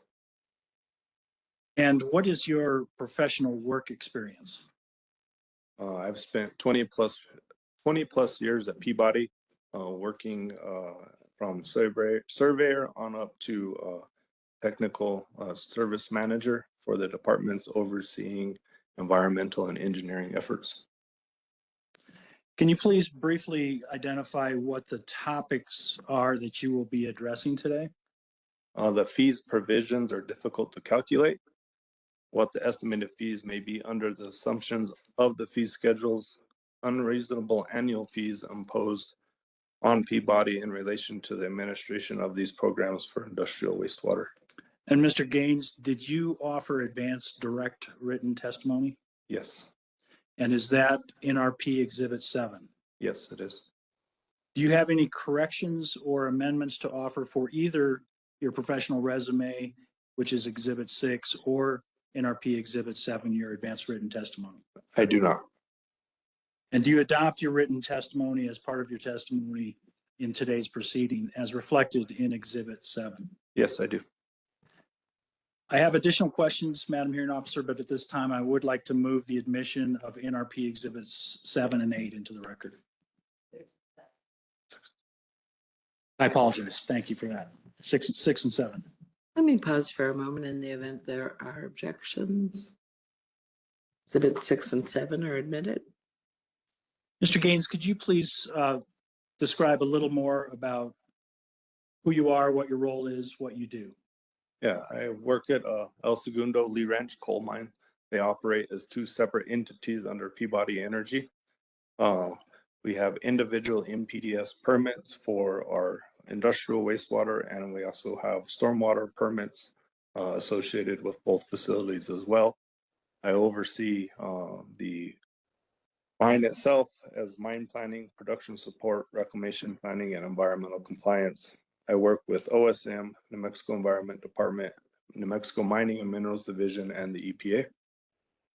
So am I correct, Mr. Gaines, that both the El Segundo and Lee Ranch mines have both individual Section 402 MPDES permits as well as general permits? Yes, that is correct. And the general permits are multi-sector general permits? That is correct. Can you briefly describe the operations that are covered by those permits? Both facilities sit out in the northwest corner of the state, very dry, arid area. We disturb quite large amounts of watershed or acres, and then we By doing so, we try to protect the mining areas with building ponds, and then those ponds become outfalls through the NPDES program. A lot of the ponds do not receive a whole lot of surface water runoff, very little in fact. A lot of times they're very dry once it does rain, and then therefore we have about 30 outfalls for El Segundo and 29 for Lee Ranch. And are those outfalls, the 30 that you mentioned for El Segundo and 29 for the Lee Ranch mine, are those outfalls that actually produce some sort of outflow or water? No, they do not. They're designed large enough to capture the watershed, post-mine watershed for the contours that are designed. And when you said they in that last answer, you're referring to the retention ponds that capture stormwater before it crosses the mine site? That is correct. And are the Section 402 permits that you described, the individual NPDES permits, are those issued currently by EPA? They are currently issued by EPA. And the multi-sector general permits under which you receive coverage at both mines, are those issued by EPA as well? Yes, those are both issued by EPA. Can you please tell the commission what fees you pay currently for the individual and general permit coverage? We currently pay $0 for those permits. And is that for application fees or for annual fees or both, or what's the? We do not pay an application fee, an annual fee, or a modification fee. Have you reviewed the proposed rulemaking that's the subject of this proceeding? Yes. Have you, in particular, focused in and reviewed the fees provisions in the rulemaking? Yes, we've reviewed the application fee, the annual fee, and what we know as a permit modification fee for both facilities. And could you please describe your understanding of the application fees and how they're calculated? So the application fee is based on a base fee and then a maximum number of outfalls, which we understand is 24, which we know that we have more. And then a complexity factor, which we're not quite sure of, which is minor or major in the rule. We don't quite understand how that is calculated to determine if you're minor or major. So if I understand your answer correctly, the complexity factor that's set out in the fee schedule is essentially falls into one of two categories, a minor or a major category? That is correct. Are those, is any guidance provided in the rule to help you identify whether the El Segundo or Lee Ranch mines fall within the minor or the major category? No, not in the rule. And can you tell us, please, how your understanding of how the annual fees are calculated? It's considered a base fee, then based on the number of outfalls, and the maximum number of outfalls is 26. So am I understanding correctly that the application fee uses a maximum outfall of 24, whereas annual fees uses a maximum outfall in the way you calculate fees of 26? That is our understanding, yes. Do you have any, is the rule clear on why one is 24 and one is 26? Not to our understanding, it is not. And you mentioned a third category of fees, and I think that was fees for seeking modifications of permits. Is that correct? That is correct. What is your understanding of what the modification fees are? It just states $25,000 for a modification to the permit. Not quite sure what that entails for that. And as part of your advanced written direct testimony, did you attempt to set forth your best calculation as to fees for applications as well as for annual fees? Yes, we did. We assumed, based on assumptions, the lowest annual fee or application fee for our facilities would be about $112,700, and then the highest could be upwards of $560,000 for both facilities. And is that difference based upon whether you assumed without direction or guidance from the rule itself that your mine site was a minor versus a major facility? That is correct. We did not. We just used the lowest, which is minor, and major, which is the highest. So I'm unclear on how we would be determined what facility we truly are. Okay, I think when you're slapping your arm, that might be making a noise for for the commission. So if you can avoid doing that, please. Okay, so to summarize, the calculation based on assumptions of minor versus major this is per mine, correct? This is per mine. Is at the low end 112 or so thousand, and at the high end over 500,000. That is correct. For the application fee alone. For the application fee alone. And what about annual fees? How did you perform a calculation of what you thought the annual fees might turn out to be? We did. It just comes out to an even 91,000 based on what the outfalls are, the maximum number, and then the base fee. So there's a base fee, and then it's somehow multiplied by the number of outfalls? Yes. And again, the annual maximum outfall is 26? Yes. Under the rules? Okay. Well,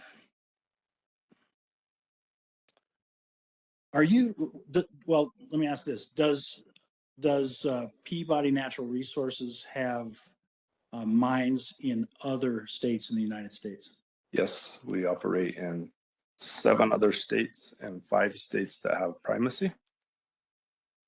Okay, let me focus on the states where the states in which you have operations already have primacy. What are those 5 states? Wyoming, Colorado, Indiana, Illinois, and Alabama.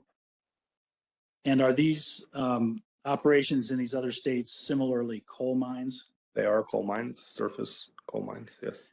And going down through those 5 states that you just identified, can you please inform the commission what the application fee is and what the annual fee is in each of those states? Yes, for Wyoming, the application fee is $1,000. The annual fee is $0. For Colorado, the application fee is $1,368. The annual fee is $2,736, and the modification fee ranges from $684 to $1,505. In the state of Indiana, we have an application fee of $50, annual fee of $500, and a modification fee of $50. In Illinois, we have an application fee of $0, an annual fee of $5,000, and a modification of $0. Alabama, we have an application fee of $5,820, an annual fee of $0, and a modification fee of $3,400 up to $5,200. And what is your assessment of the comparison between those 5 other states that have primacy and the proposed rulemaking that proposes to ask for EPA primacy in New Mexico? Well, we seem to be significantly higher and out of line in comparison to the other states. Can you briefly summarize what you consider to be the real world economic consequences of the fees that would be imposed if they could be understood under this proposed rule? Yeah, I mean, for Peabody, it materially influences the location and investment decisions in which competitive capital planning is used. Jurisdiction and disproportionately high and inflexible compliance costs are often deprioritized in favor of states. And so we see that sometimes we'll have to change our budget structure to be able to adjust for these higher fees and costs ahead of time.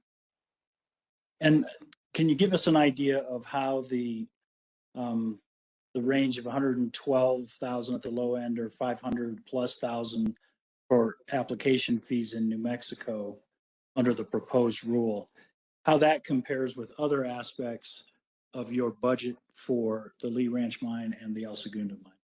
Yeah, when you're talking about $1 million, you're starting to talk about people's jobs. as far as if Peabody is willing to continue to operate in facilities like this. They also start to look at taking funds away from other things such as reclamation work that we take pride in, and making sure that we continue that effort every year. And then it also takes away from some of the other monitoring requirements in which we have to budget for. And just to give us an idea, what would you say is the average reclamation expense incurred by the El Segundo and Lee Ranch mines? Between both facilities, we spend anywhere from $120,000 to $250,000 per year on reclamation. So if the fee is over 500,000 based upon a determination that might be made that you're a major facility, that would essentially, is true that would essentially dwarf the reclamation budget for the mines? Yes, it does dwarf the reclamation budget for the mines.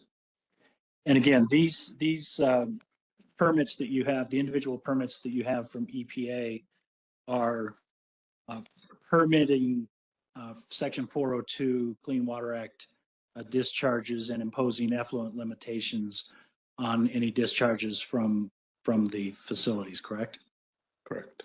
But I think your testimony is that since 1983, there have been no discharges at the facilities. To my knowledge, we have not had any discharges from our facility from any of our outfalls.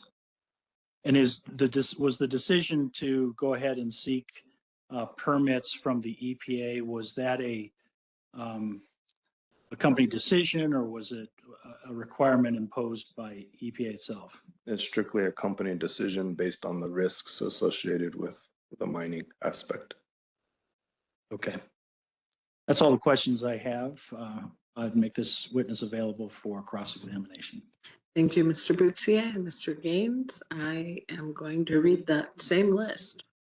Mr. Stomp, do you have questions of Mr. Gaines? Madam Hearing Officer, no questions. Thank you. Thank you. Ms. Taylor? No questions, thank you. No questions from Ms. Taylor. Mr. Parkamenko? May have stepped away. Mr. Brooks? Thank you. Mr. Brooks, no questions. Ms. Richards? Ms. Dolan?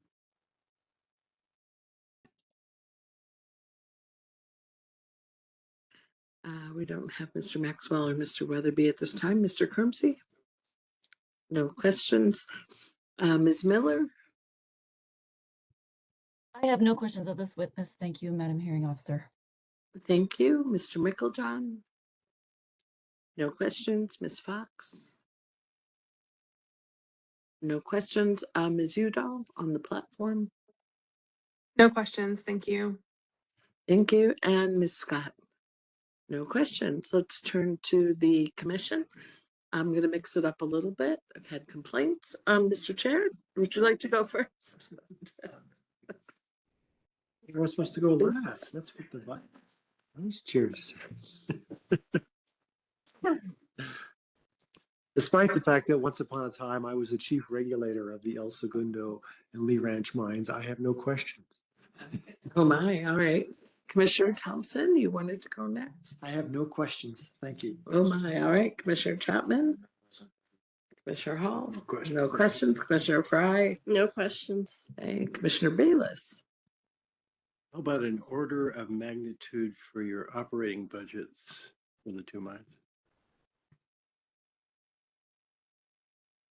Can you explain it differently for me? Can you give me another example of what you're asking? No. I was looking for the size comparison for your operating budget versus what we're looking at pre-cost. So is your operating budget 5 million, 10 million? How much money do you spend to operate these two mines every year? Okay. On the environmental side, we probably spend roughly right around 3.2. Okay. That includes reclamation and efforts on that side as well. That's not just compliance. And how much to operate the mines and labor, equipment, things like that? That I'm not. But 3.2 is your budget? Yeah, that's what I typically deal with. Cool. All right, Commissioner Burda. I have no questions for this witness. All Thank you. right, thank you. Commissioner Sloan, no questions. Commissioner Laney. Yes, I do have a question, but mostly just to clarify what I understood or think I understood. In your testimony under the application fees, you used the value of 1, which is the lowest value for the complexity factor. Is that correct? That is correct. And using that, you calculated that the application fee would be $112,700. Is that correct? That is correct. Okay. Did you, by any chance, do the calculation using 5, which would be the highest complexity factor?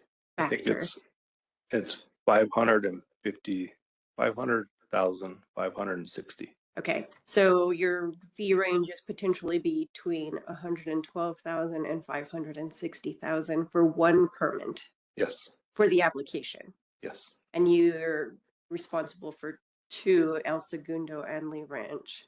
That is correct. So potentially over $1 million if the highest complexity factor is applied. Yes. Okay, thank you. Thank you. And thank you, Commissioner Vehil. No questions. Commissioner Langer on the platform. No questions. Thank you. Thank you. Do we have that much? All right, I believe we're done. Unless you have, I forgot to ask if you had redirect. I do not have any redirect. And again, I thank the Madam Hearing Officer, Mr. Chair, and members of the commission for accommodating this witness. Thank you, gentlemen. Do we go to Mr. Micklejohn next? No? Am I right about that?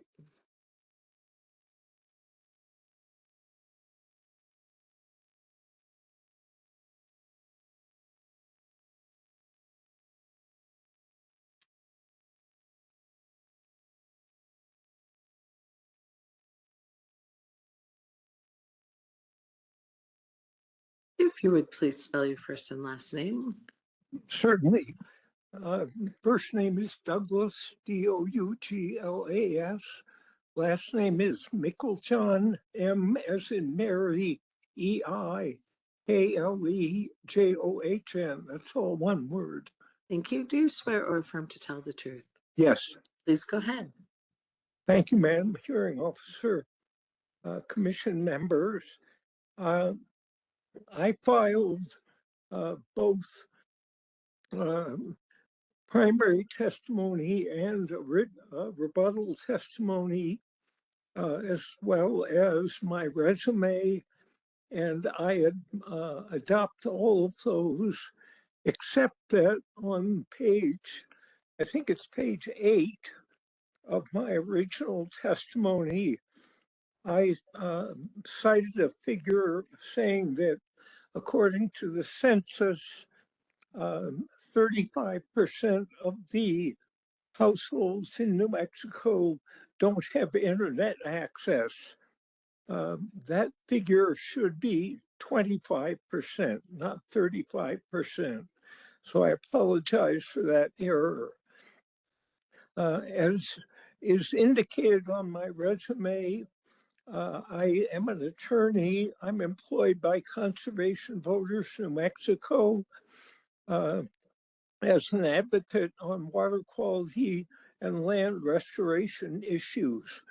I spent, before working for Conservation Voters New Mexico, I spent approximately 3 decades representing communities that were either being impacted by or were threatened with environmental degradation. Because of that experience, I'm familiar with the need to provide effective notice to residents of communities where projects that may adversely affect the environment are proposed. I'm also familiar with the most effective means of providing effective notice to the residents of such communities. I do not propose to summarize for you all the points I made in my written testimony. Rather, I propose to emphasize several important principles that I would urge you to keep in mind when you are looking at what notice ought to be required for projects or for applications to for surface water discharge permits. The first point is that merely posting of notice on a website, such as the Environment Department's website, is not an adequate means of providing notice to members of the public. As I said, according to the census, approximately 25% of the households in New Mexico do not have internet access. So posting that kind of notice will not reach them. The second point is that requiring publication in a newspaper without more is not adequate. If the only requirement is that notice be published in a newspaper, usually that means that the notice ends up in either the legal advertisement section of the newspaper or the classified advertisement section of the newspaper. Legal advertisement sections of newspapers are generally read only by attorneys, title examiners, or people who are looking for a specific proceeding, such as an effort to appropriate water. For that reason, publication of notice in a newspaper will be effective only if it is required to be done in a section of the newspaper other than the legal advertisements or the classified advertisements, and if it is in a form that's likely to be noticed, such as a large display advertisement in the body of the newspaper. The third principle is that notice must be constructed to reach pueblos and tribes and their residents that may be affected by the discharge to surface water. This point raises two additional points. The first is that potentially affected pueblos and tribes must be identified. And the second is that a determination must be made about the languages spoken and the methods of communication available to the intended recipients of the public notice. And our position, Conservation Voters' position, is that that determination must be acted upon. In other words, if a significant number of the intended recipients of the public notice communicate only in a language that is not written, such as Navajo or Tiwa, notice must be given to them in an oral form, such as an announcement on the radio. A fourth point arises from what I've said earlier, and that is that some staff in the Environment Department have asserted in the past that implementing these ideas would be burdensome or expensive for the department. Conservation Voters' response to that concern is that your regulations should follow the example of the State Solid Waste Act and put the burden of providing notice in these ways on the applicant for the surface water discharge permit, with a mandate that the applicant certify to the department that notice has been given in the required manner. Doing this, as I say, would follow the example of the State Solid Waste Act. My final point is that you, the Water Quality Control Commission, have already enacted many of the points that Conservation Voters is advocating for applications for permits to appropriate to discharge to groundwater. Conservation Voters therefore urges you to follow your own precedent and enact the most effective requirements for giving notice of surface water discharge permits. And there's a model for you, which is the regulations that you already adopted for discharges to groundwater. I'm not sure of the exact year in which you adopted those regulations. I think it was about 2000 or 2001. Thank you for your attention to these issues. I'll be glad to try to answer any questions that you have. Okay. Shall I pause for any objections to admission of your exhibits 1 through 4? Please do. Pausing. All right, exhibits 1 through 4 are admitted. Let me go back through the list here. Mr. Boutier, any questions?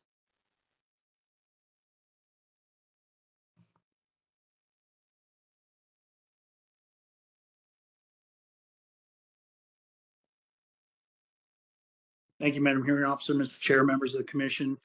Just a couple of questions. Thank you for your testimony, Mr. Mickeljohn. And let me also thank you for your distinguished career as an advocate for public participation in these kinds of processes. Thank you. Am I correct that you are not, as part of your testimony in this proceeding, recommending that there be some sort of a public hearing on an NOI or a PNC when somebody seeks coverage for general permits? Mr. Boucher, I think the issue of whether a public hearing will be held is separate from the issues that I addressed. I think that if effective public notice is given, the people to whom it's given would have the opportunity to request a public hearing, but whether a public hearing is or is not granted is a separate issue. Thank you for that answer. And am I also correct that you have not proposed that there be a public notice at such time as a party seeks coverage under a general permit? Or did I miss that? No, I think that's correct. Thank you. No questions. Okay, thank you. Mr. Stomp, any questions? Madam Hearing Officer, no questions. Thank you. Thank you. Ms. Taylor? No questions. Thank you. Mr. Perkamenko? Oh, Mr. Brooks? No questions for this witness. All right, thank you. No questions. Ms. Richards? No questions. Ms. Dolan? No questions, thank you. Thank you. We don't have Mr. Maxwell or Mr. Weatherby. Mr. Kermsey? No questions. No questions. Ms. Miller? No questions. Thank you. Thank you. Ms. Fox? No questions. Thank you, ma'am. No questions. Ms. Udall?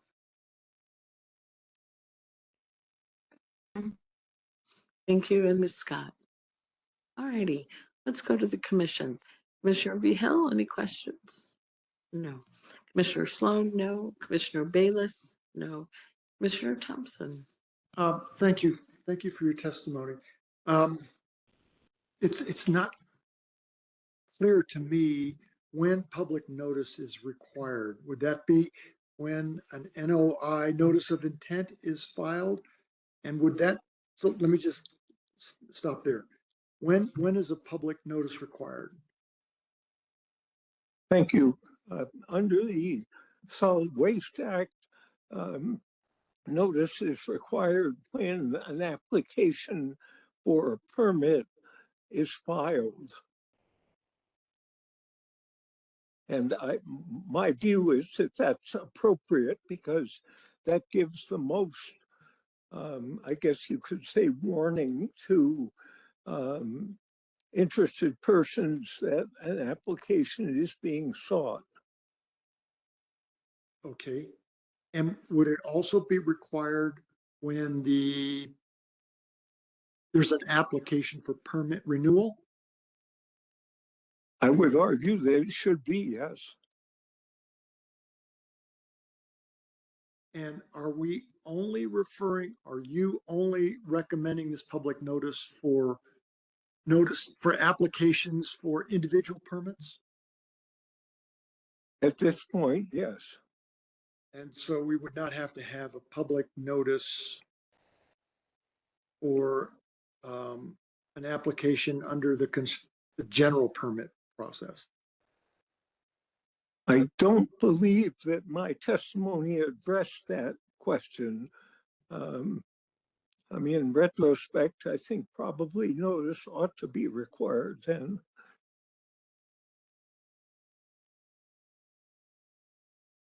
And last question, would there also be similar notice requirements for application under the state-led dredge and fill program?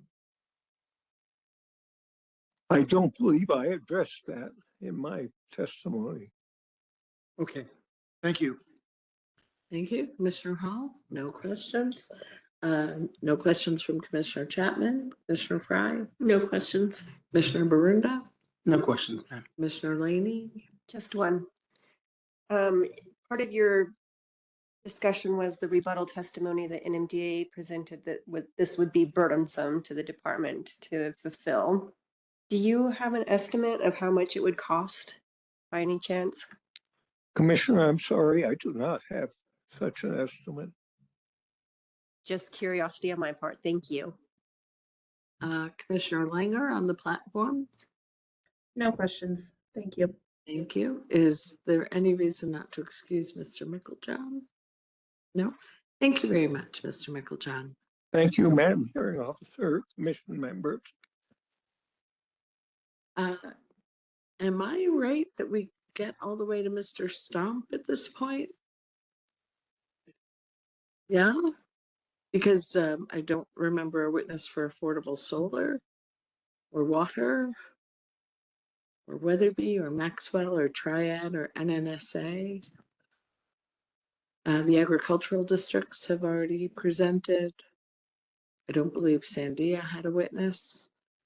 San Juan Water Commission has already presented its witnesses. So I think we're to you, Mr. Stomp. Well, Madam Hearing Officer, I'm sorry for the late notice. My witness was not available late this afternoon, and I would ask that she could be moved to the first thing in the morning. Excuse me, first thing in the morning. Okay. Is it possible you reserved your opening statement? Would you like to do that now? I would be glad to do that. Thank you.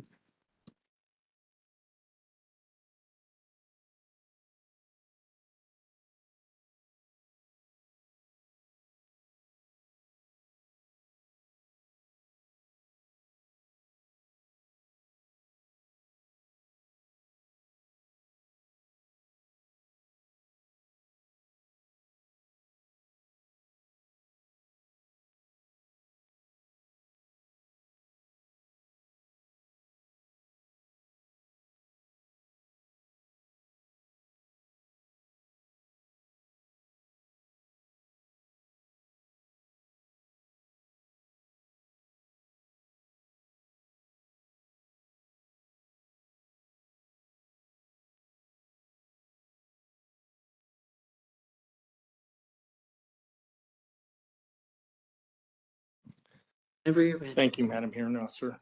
Mr. Chairman and members of the Water Quality Control Commission, I'm John Stomp. I'm representing the Albuquerque Bernalillo County Water Utility Authority. As you know, I've been referring them, excuse me, to them as the Water Authority. The Water Authority is the largest water and wastewater utility in New Mexico. It provides water and wastewater services to more than 650,000 people, including residential, industrial, commercial, and institutional customers. They're not just the largest wastewater utility, but they have a unique perspective really when it comes to the river. Their discharges are regulated. They have permits for their discharges, but they also regulate individuals inside the collection system. So industrial discharges themselves, they issue permits to those industrial discharges such that those industrial discharges don't cause a compliance issue at the plant.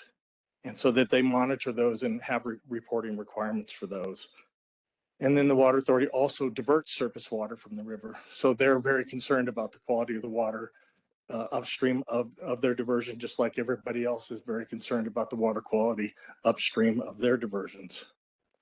The Water Authority supports regulations that implement NMED's NMPDS program and is largely unopposed to the regulations as presented.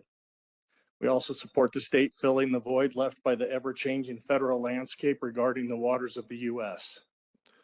Water Authority also supports the delegation of authority to obtain primacy on NMPDS permits.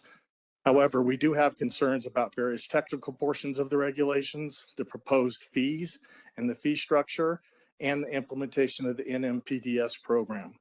Ms. Danielle Sharon will testify on behalf of the Water Authority tomorrow to address these concerns and others.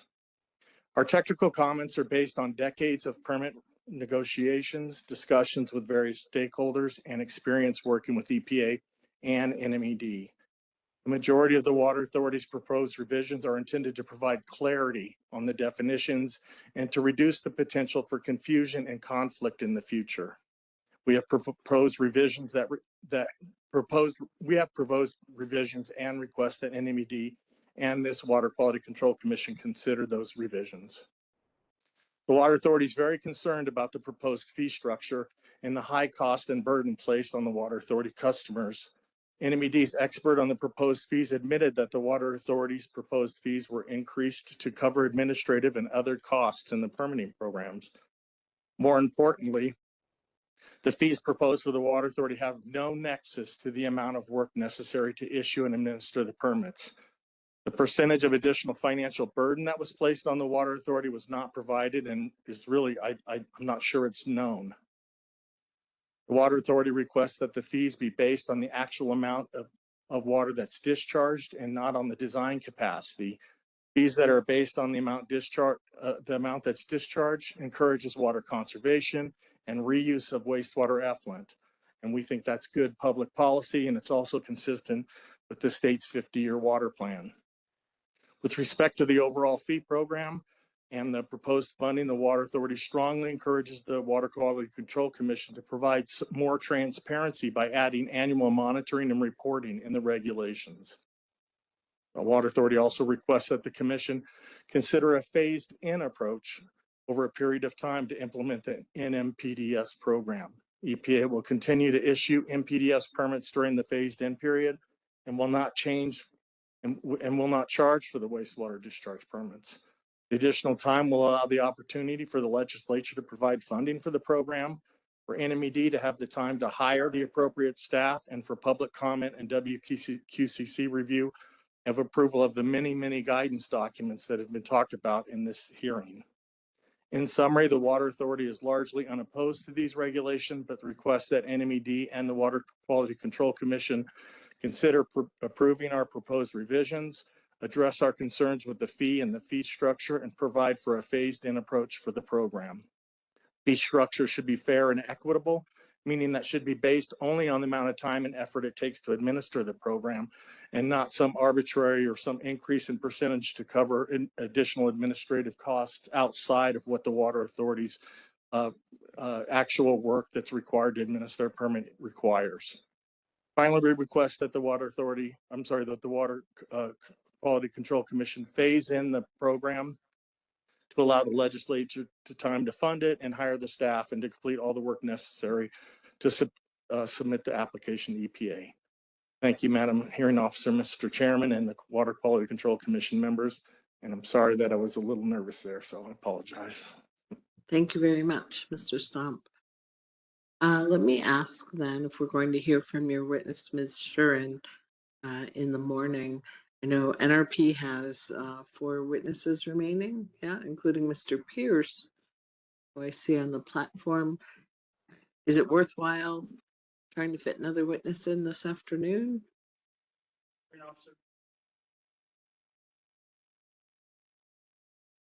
Okay. All right.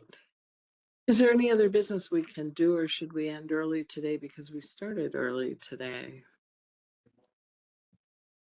Probably, I think NRP reserved its opening as well, yeah? Do you want to offer that?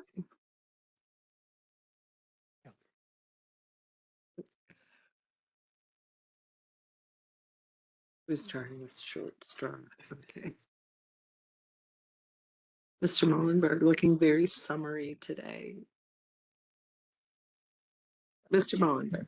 Thank you. If I knew I was going to do this, I would have put on a tie. So I apologize. I'm here without a tie today.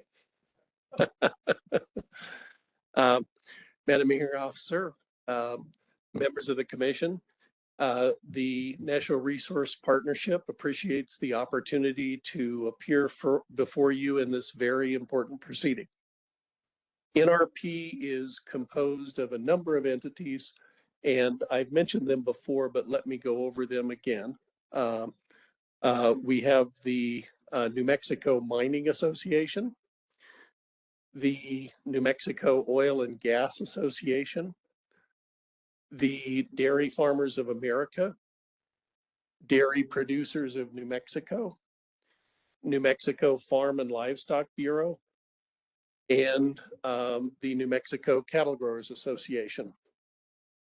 These trade organizations represent, I don't know how many members within Arizona or within New Mexico, but we're really talking about the mining industry, which is composed of a number of sectors.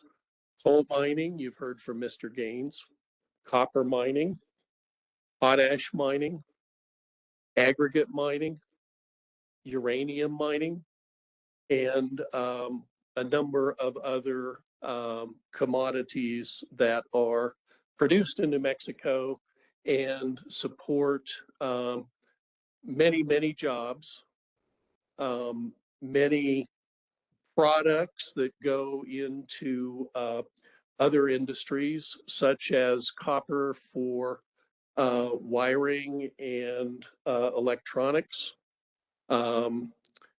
uranium, an important energy source, potash, and other materials that are used as fertilizer. The New Mexico Oil and Gas Association, again, as I think most of you are aware, the New Mexico oil and gas industry is the second largest in the country, employs thousands of people, and generates a very large percentage of the revenue that goes into the state general fund, sovereign wealth funds, and various other state programs, as well as local governments. The Dairy Producers of New Mexico and Dairy Farmers of America represent a very significant dairy industry in New Mexico. The dairy industry, as are the mining industry and oil and gas, are regulated separately by the groundwater discharge permit program, including the dairy rule. And the dairy rule is one of the most stringent in the state. I didn't mention the other laws that regulate mining and oil and gas, but as you know, the oil and gas industry is regulated under the Oil and Gas Act by the Oil Conservation Commission and the Oil Conservation Division. And they also are constituent agencies of this commission, of course. And then the mining industry is regulated under the New Mexico Mining Act and the Coal Surface Mining Act. Very extensive programs. And so these are not unregulated industries. What we're talking about is a permit program that would go on top of the already existing regulation. The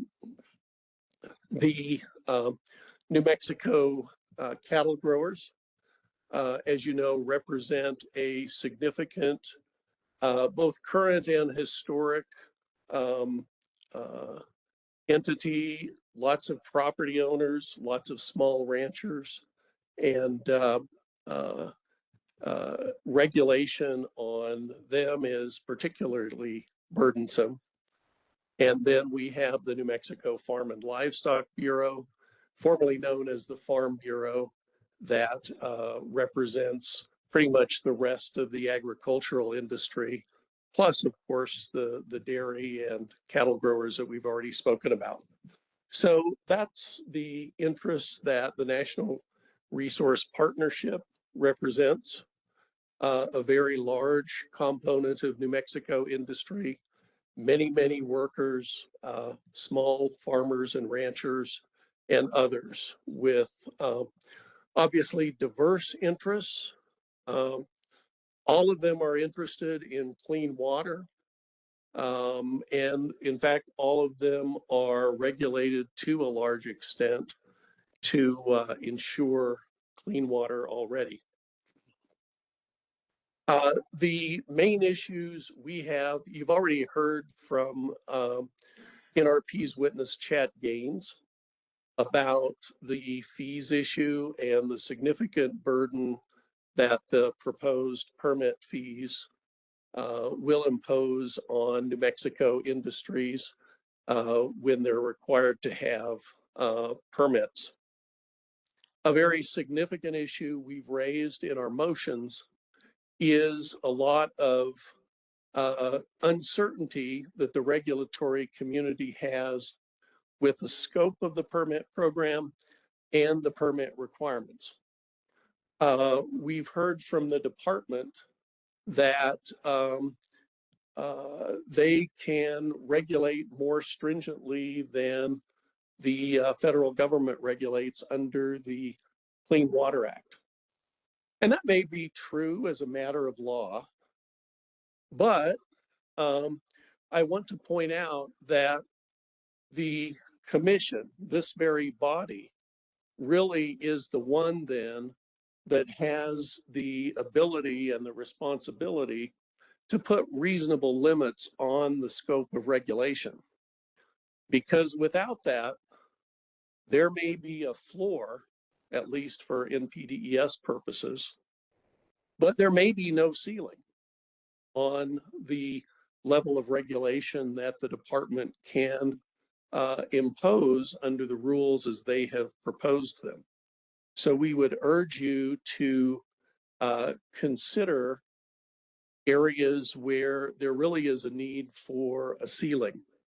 In the testimony of the witnesses that you'll hear from tomorrow, I believe, and there are 4 witnesses, we're going to present them as 2 panels. The first panel will be Mr. Pierce and Mr. Hicks. They'll testify together. They're both experienced in regulatory programs, both in Mr. Pierce's case as a former state regulator, and in Mr. Hicks' case, a longstanding environmental consultant within New Mexico.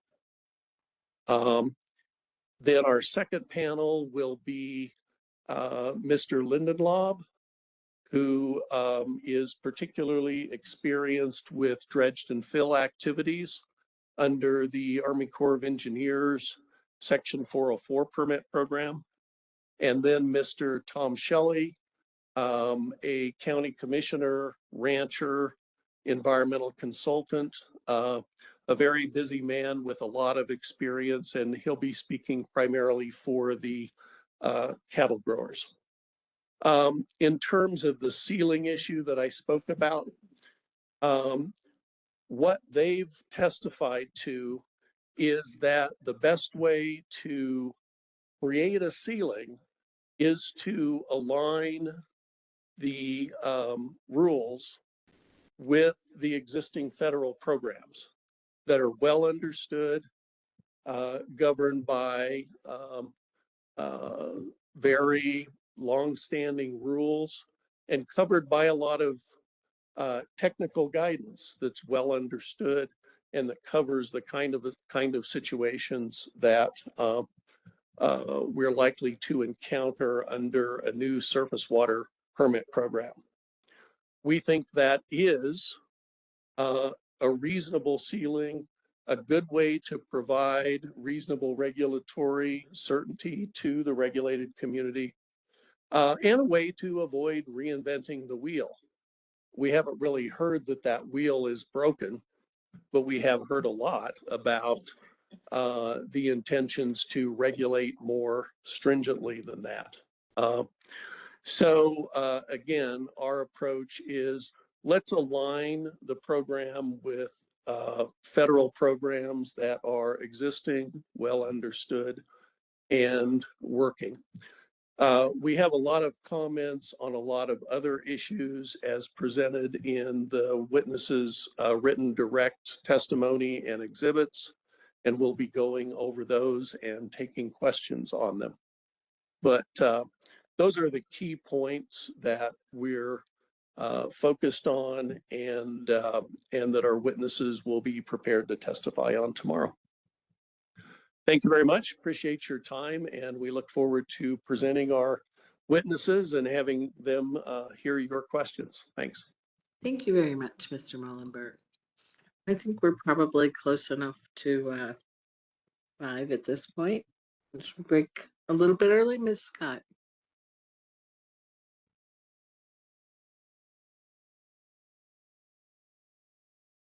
I want to make a quick request, which is to ask for leave to file an additional demonstrative exhibit for NMED. Following the Natural Resources Partnerships case or panels, we would like to call Shelley Lemon back to provide a response to very specific commissioner questions. And so we'd like to provide another presentation. Alrighty. What I'm going to do is ask the other parties to reflect on the request to see if perhaps, well, since all but the 5 witnesses have gone now, whether there's someone they would bring back to be responsive to commissioner questions. It's not really so much sir rebuttal or sir rebuttal. It's trying to be responsive to a fairly extensive commissioner question. So I won't ask the other parties right now. I'll just ask you to reflect on that. Mr. Boutsier, you have something? Just come to a mic. Thank you, Madam Hearing Officer, members of the commission. I don't believe that the Natural Resources Partnership, has an objection to what is being proposed to bring back Ms. Lemon. However, if it's possible, it would be helpful for us to understand the general topics that she might be addressing, just so that we can prepare for that part of the hearing. Thank you for that question, Ms. Scott. 2 specific topics. One that will be unsurprising, the schedule of fees.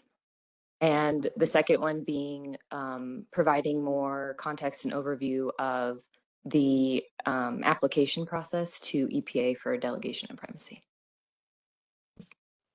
Thank you very much. Thank you, Madam Hearing Officer. All right, thank you very much. So let's resume at 9 tomorrow morning, and we'll begin with Mr. Stomp's witness and then go to the NRP witnesses. Thank you all.